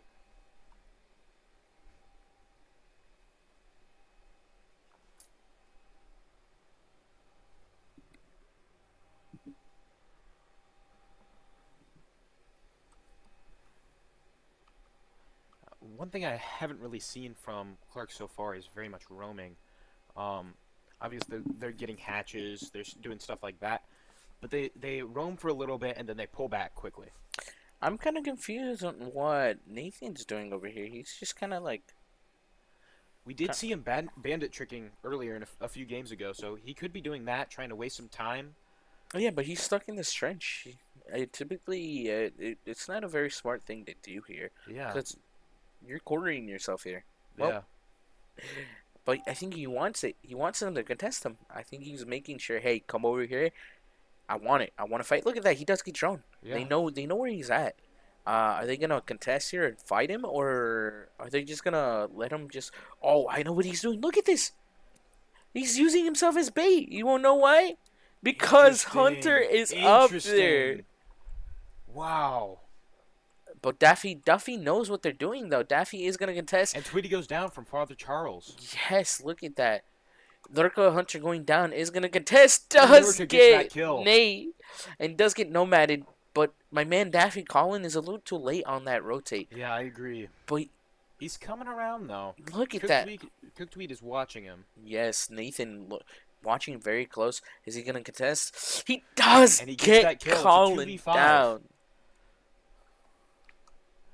It See is. what Gossamer and Roadrunner can do here. Yeah. Gossamer being Tavian, right? Tavian. Yep, Tavian. Tavian's been doing really well as a hard breach. He really has. He's one of the unsung heroes of this team. He gets that utility. He gets the wall open. You know, that's one of my favorite things is getting the wall open. Oh, he does kill Father Charles here. Is Very he gonna get a nice. second one? He does notice Montana. Oh. He does try to land a couple shots here. I'm surprised they're not trying to get vertical. Ooh, impact, double impact, and Impact does kill. kill. We don't see that very often. Honestly, very good play on Montana there. It is, yes. It is just Gossamer, Tavian, and I think he's capable of doing this. He's a pretty good skilled player. He does know where one is. He Does gets get the one. bandit. Is he gonna contest Oh, and he can't get two. No, they had a crossing on him. Yep. And a very deep crossing at matter of fact, too. Look at that. Yeah, that was just good strategy on the part of the defensive team there.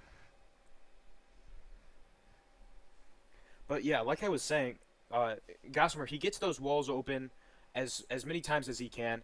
And like my good friend Ryan Sclooby is always saying, like, you get that wall open, you're set. You know what I mean? Yeah, there's nothing to worry about. That's what your job is, especially as playing Thermite. You Yep. know, that's what his role is, a hard breacher. Why? Because you're getting those metal sheet walls out Yeah. of the way. And here now he's playing Ace. Ace and Thermite are a little bit different. Ace's charges you throw, and Thermite you just sort of stick it on the wall. Yeah, aces are throwable. It's a little yellow canister that he throws on the wall, and what happens is it deploys itself, and it blows up a section of the wall. Well, very similar to Thermite, but Thermite is a big explosive device that you plant on the wall. Yep. We do see Montana on the Malusi again. He sure loves Malusi. Yeah, and that worked out for them 3 rounds ago. Let's see if it works out for them again.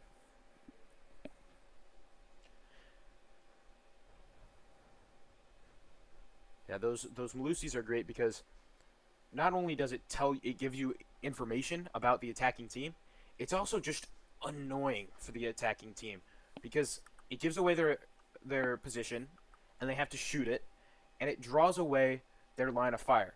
They have to move their gun to the side to shoot it, and like we saw in that first round, that can get them killed. Yeah, Gossamer, who was last alive on that situation, he was struggling a little bit on that. He was just confused on what he needed to do. Should I hold this angle and just bait it out, or should I just destroy it and then try to contest it again? Yeah. And he was, it's hard because you move so slow and you look so slow when you're in that area of effect. Yeah. We are looking at Roadrunner over here. He is contesting the library hall. He is going to get this camera down, making sure they don't get information. And he notices that there is a device there. I don't think... Oh, Malusi does see him but misses. But I don't... I don't think he knows that they're trying to get the wall, and that is unfortunate. Thatcher, a very good wall denial on the defenders so you can get the wall is now gone, man. Yeah, and he wasn't able to get that EMP off before he died, so that's going to be a problem for Belmond-Klemme. Montana doing a good job just wasting time and just poking shots at him. He's not really trying to kill them, but he's trying to waste time here. Exactly. Impact. Clarke once again, my man. Clarke fighting it off. 2v5 again. Nathan does get picked off, but it was a trade for BK. Ooh. Clarke getting hurt there.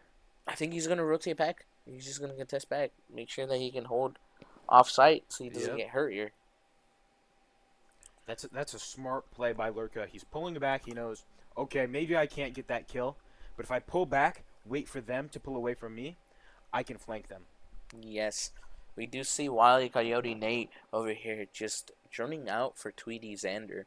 Or I should say Xander. Xander just, holding a line of sight saying, hey, can you give me information so I can push off this? So I know there is someone there. He does get picked off by Oh. Montana. Montana is going to get that frag. And it's just Tweety. It's just Xander over here. I wonder what he's Let's going see to what do. he can do, though. He's a good player. He is a good player. Really, really good player. He's got 30 seconds left. He has to push. He does have diffuser, though. That He- should help him at least a little He bit. got to. He knows that they're playing close. Does pre-fire, does swing, and does not get him. But he knows he's there though.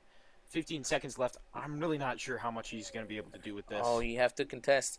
You have to fight. Trust the call. You can't stall here, man. You he gotta might get not aggressive. know how much time is left. You have to play aggressive, man. Ooh, And their time will expire. that would be round Four. actually four for Clarke here. A little bit of tumble there, but he did a fantastic job, man. Yeah. He was trying his best, and he is a really good player. I mean, really, we've said it over and over again. All of these players are fantastic. They know what they're doing at just about any time. Of course, we all make mistakes, and maybe he didn't see how much time was left there, but it's been almost 12 hours of Siege nonstop. So those mistakes are extremely understandable. Yeah, playing this game for hours straight is kind of straining, man.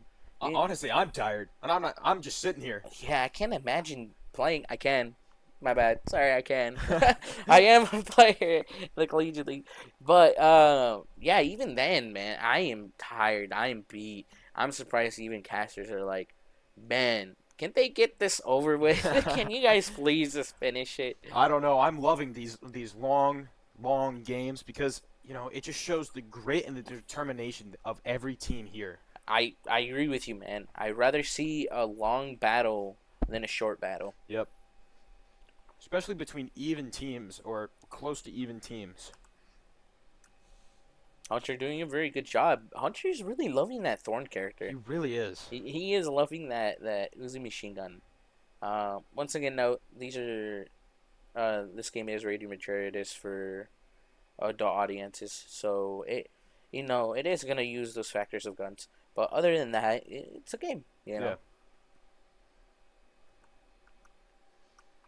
Man, I wonder what he's doing. I think he's just kind of listening to it. He's just vibing, just Yeah. taking his time.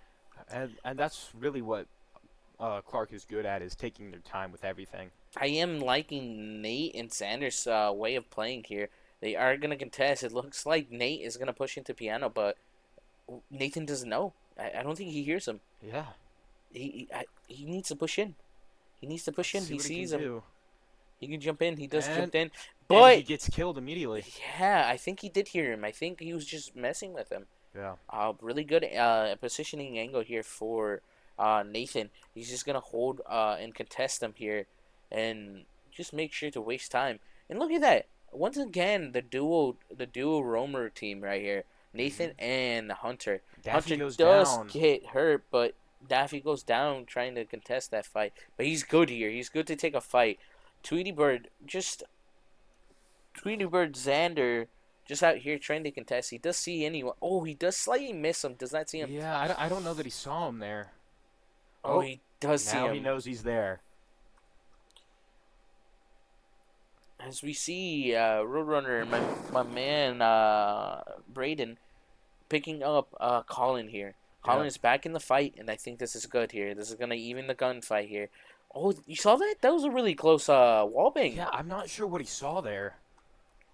We are going to see Hunter getting contest. Does get picked off by Tweety Xander. Xander pushing in. He's going to engage on whoever sees that. But nope, it is just There's them. only a minute No one's on left. top now. They have top control. Dirk does get picked off by Colin here. Yeah. Colin just getting different lines of sight.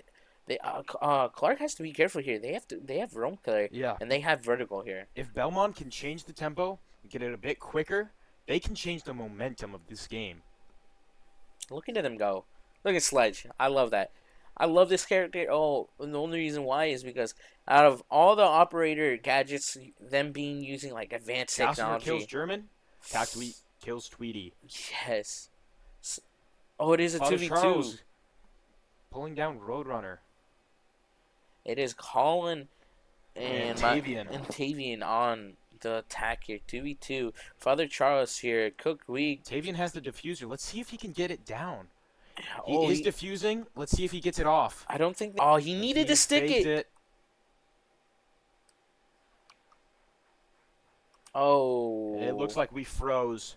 Unfortunate. I think our client just crashed on us here. It could have just crashed. I don't know if the stream's even still running. When we get more information, we'll give it to you. Oh, unfortunate. We are sorry about that. The game is buggy. We apologize for that. We're gonna try to get this fixed here real quick. Stay tuned.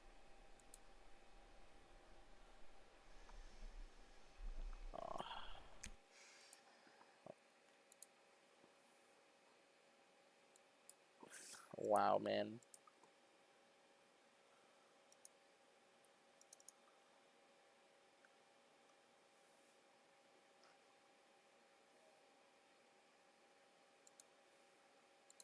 I have to go into my account.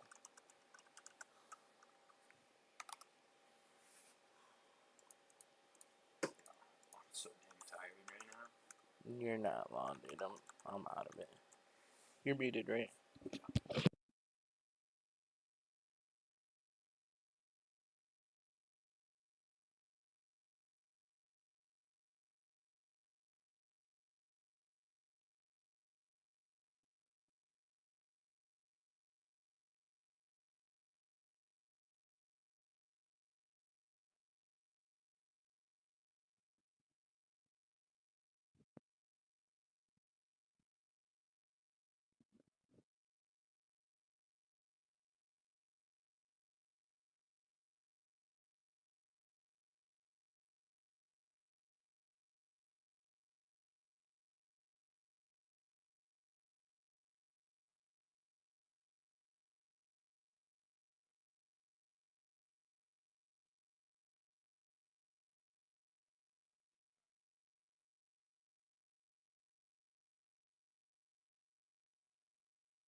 And we are back. Sorry about that, everyone. We did have a technical difficulty on our end hosting the game, so we got it back set up. Hopefully we got the game correct here. Yeah. We are gonna be trying to get everyone here. It does seem like everyone's gonna be connecting. We have all the scores and everything uh, back to where they were originally. So everything should be back to normal here. Everything should be back to normal. We're just waiting for the players to join back, and then we're gonna continue this amazing game of Siege, man. Yeah. It's been going well. It's been a entertaining match, an entertaining game, and an entertaining day, really. Yeah. Just to make it a little bit easier on our viewers here, we can make sure to know who is who.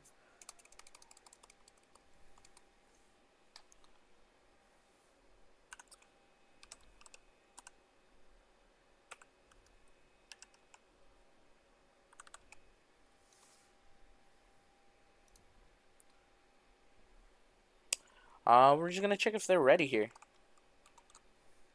Oh, we do get one ready from Cooked Wheat. Like he said. Ready Ready on both sides? Yeah, so, it looks like we're ready to rock and roll.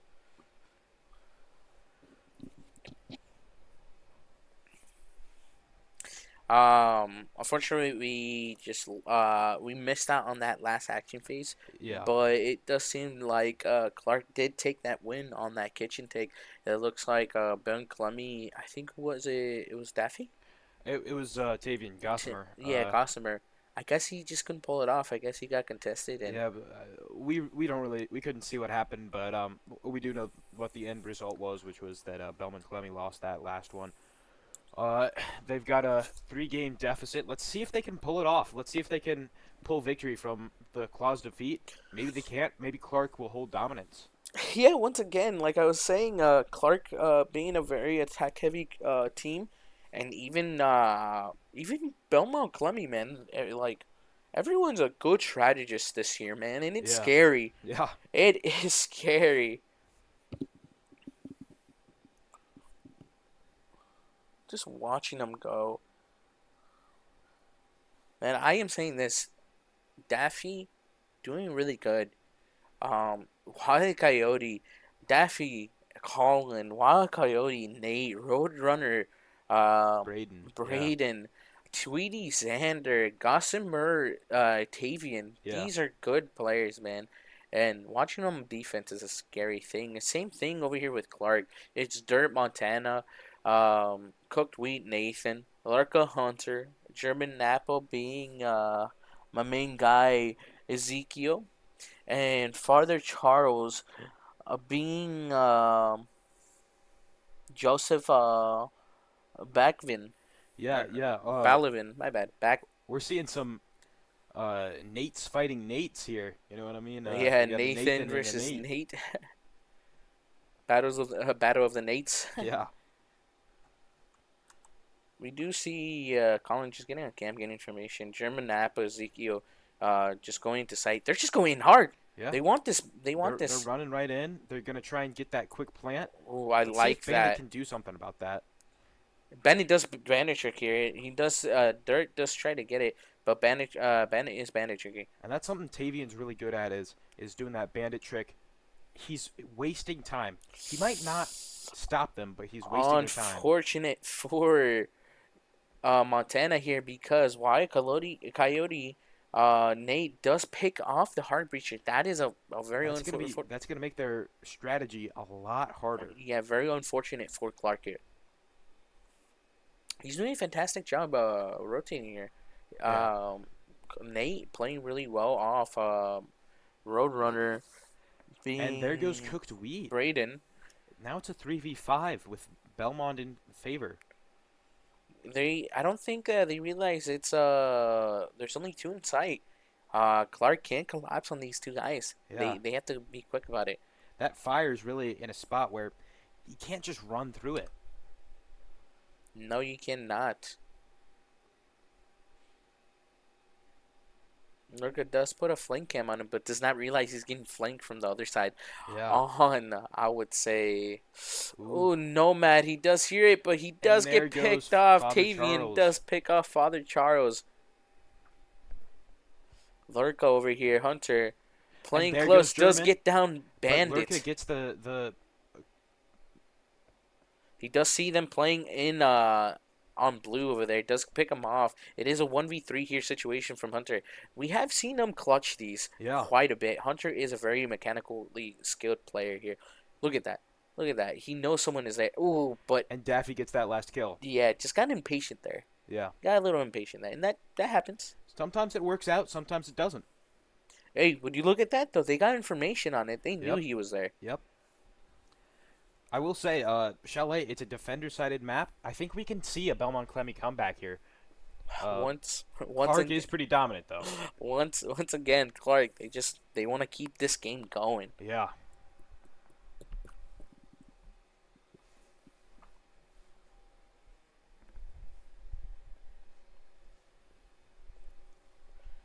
Whoa, we are just excited, man. Hopefully, Clarke just doing the same thing. Yeah. Once again, I'm always gonna. I always think this is funny. Just seeing Belmond-Klemme with the cats, very similar to what MCC does. All of us do have that cat banner. Yeah. It's fantastic.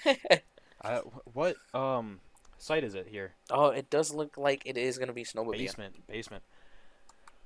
Basement. We do have the two roamers here again. Daffy being Colin, being the zombie. Nate playing Smoke here. Oof. Yeah, they've been playing that roaming play pretty well. They did last round anyway. I want to see is there going to be any answer to that? Are they going to be doing more roam clearing? Are they going to play more vertically? What's gonna happen? I am gonna enjoy this. Gossamer, aka Tavian, he's been doing really good on those bandit tricks, man. He does a very similar bandit trick to what I would do, and that is, place it and just listen to what wall. It's a mind game, They're gonna try to trick you. You gotta really stay focused and in tune for this. Let's look. Yeah, both him and German Nappa have been doing great with that today. Let's look at this skill here. Just look at that. Car battery out, waiting. He knows they're gonna try to contest. Let's see which side Montana's gonna pick, and it looks like they're not gonna go after it. Yeah, I don't know what exactly is going on there. Maybe they're waiting for something. Maybe they're. Oh, the window intel. was open. That's why. Oh, I see. Yeah, I think they're a little bit scared, but they are gonna collapse here. We are gonna look at Bandit here. Oh, but Tavian moves away. Maybe he heard something. Maybe he got a call. Yes. German was getting a bit hurt there. And Daffy goes down. Ooh, Daffy does get picked off by Nathan over here, looking the hollow. German traded. Town. Wow, what a good trade there. It is Belmond-Klemme is down. It is a 4v3, but it does not mean that Klemme can just come, take it back. I think that Clarke's gonna get that wall open here. It seems like. I don't think so. Oh, did he get the bandit trick off? I think impressive. He did get one of the charges here, but it looks like Montana and Father Charles being.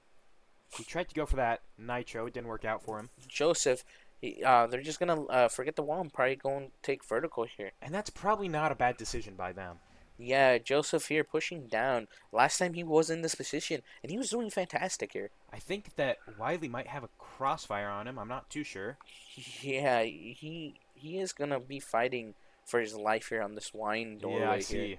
Ooh, I like that smoke placement. That's great. That's wasting time. Yes, he's pre-placing it just to make sure that no one can get him here. Clarke only has about 45 seconds left. Ooh, Father Charles, Joseph. Almost got killed here. He does know that someone is playing underneath him. Gossamer's going to have to be extremely patient. What I'm a bit confused about is why doesn't Clarke have the diffuser in hand right now? Yeah, I don't think they know. Oh, now they do. Oh, there you go. They do pick it up. Dirt does pick off Tweety. Oh, Gossiper does get him, and it is a 1 win for Clarke here. That means it's do or die time for Belmond-Klemme. Yeah. If they don't win this next game, it's done. This could be the downfall here. But hey, like I was saying, Clarke, they might just want more rounds, and they Yeah. might just play a little bit too Yeah. aggressive here. It looks like they're going back to basement. They must have something in mind. They might think, okay, we did lose that last round, but we have it this time. Yeah, And I definitely. like that confidence. That confidence is what you have to have if you want to win a game in this situation. Yes, they're tweaking a little bit. Look at that. They do character swaps here, just because of what happened last time. Very Yeah. similar, but a little bit of different characters here. I wonder if Gossamer is going to be able to. Oh, sorry. For some reason, I thought he switched to Cade. I was gonna say, is he gonna be able to Cade trick? But I think he's gonna keep going with that Hey, bandit man. tricking. He's doing a great job. Yeah, with bandit that. tricking, and it's working. If it works, don't change it. There's no need to change it. Yeah, I must have been looking at Daffy, who is on Cade. Maybe he's going to Cade trick that trench wall. Oh, that's not a bad thing here. He's like, oh man, they're getting these walls, and it's getting us. We should probably do something about it. Yeah, at least slow him down just for a few seconds, and that's enough. I mean, these games are coming down to the last few seconds. I mean, we saw it with when Belmond-Klemme was attacking in that fourth round. They lost that more on time, I'd say, than kills. Yes, yes, yes, yes. We do see. It does look like Nathan and Montana doing that interesting fuse trick up there. He goes up to Yeah. Maz, fuses, and takes control of that bottom floor. And it Oh, looks like and Luca already Wiley does pick off Hunter here. Wiley, oh look at that. Let's look at this first person. It looks so weird. But look at that, and it's getting most it's of the working, yeah, yeah. it's getting all this ground control. It does hurt. Oh, it almost does get my main man, Oh, Tavian. He does get picked got off Tavian there. with that fuse charge, man. You got to be careful with that. Yeah. I mean, in those situations, sometimes there's just nowhere you can go, nowhere you can run. Especially when you're bandit tricking, you have to pay attention to the wall. And that noise from those fuse bombs, it probably is going to create problems. And there we go, they open the wall. However, they did drop the diffuser. Clarke pick it back up. They're now diffusing. Clarke needs to figure out. Sorry about that. Clarke needs to figure out how they can actually go for the plan. Cooked wheat. Nathan does pick off Nate here. The battle over the Nates, and it looks Yeah. like Nathan here does take that first gunfight. They have to be careful. Napo German, Ezekiel going for the plant, and I Yep. don't think. Oh, and he's down. Ooh, he does get Let's picked see if Father off. Charles can pull something out of this. Yeah, but he doesn't realize that. It's a 1v3, triple kill for Daffy BK. Oh, let's see this. Let's see this. He's hot and going. That's Oh, a quadruple man. kill for him. He really saved that round. And possibly even the season. Oh, man. He wants this, man. They all Daffy, do. Colin really wants this match. And, I will say Colin's a senior this year. This is his last game for Belmond-Klemme. Man, you know what? Unfortunate for Belmond-Klemme not making to finals, but hey, sometimes turnarounds do happen, but it does not mean that you're a bad player. Yeah. It just it's just unfortunate, Yeah. and sometimes you just have to continue and fight forward through it. Yeah. And it's not over until it's over. There's still a few more games left, and they could still pull this back. Yeah, remember they are fighting for this third placement here, man. Mm-hmm. We are going to look at this again. Gossamer, Daffy playing Kaid. A smart pick, especially when he popped off last round. Yeah, and he really knows all these kite spots. I don't even know how he found out about these. Oh, man. It looks like the reason he put those holes in the wall is to be able to hear better when a explosive goes onto there. So perhaps he's trying to Cade trick. Yeah, it looks like he's trying to contest whoever's there and, make sure he has that sound cue. Yeah. I like the setup. It's a very old setup here. There's footholds here. He's going to make sure that he's going to play close on that wall. Mm-hmm. And he's just going to be in that corner. Trying to force out anyone. Sorry about that. Trying to force out anyone that's going to contest him on the wall. Yeah, it looks like Clarke might be going for a 2-3 here. Once again, Clarke, Father Charles, Joseph, doing the same thing. They don't realize that Valkyrie's playing underneath, and she might have camps. Ooh, the Goyo placement there. That did almost take a damage on them, but they do not take it. And even though they're not taking damage, that's still 15, 20 seconds that they can't be using It's because 20, they're waiting for it to yeah, burn it's itself out. 20 seconds there. It's like Roadrunner's doing a good job roaming around. Yeah, Brayden over here just playing really well on the You soul. could even say he's running around. Oh man, he's doing a great job though. Like I'm saying, his Solus seems to be his best character. Yeah. He's just making control, taking control. He does know that there is people. He's playing that vertical. He's making sure. Okay, I'm underneath. If they get into that B site and they start to plant, I can Gossamer here. Tavian does pick out Joseph here with an SMG-11, a very difficult gun to control. That recoil on that gun is insane. We do see German Napa here, Ezekiel, just going to site. He is going to be trying to contest here. They are trying to make a plan here. I like the amount of vertical play I'm seeing from both sides. Yeah, they're both equally doing the same thing. Yeah. On the attacking side, they have two underneath trying to contest Brayden here. And then they have Brayden underneath trying to contest the people above. Yeah. A vice versa take here. This.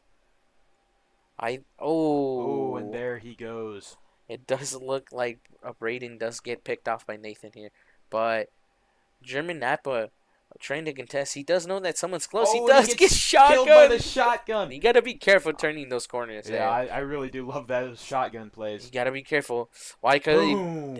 Gossamer Tavian does take him down. And it Double is a kill for him. 2v3. It is 2v3 here. This is a big turn here for Belmond-Klemme here. Yeah, I really like those. They don't those realize duels. there's Valkyrie cams here. Oh man, they have the intelligence. They have the strategy. They have the time. I do feel like they're gonna pull away and win this game. I think this might be it for them. Let's see how Hunter Lurko's gonna contest it. He does not know that they have a cam above him. I think he might get picked off here. He only has 14 seconds here. He has to play very aggressive, but he pull off can't. the clutch? He can't because there's Oh, shotguns. and 3. he gets taken down by the shotgun again. A triple kill, I think that was. Maybe even a quadruple kill. I think that was for a Tavian. Yeah, that was a triple kill. 3 of them, I think, with the shotgun. And if you notice, they had 3 different lines of sight. Yeah.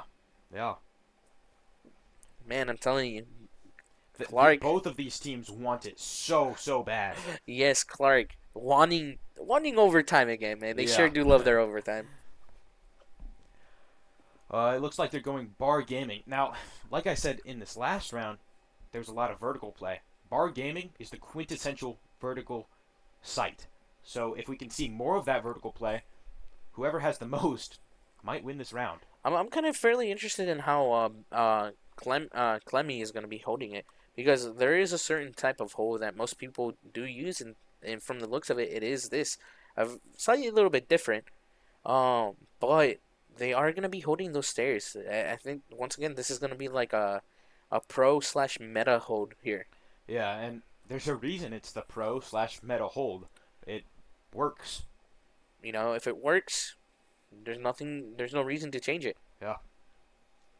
I think Belmond-Klemme, like my good friend Brian Sclooby always says, you have to have that momentum. Belmond-Klemme is getting that momentum behind them, and they're upping the tempo. Definitely. I wonder who's gonna be playing on that messed portion, because they do reinforce the wall, but it looks like no one's playing there. My bad. Daffy is up there. He's playing on the shield, but it doesn't seem like no one's playing on that mezzanine. Yeah, I'd really like to see more up top. I think I saw somebody down below actually. I'm So that's a little actually interesting. I'm actually liking this cat can pick here. Yeah, it's kind of in a weird spot. Clarke might not be anticipating that. Oh, a chance for a big play here. Well, let's see. He does get And the he takes pick down here. Father Charles, sorry. Father Charles, a.k.a. Joseph, he does get picked off. He does pick off anyone. He does realize that someone is playing in there, but he gets Oh! peeked by Ezekiel here. They do take control. Ezekiel and Lurka Hunter just taking map control on piano side. Yeah. These guys are ready to rumble. If I'm remembering correctly, they do still have to deal with Daffy on the stairs.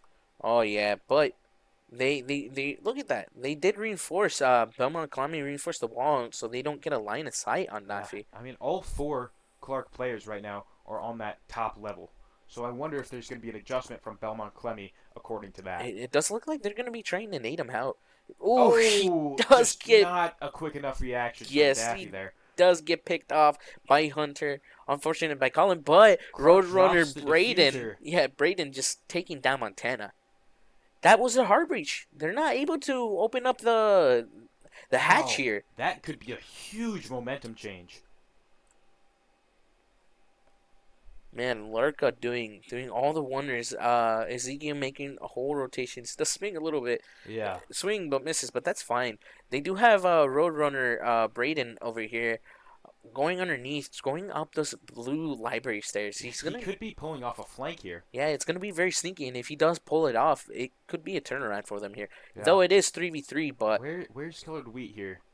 Are they both on that same stairs? I think so. Let's see them. Let's see. Oh, he's down below a bit further. Maybe he's waiting for Colored Wheat to come down. But Cook Week does get him, but I don't think he Clarke knows. Cook Week. And And down he goes. But Oh. Hunter does realize it. Braden running around, rotating to make sure that he can contest them. Gonna meet pressure with pressure here. It's probably a good idea here. Join up with his teammate Tavian. You know, try and mount a play. Look at that. Both players back in sight. They're gonna contest. I don't think they realize that they can See if get he can hurt. get that Goyo. And it did. That's enough time and seconds for them to not be able to go through there. Right, only 15 seconds left. Ooh, They dropped the diffuser. and it looks like And BK will hit this round 10. They saved themselves. I'm just saying, Clarke there kind of stalled off, man. You can't do that. You can't stop your momentum. You either have to go with that plan that you have set and just go through it. It is unfortunate, especially when you know they're both in there, but the longer you stall, you see what happens. Yeah. Braden just shot that Goyo and forced him out. That was an amazing play by him. Just knowing that Goyo was there, seeing it, executing. There was just not much that they could do about it. Clarke sure loves their overtime. I'm just saying. I have a feeling right now Belmond-Klemme is too. I mean, pulling that away, getting that win streak, that's got to feel amazing. Yeah. But once again, like you said, Chalet being very defender-sided. Yeah, so even if they win this next one, that means they're on attack for the round after that. That could put them in a tough situation. They do go back up on top. I would say This is a good sight for them. Yeah, Belmond-Klemme's best site. You know, Colin over here putting those holes again for a reason to listen. You know, to make sure that he can trick better and hear what they're doing on the other side. It is interesting. Normally, Tavian Gossamer is playing the electric character, but right now it's Colin. So I wonder if they're changing up their strategy a little bit. Mute still is sort of a wall denial character, just a little bit different. He's a little bit more of a passive wall. Yeah. He's But good. we have seen him on this map, on this site, with a shotgun, doing amazing. Yeah, playing that piano door, man, that's scary. You got to be careful. I wonder if he'll be able to replicate that again. I think he is going to go there. He says, yeah, this is my spot. This is where I need to play. We do see Clarke over here. They are going to be contesting, doing a very similar push to what they did. Another 2-3 play. 2 push below, 2, and then 2 push the top. But I think this time Braden does know that once again. They got that Goy off again. And this time they hurt Dort. Yeah, they do hurt Montana here. Oh, man. This will be very interesting. Very interesting. Tweety playing in the bathroom. Tweety being Xander. Xander just being Goyo. Doing his Goyo things, you know, getting on cameras.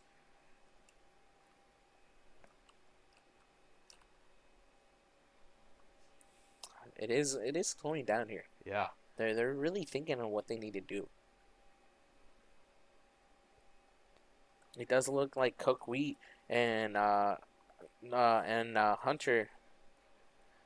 Cook Wheat, Nathan, and Hunter are gonna be pushing out the player underneath. Yeah. But why Coyote? Nate knows that. He pulled back. He's like, oh, I'm getting tracked by 2 people. Yeah, it's this critical thinking that both teams have, and it's working out very well for them. Braden over here recontesting back, I going think for they're those gonna try and flanks. get that main wall open. Let's see Yeah. if Daffy can trick it. Oh, a double kill from Unfortunate. Wile E. Coyote. Coyote, Nate picking off both two good players here, And Montana that's their and hard Joseph. breach. Yep, once again, stopping that momentum from them. Oh, triple kill, quad kill. Let's Oh see my if he can god. ace. He does get picked off, though. Oh, It it's a is. 1v4. It is a 1v4 here.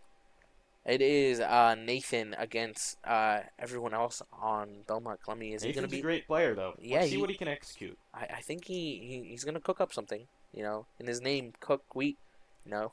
Yeah. Abbreviation to bread. I don't think he's going to have enough time. He only has 30 seconds here. Yeah, I mean, a good player like him can make plays with short amount of time. But he has to be the aggressor here. He can't be dilly-dallying and wasting time here. Yeah, He's right only now, 20 seconds in, man. He's being a bit too slow. He has to play aggressive, man. Go in. Don't worry. Oh, and Solus takes him out. That was Braden. Unfortunate. You can't, like, once again, when you're under, you can't play passive here. Nope. You have to play aggressive. Now, this gives match point to Belmond-Klemme now. Now they have the momentum. They have the advantage. They're on attack, so let's see what they can do. But, remember, defender-sided map. Yep. Clarke does have defense here. They only won one singular round on attack. Yes, they did. But they could make it work. They could find the pattern. Sometimes it does take a bit. That's You the know, thing about Siege. Anything can happen. we do seem a very similar lineup as last time. They are going to go Master Bedroom here. They're going to have a Thorn, Lorca, Hunter, always loving playing that Thorn. Yeah. It seems like his favorite character. Again, A Montana. Brava, I don't see that very often from Belmond there. Really?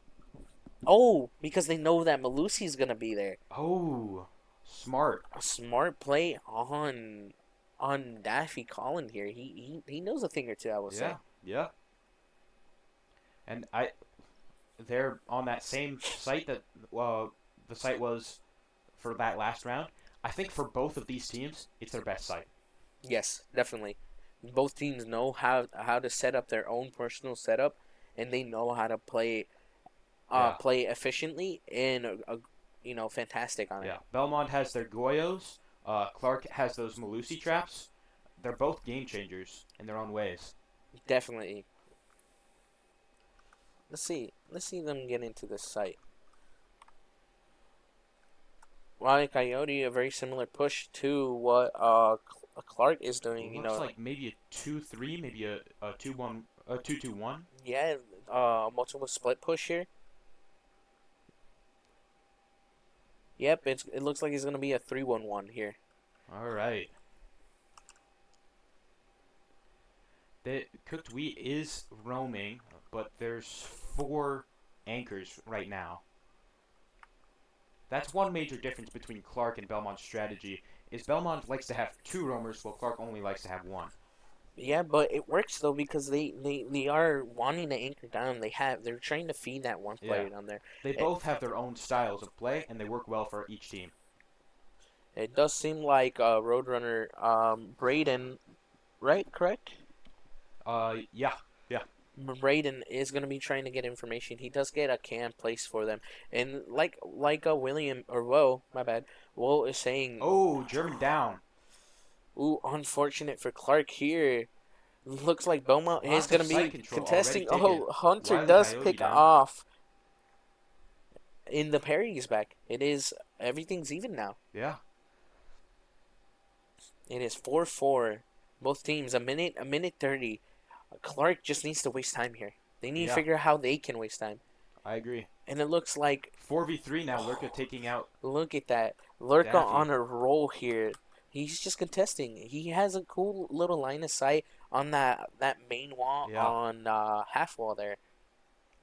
That's one thing about Sieges. Long lines of sight win games and win gunfights. Definitely.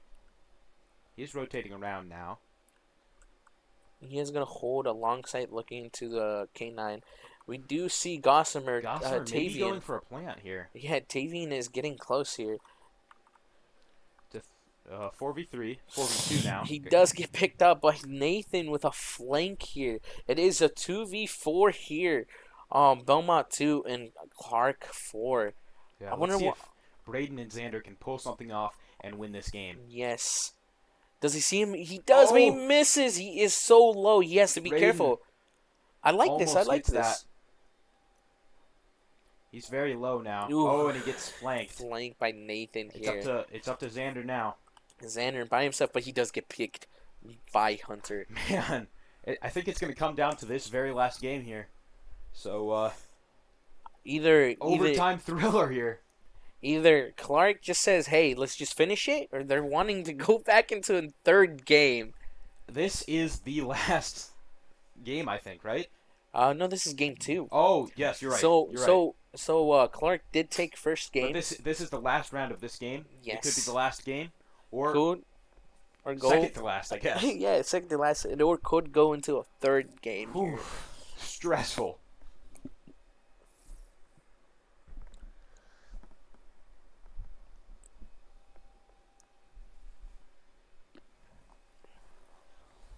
Kind of a similar setup for Belmont as we saw before. They are gonna go back on top, I think. Nope, they are below. Interesting. Interesting. They did struggle with this one a little Yeah. bit. Maybe they think they can do better on it now. I don't know, but Clarke did had a better style on attacking the site against them. Yeah. I think they figured something out here with this Cade and Bandit pick. Oh yeah, because they did Kaid those back to Wall's trench, and the Wall's looking into the laundry hall right there. Yeah. We do see our boy Colin over here rocking that ramen skin on the Kaid. Yeah.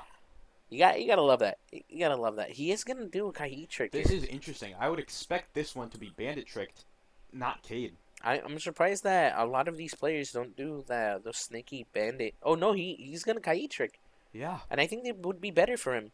Yeah, it looks like Gossamer Tavian is just gonna bandit trick the back walls because it seems like Clarke might know that they are think that he's gonna bandit Oh, trick. and Father Charles Oof. going down already. Was- And oh my goodness, Nathaniel, I think it too, right? Yes, it looks like Roadrunner. Making some plays. That's an insane angle. It might be hit right here. Oh, and they get do the wall open. but it does get destroyed here. To 3v5. These three. Oh, 2v5 now. Why- Double kill from Roadrunner. Wily Coyote down, but they don't know that someone's playing above. Roadrunner playing up there, just getting a line of sight. Braden gonna And pick up, now he's picking up his teammate. and now it's a 5v2 here. This is dangerous here for Clarke. Extremely. They do have a shield though, and the diffuser. They could still pull this off. They have to think on how they're gonna get this plan off, and They've think, got a minute and 45 seconds to think about it. oh, that's a nitro cell you waste there. Good waste of utility baiting it out. But And there's another they're nitro. planting now. Oh, That's a double kill on the beautiful nitro. cell. He says, "Go and catch this," and whew, That's what makes Tavian a special player for this team. and it looks like we're gonna go into a third game. Third game. It's gonna be 1-1. Belmond-Klemme and Clarke at 1. We will be back, and we're gonna set up this third game, and hopefully, to see how this match goes.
So we're going live here with our third place consolidation bracket. In the very last game that is possible, we got Belmond-Klemme on the blue team, and we've got orange team as Clarke. Gonna make one final adjustment so everyone can see the team names real quick, and then we're gonna get this one started. Yeah, there was that was a great overtime thriller, amazing comeback by Belmond there. Let's see if they can capitalize off of that and turn this game into a win for them.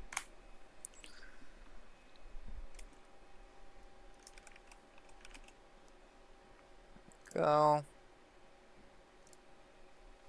There we are. Now, regardless of the outcome of today's match, I think both of these teams have performed at a level that I didn't think they knew they were capable of. I mean, really coming out here and showing a lot for this competition. Yeah, I agree.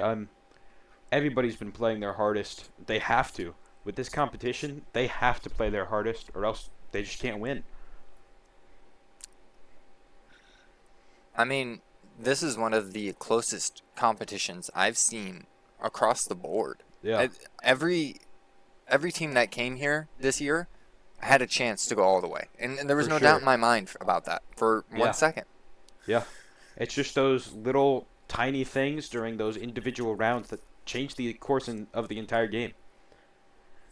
Now, interesting bans here so far. Dokkaebi, I do think, is a bit of a more meta pick for a ban, but I hasn't been seen a whole lot lately. Yeah, no. And then the Ash, that seems to be targeted towards maybe some of the players on Clarke. Like, we don't want your fraggers to have your comfort especially picks. with that Mira. They've done that every round here. Probably a good choice by Belmond, keeping that away from Clarke. I've seen some terrifying angles that Clarke likes to pull out, those Miras. Now, on Oregon, this is a very basic, standard map, one of the OGs that stood the testament of time. It made some slight reworks over the time, but it's been in this style rotation for so long now, it seems to have very default plays to it. Yeah, it's one of those original maps that kind of everybody loves, or sometimes loves to hate. Looks like they're going kids and dorms here, second floor. Belmond-Klemme is attacking and Clarke is defending. Now, Belmond-Klemme, they do like to start on the attack. They like those attacking rounds. Yeah, but their strategy that they used that last game with their high intensity and high aggressiveness, it's not really playing out for them the same way against these opponents. So they've sort of switched around, adjusted their strategy a little bit. I wonder if Clarke is going to be able to see that and adjust their strategy a little bit to counter that. Now, we do have very standard lineups here on the defense that we've been seeing all day. Bring the Bandit, bring the Thorn, the Valkyrie, everything like that. I do like to see that Belmond-Klemme is opting in for a Maverick, though. Yeah.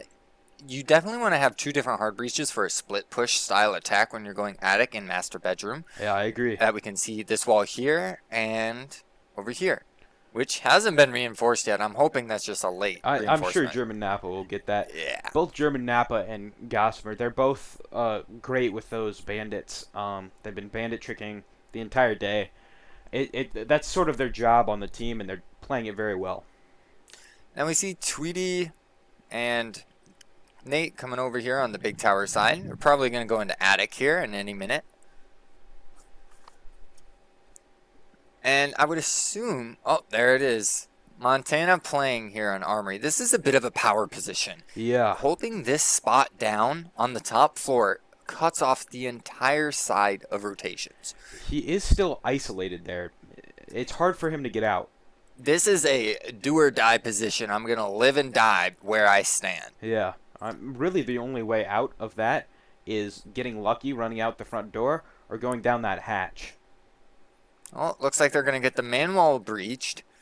And I believe that should also mean that, Wile E. Coyote over here, Nate, trying to make his way into attic. And there goes Daffy. Montana taking one of those power positions and getting a pick off of it.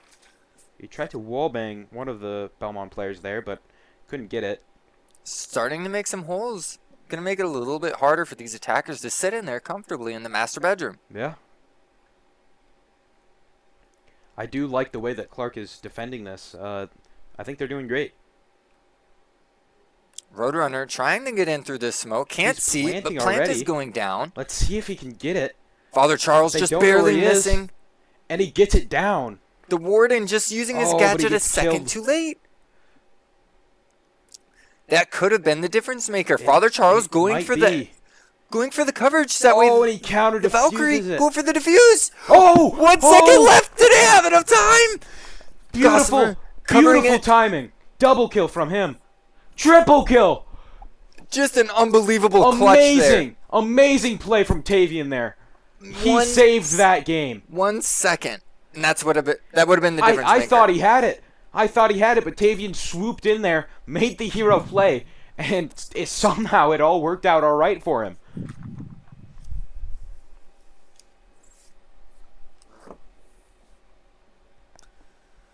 Now, that's a lot of action, and that was us or the game. Us.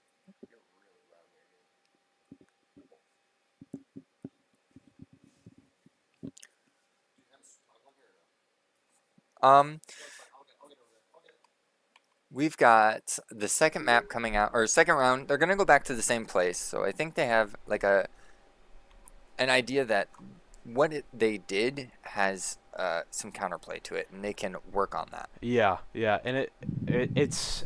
I do think they've seen it. They almost succeeded. Clarke did. They could succeed this round. That was a good play, trying to go for that counter defuse. Honestly, in almost every other situation, that would have worked, and they would have won that round. Now, we're going into this, and I'd like to see that they make some adjustments to their defensive lineup by allowing their players to play more aggression on these anchored positions. More specifically, the armory hold that they had, where Montana is playing once again as this bandit. Yeah, I do like this 2-2-1 push that BK is employing. Yeah, it seems like every time he's getting these head holes here, he's prepping it so that when BK comes in through there, he's ready to make a frag. Now, on the side of Clarke, it seems like they've taken an approach of hunkering down and playing for the aggression, and I think that is going to work against them a little bit. That is kind of their play style, though. Max, I've really seen them do is one roamer. Ooh. Oh, and he takes out Wile E. Coyote there. German Napa getting the early entry onto this round, changing up the tempo. And we got Gossamer, who opened up the main breach already. Oh, and Daffy gone too now. It's a 3v5. Roadrunner Napa down. getting one back. Standing on that electric wall. Might be a little lethal there, bud. Only about 20 HP to his name. Tweety's going down in return. Oh! Double Roadrunner kill from walks in. Roadrunner. Oh, and he's down. Tavian having to do it all himself, but Oh. Nitro cell from below. Actually, not even below. He threw that from Trophy. That's Really impressive. nice arm. That's impressive.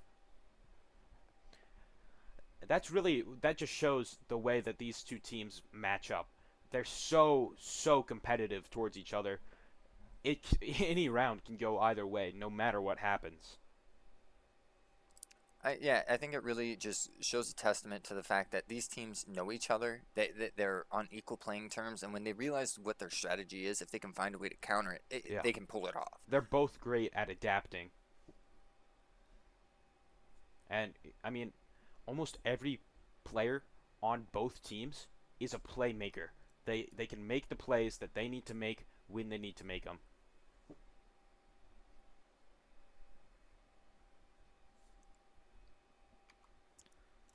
So we're going into round 3 here. We're going down to the basement. Now, I'd like to see if they're going to do an extended elbow push or hold with, yep, they have the rotation open. And whether or not they're going to place a shield here, maybe some Jaeger charges, have that utility line up. They might be waiting for the drones to get in. Maybe throw Belmond off a little bit. Say, oh, there's no shield there. They're not going to be holding that. But then once the attacking phase starts, put the shield down and hold it. It's possible. German Napa does have that shield. And yep, they There put it down. is. Now, from the side of Belmond-Klemme, though, this looks like a very strong construction take and Yeah, backstairs. a 2-3 here. But they're all pushing on the same side of the map, having very similar linear control. Yeah. They are doing some vertical things, which I like. I like that they're trying to contest different areas of the map. Montana gonna Ooh. just not peeking long Ooh. enough. That's Two kills in succession. 2 quick kills for Belmond-Klemme here. Nate swinging Oh, around, doesn't see the didn't person see him there, there. but Montana Oh my missing his goodness. shots. Both teams just taking a whiff. But with They Montana both went down. with Nathan being Impressive. taken out, though, Daffy can pick up this Habana. Actually, Yeah. just think a boost. There you go. Now it's all up to Hunter and German here, Yeah, holding it down 5v2 in the here. sight. Ooh, Oh, and he's down. 5v1. Roadrunner, Flawless round 2 there. more kills. I mean, need I say more? 5 kills to his name in 3 rounds? Braden's really, like I said, a playmaker. He can get in sight quickly, and he can get those frags off. He's a great player.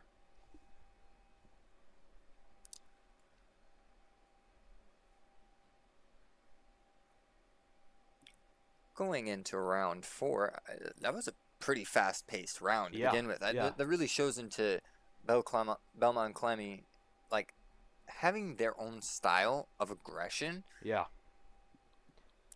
But it's also a controlled aggression. All-out aggression doesn't work on teams like Clarke. They can't just rush in and try and kill everybody. They have to go in groups while still moving quickly and methodically. Ooh, Hunter trying to get that drone for his Mozzie collection. Need to make some rotates here. I'm surprised that they went back to basement after getting swept there. Maybe they have something, in their back pocket here, up their sleeve, that they weren't showing last round. Well, we saw in the first round they went top 4, lost it. They went back there again and then won it. We may just see a similar style right now. Yeah. Nathan here on a deep Roman small tower, just waiting for a little bit of aggression to come his way. Father Charles just about to run into a bunch of players there Yeah, in the it's a bunker. 4-1 here. That's a bit different from what they did last time. They are taking fast control of this bunker, though. Ooh, ADS charge gets one of those Selmas. Second one's going to open up E-Box. And we see Daffy already having stage control. Yeah. What I didn't notice before is they didn't extend into that corner area. They actually walled it off. That's going to shorten the amount of places that Belmond-Klemme can push through.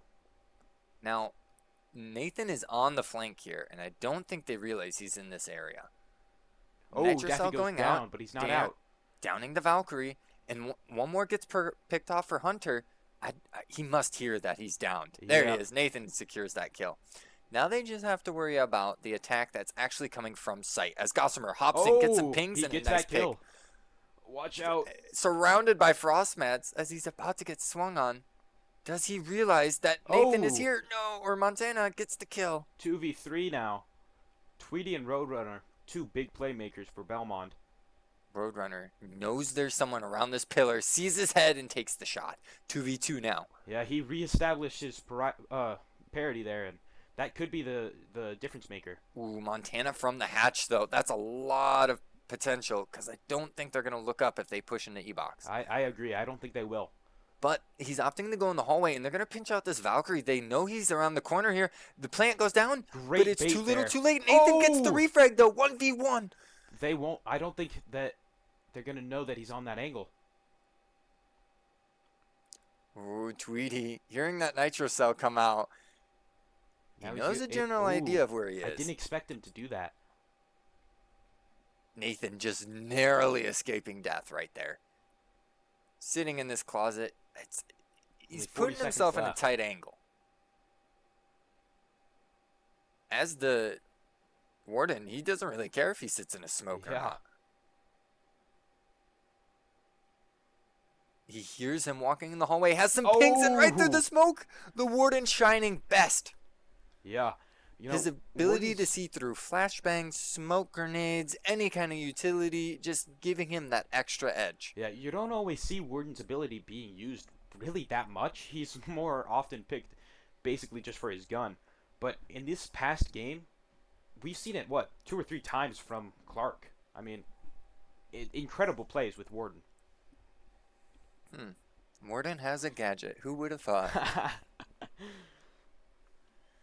Wait, you're saying he's not just some CIA guy? What? I just pick him because he has a 1.5. What do you mean? Going into round 5 here, you got the teams tied up at 2-2.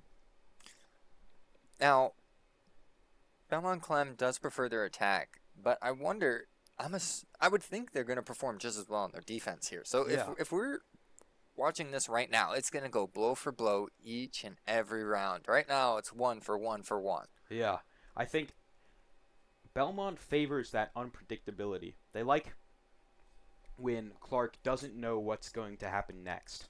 But every time that Clarke identifies what is happening, it seems like they have an answer for They it. adapt quickly, which is not something many teams can do.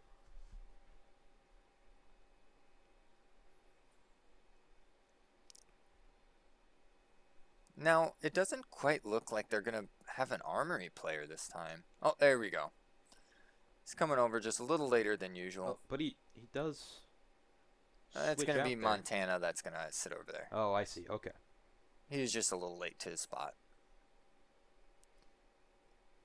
Hunter coming over, giving him a nice little Fender gadget, saying, I'll keep you safe. If he puts down a triple frost mat on the big window, I'd love to see it. I mean, if that works out, you almost can't not love that.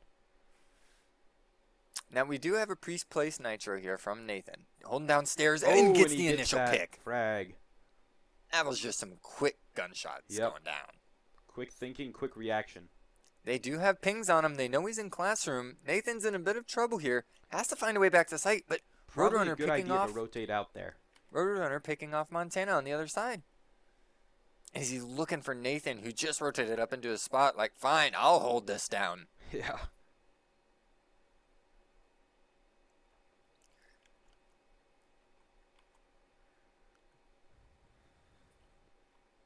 Now we do see that they still have a... Ooh. Roadrunner Nathaniel goes saying down no there, I one think. plays an armory anymore. I'm done with that angle. Shuts it down. Now they're going to start making their way into master bedroom here. Going to get the wall open. Now, I don't think, or at least I haven't seen any impact. There it is. Of Yeah. Nathan going into attic here with his Maverick. Yeah, they've been moving slower than they have in previous. But it seems to be working because Roadrunner's on a rampage. Running right through their team. 3v2, 3v1 now, but they dropped the diffuser. They've got 1 minute and 8 seconds left. Lurka flashed. Hunter's all alone. Just constantly blinded Oh. and caught in a crossfire. Belmond-Klemme take the lead again. I think there what happened is Clarke expected Belmond-Klemme to be fast, to play into their style.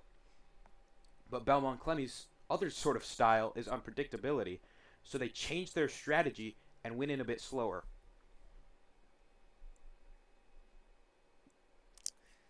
Although Siege is played at a little bit of a slower pace than some of the FPSs out there, it does allow for a lot of these not only round-to-round adaptations, but mid-round adaptations that can really change the game and how it's played.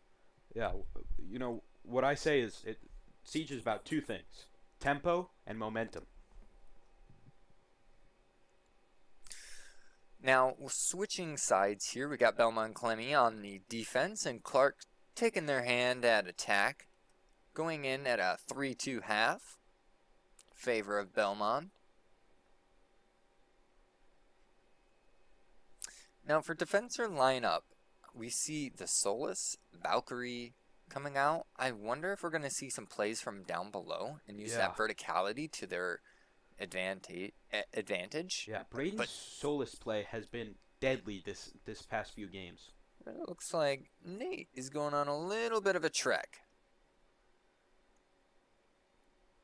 And the attackers here.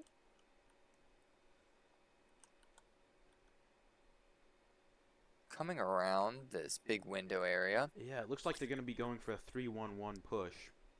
We got one down below for small tower. But two sitting outside this big window. And then German. Looks like he's making his way on over as well. Yeah, so really most committing. of their momentum is going to be coming from, I think, that east side. A lot of these or defenders. West side, sorry. Just sitting down, waiting to find that aggression. My only concern is if they don't know that they're all stacked on this window and they hit sight, how are they going to answer it? Yeah. There's 2 nitro cells on the side of Belmond-Klemme, but it doesn't look like they have any idea that this is coming out. 3 flashbangs come out. Nate gets the first pick down below. Gets picked off in return. The sight hit is coming in. Montana's all the way in sight. Gonna go plant here in a second, I would think. He has one in kids. He gets the pick on him. Only nitro cell is on the side of Tweety, and I don't think he's in a position to make this happen. Plant is going down. Roadrunner not able to stop it from below. We do have Tweety getting one behind the bunks. Roadrunner getting picked off because the Azami barricade working against him now. Yeah, Lecter's playing amazing here. Triple kill, I think that was. You hear that nitro cell rip. Goes out. Doesn't find anyone. 25 seconds left on the clock. He's got to start making some moves. Yeah, he has to push here. Saw the head, just barely missing that shot. German on about 30 HP. That MPX, not doing a whole lot of damage each bullet. No. And it looks like he's running out of time. So this will be a secured round for Clarke. I don't think Tweety realizes that this isn't a save your KD type of game, but needs to get a little more aggressive in that post-plant situation. I agree. And we've seen this from him before. It could just be a lack of experience with these type of situations. It could just be nerves, tiredness, really anything.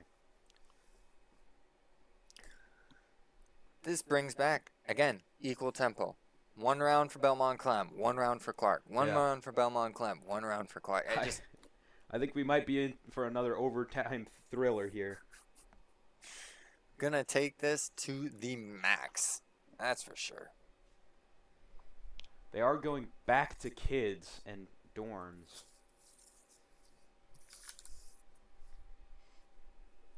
I would expect that Clarke probably isn't going to take that same push, even though it worked so well last time. Yeah, stacking up all members on the big window like that, it can work.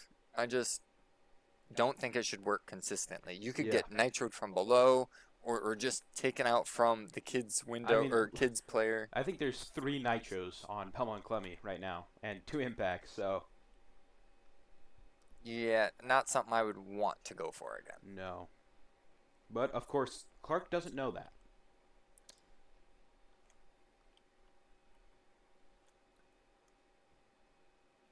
Now, if I'm reading this right, all 5 drones for Clarke were taken out in the prep phase. That's Solus, Roadrunner, putting in work. Yeah, and I mean, Clarke really, they're going to have to work on that drone economy because you still need those drones for later in the round. I mean, they still have 5 to their name, but you haven't even stepped foot on the map yet, and you're down half your economy on drones. Yeah, and those pre-planted drones can still be a big deal. Well, it looks like they are stacking up outside this big window again, doing the exact same style play that happened before. But this time, I think Daffy is going to have a read on this. Yeah, sitting in here with Nitro Cell in hand. We also have Gossamer with a Nitro Cell sitting over in games. Here comes the Yin Candelas. The Warden's well aware of this happening. Oh, just missing his shots, though. Still has a Nitro Cell to work with. They're putting down the plant already. Plant Maybe going down. They're taking plays from Belmond's book, getting I don't think they aggressive. realize someone's up white stairs. Oh. Daffy getting picked off. Lurka gets 2. Hunter going huge.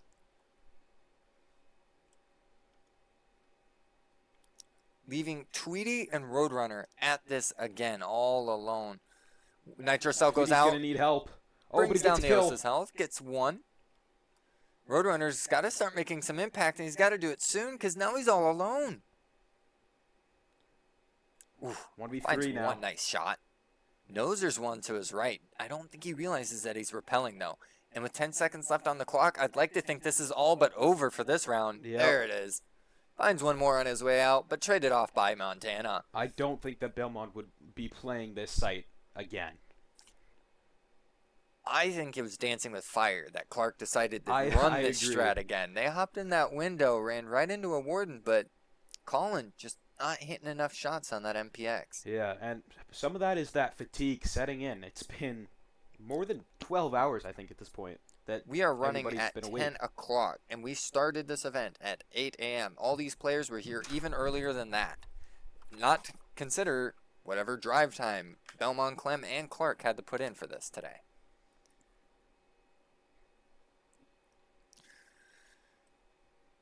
This has been one long, drawn-out battle. Yes. Looks like they're going to basement this time. They probably will be playing off that shield.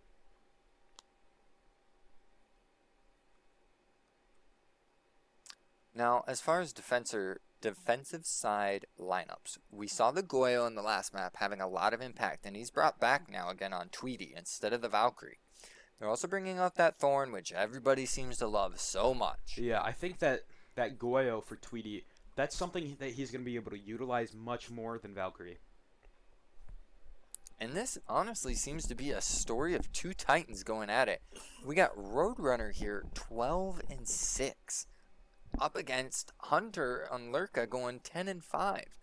Yeah, impressive play making from both sides. Now, let's see where these attackers are deciding to come in from. They want to do what looks like a 3-1-1 bunker push with trying to get the back tower stairs, or 3-2. Now, we do have Nate just off-roaming, Yep. looking for some freebies. That's something that he likes to do. That's his style of play, is roaming. He's looking for those kills that can really swing the momentum of the game. Roadrunner going to try and hold down this angle with a shotgun, and I know he's very comfortable using shotguns at these kinds of close-range engagements, and having the shield to help hold this position is going to make it even harder for them to take it out. Nade does come out, does not get rid of the shield. He's going to just keep using these toxic babes to prevent anyone from coming in. Oh, the Yin Candelas do come out. Do they make a play off it? Yep. Montana right behind And them in those to get that. situations, you really just can't see. Now, Nate does get a pick from the stairs, so it's a 4v4. But Montana says, we're going live. More flashes coming out. Doesn't and he's realize down. there's someone in the closet. Oh, and that's the diffuser, too. I wonder if they're going to be able to pick that back up. Ooh, Gossamer with that shotgun at close range. Just 3v3 not hitting now. his shots. But Nate refragging right on back. Keeping man advantage for Belmond-Klemme. Now, the angles that they have set up are 3 different spots that are going to make it very difficult for these Clarke players to push into. And if Belmond-Klemme doesn't get aggressive on this, take unnecessary gunfights, it could go in their favor. Yeah, I agree. And that's one of their strengths, is knowing when to be aggressive and knowing when not to be. I think the best result for them right now is they know someone's in that closet. Get that first engagement on him as he gets a little aggressive. Just barely missing that headshot. Maybe an inch or two away. But I don't know if they're respecting the fact that someone's sitting in freezer. And at any moment, if Colin peeks this into the Thatcher that's just standing there, it could be over for him. They got to make something happen. He knows he's in here. Pre-fires and just not landing the shots. The Vector with a fast rate of fire weapon. And that was diffuser, too. No, he's laying prone. Laying prone in this game gives such a big audio cue. It's not worth your time. Nope. So he knows where both defenders are now. One's in freezer, one's playing pillar. Does German have what it takes? Finds the first one, and in 1v1 with 10 seconds left, He can pick up Diffuser and go plant, but he really wants to go for this kill here.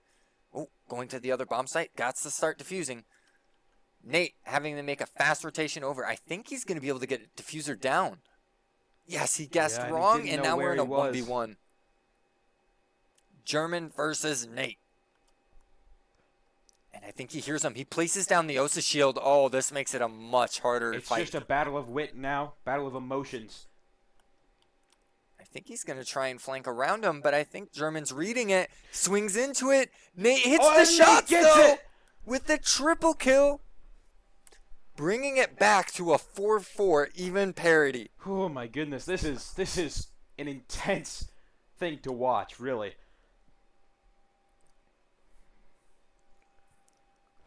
I mean, both sides are making impressive plays when they have to, and it's working out for both of them.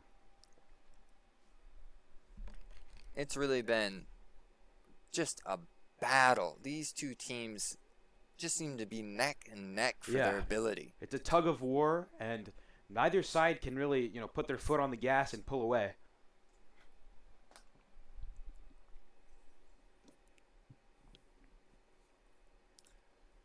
Now we're going back to the kids' dorms room. I'm not sure that that's a good choice. They The did lose lose two the past times that two. we've been here, Clarke has taken it away with a big window plant. Yeah. I'm not Do sure, we though, that see him they'll... do it again, though? If they do, I'd be surprised, but maybe they will do it. I see that Colin's bringing out the Goyo. Might be putting some of those Goyo traps in their plant spot, preventing them. Hey, you're going to hop into my fire. Yeah. But also last time, he was a warden with a nitro cell. I mean, he had and every they're option castling available. off big window. I think that should be able to be dealt with, either just from melees or if they have a Gone 6 and he's off breach. But they do just realize a where the little bit of presence is extra coming time, from. a little bit of extra work. And once again, we see the members of Clarke spawning over here on this junkyard side. Gonna look towards this big window. There isn't a warden this time, so they won't be able to see through those yin candelas. And Ying, honestly, being a big playmaker on the side of Clarke on the attack. Yeah. Lurker trying to find out any of those roamers. Probably trying to hunt down this wily coyote. And it's just all over the place. And we can see right now, he's playing the vertical angle down below the big window hop in. Very smart. He's waiting for this aggression. But does the Jackal sniff it out on Hunter here? Find some little toes to track down before this big window hit comes in. But I see Montana's ripping those incandelas. Is he going to hop in? And he meets the gun of Wily Coyote down below. That's Diffuser down. One more is going to hop in. He gets in. I don't think he grabbed Diffuser, though. He didn't. Diffuser's still down. One more that has to shield. hop in, grabs he it, wasn't makes it looking. across. Diffuser's starting to come down. They do have nitro cells to try and prevent this. They know where it's at. The rip comes out. Big nitro cell. 2 kills. They know Clarke's play on this. They read it like a book and say, we'll play right into it, bud. And that's the playmaker, Tavian. Just throwing that nitro cell in there, getting a big kill. Now we have Hunter and Nathan, the last 2 members for Clarke. Two very, very skilled players. Mechanically very well adept players. You can't count them out with a whole minute left on the clock here. They have plenty to work with, and there it is. Like, when you're hitting shots like that, you don't need the rest of the team. And they're confident, too. So we see that Hunter is rotating over to try and join up with Nathan. He's going to drone out for him a little bit. Or actually just setting up that flank drone, making sure no one's going for a cheeky little rotate like we see the Solas just off site. They still know where Diffuser is, so they have that in mind. Nathan has those soft breach charges to make those extra angles so they can get maybe a little extra line of sight. Jackal ping comes down. They know one's in kids. Do they realize one's in games? Hunter gets the nice quick peek for the intel and then takes the swing. Tavian out of this gunfight. It's a 2v2 now. They see the Valk cam. Now, Nathan finds some toes, and that's Ooh. calling out last member being a Solus. Now, last second still has diffuser down. This is the kind of person you want to try and stop plant. Finds it. Does he get the double impact? Downs the Hunter. 1v1. Nathan in a 1v1 Diffuser's doesn't have down. time to grab And diffuser. he The doesn't. Solus. We saw two back-to-back God. plant stops that won this round. Off of Clarke, coming back in a 2v4. Amazing playmaking, amazing timing. These games are off by seconds at a time, centimeters at a time. It's beautiful. Amazing Rainbow Six Siege gameplay. I was here hosting the championship game just prior to this, and let me tell you, it was close and close, back and forth, but not like this. These two teams are the definition of evenly matched. They both want it desperately. Whew.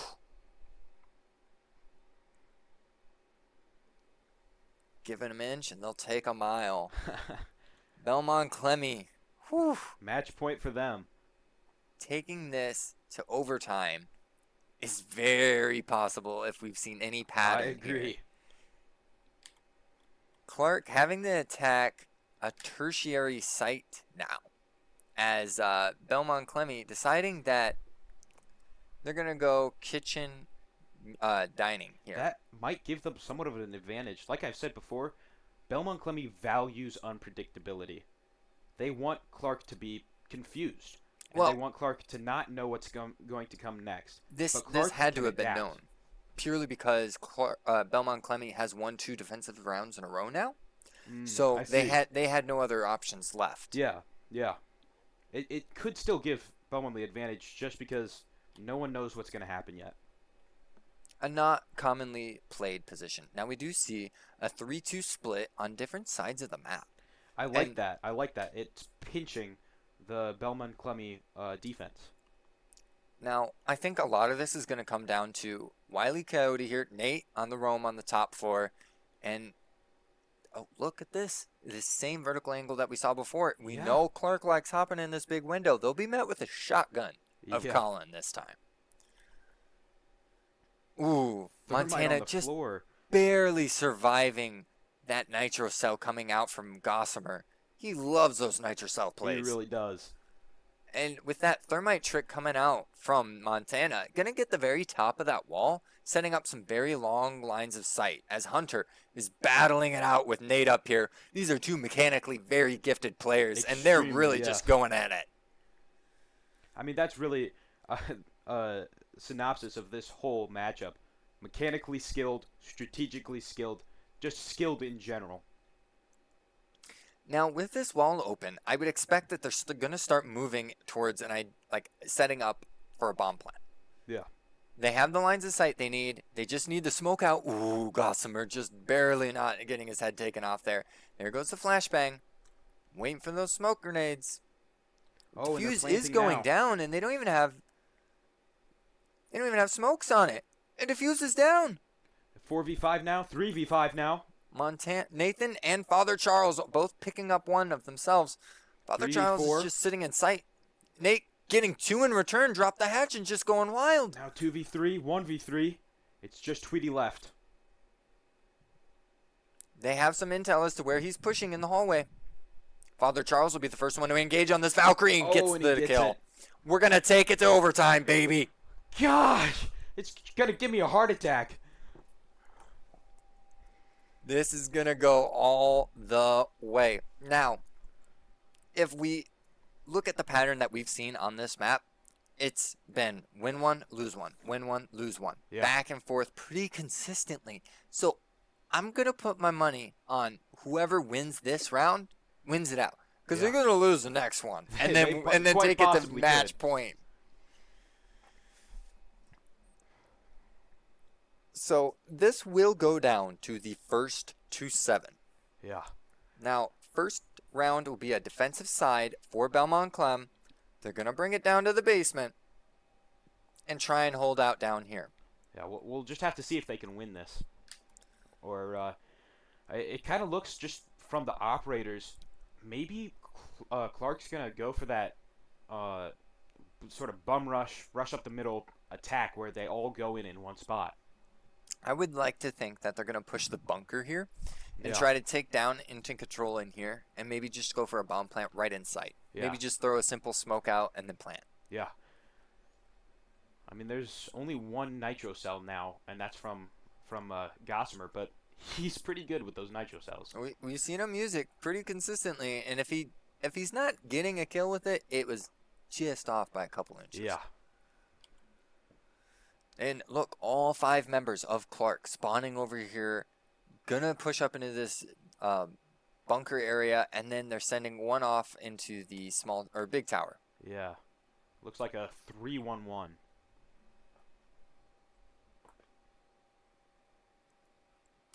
Some Goyo canisters just wasting a little bit of time, and then they have Mute throwing that nitro cell.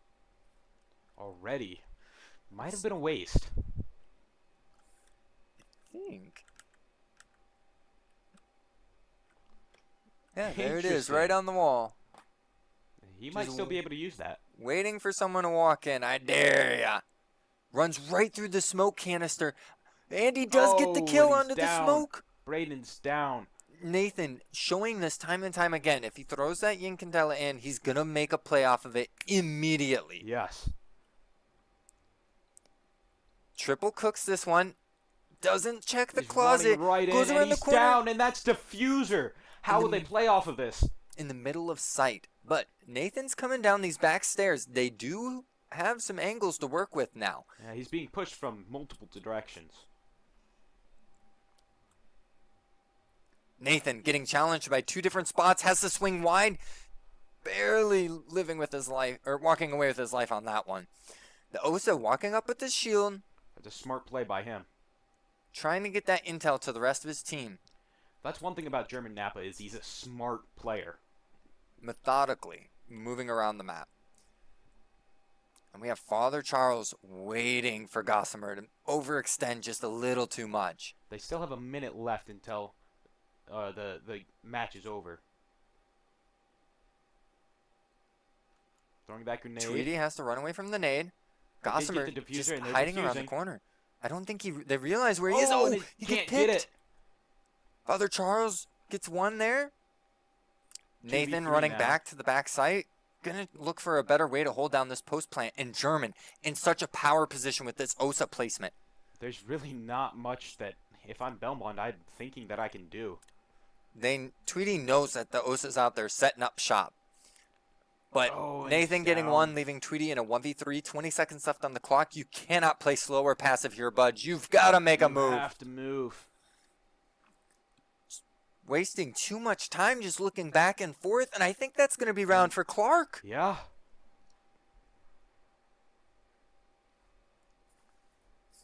So that now it's down to Belmont to win 2 in a row or lose.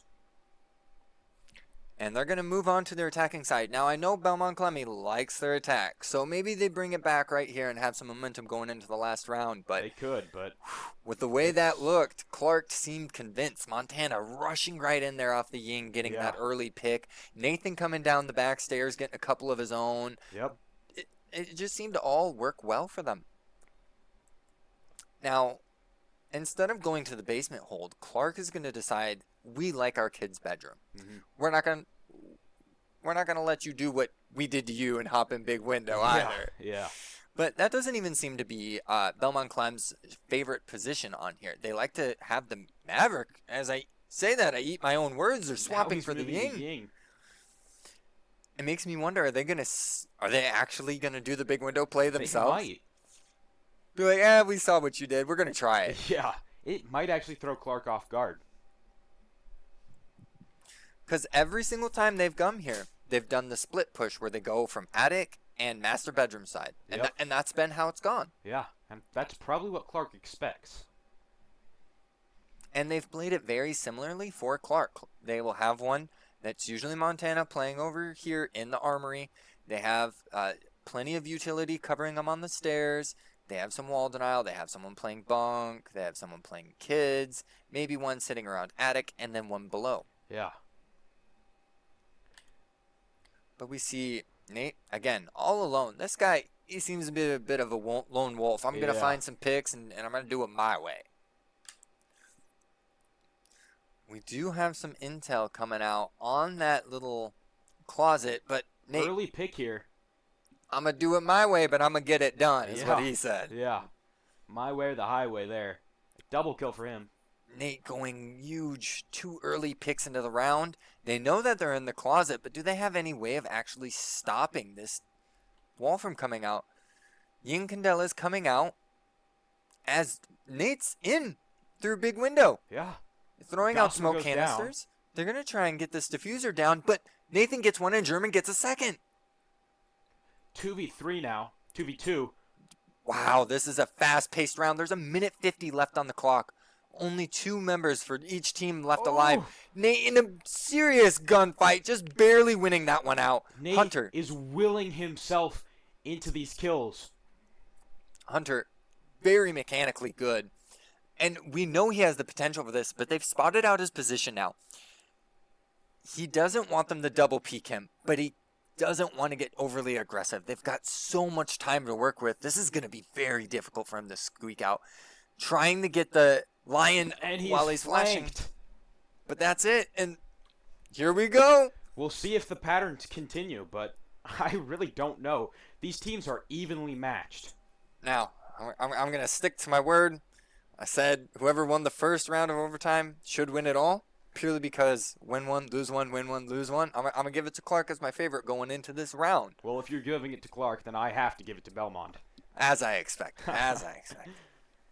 Now, either team, I don't have any favorites to pick here today. I love seeing this neck-and-neck competition. Honestly, this is what I love to see in a game of Siege. I think no matter what happens, both teams respect each other deeply. They I both think know that they're some of the best teams in Iowa right now. I think both teams should be walking out of this event with their heads held high. Yeah, I you agree. left everything on the table. You took it to the longest point possible. They're both trying to will themselves towards victory. It's not just mechanical skill anymore. It's not just strategy. It's heart. I mean, when we're going at it for 12, 13, almost 14 hours now. Yeah, it's 10-17 right now. That's a long marathon sprint to be playing. Yeah. Just a game in general, let alone at a competitive level at this rate. Yeah, I agree.